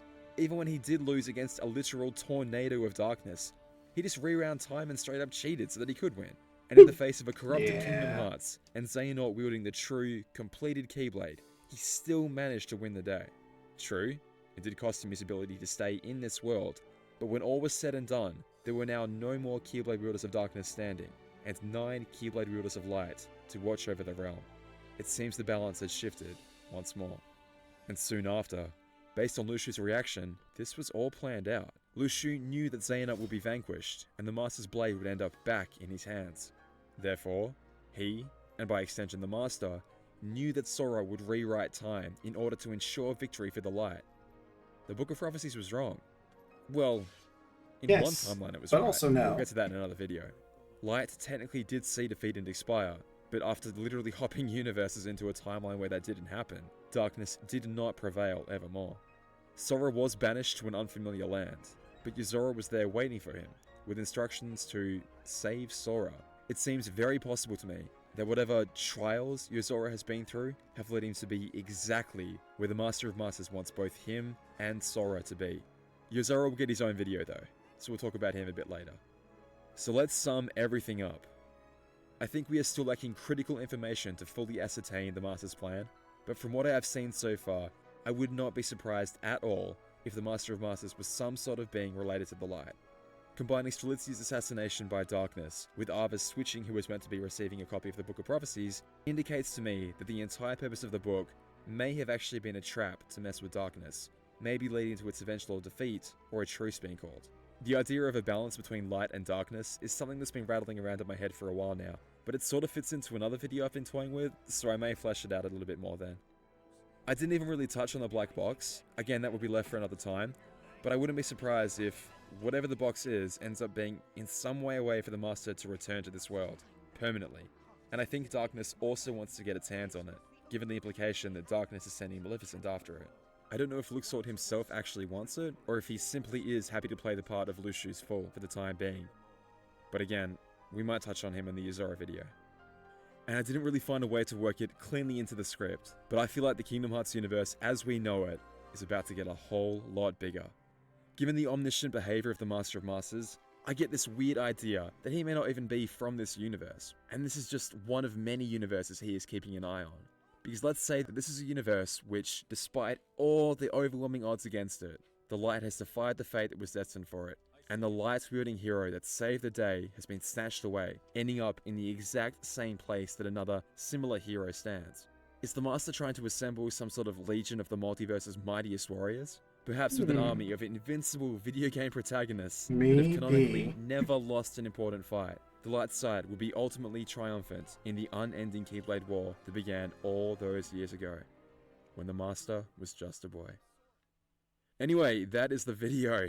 Thank you so much if you've made it this far, and I really hope to read your own theories and interpretations in the comments. I forget which video it is. The Master of Masters, again, like I said before, is just this ridiculously complicated topic that we honestly know so little. But I believe I remember watching a video from Damo here, where he theorizes that what is in the black box is the Data Daybreak Town.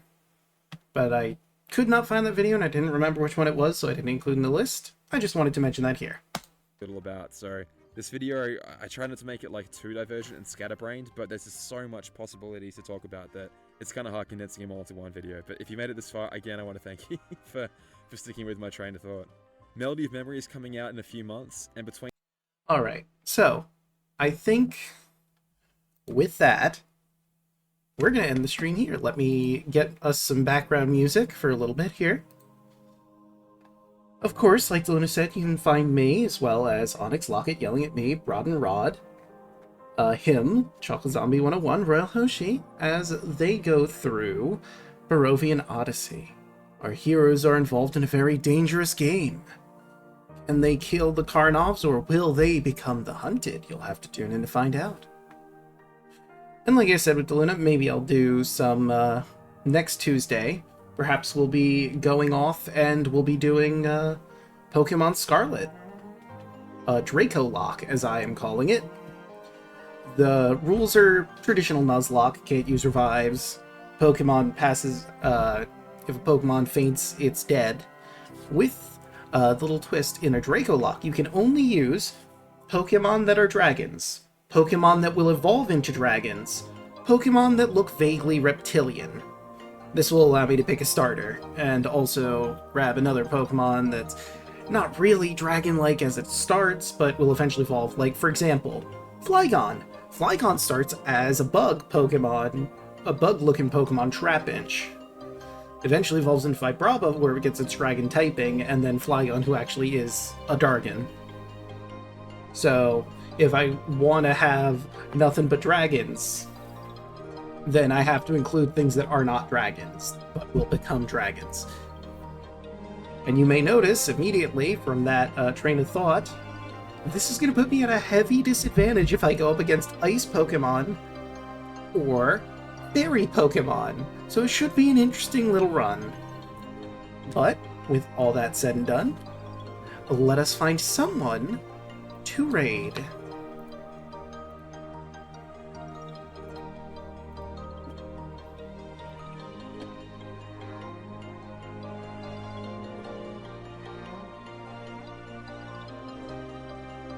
I think it's been a bit since I've raided Hinetu, so let's raid Hinetu.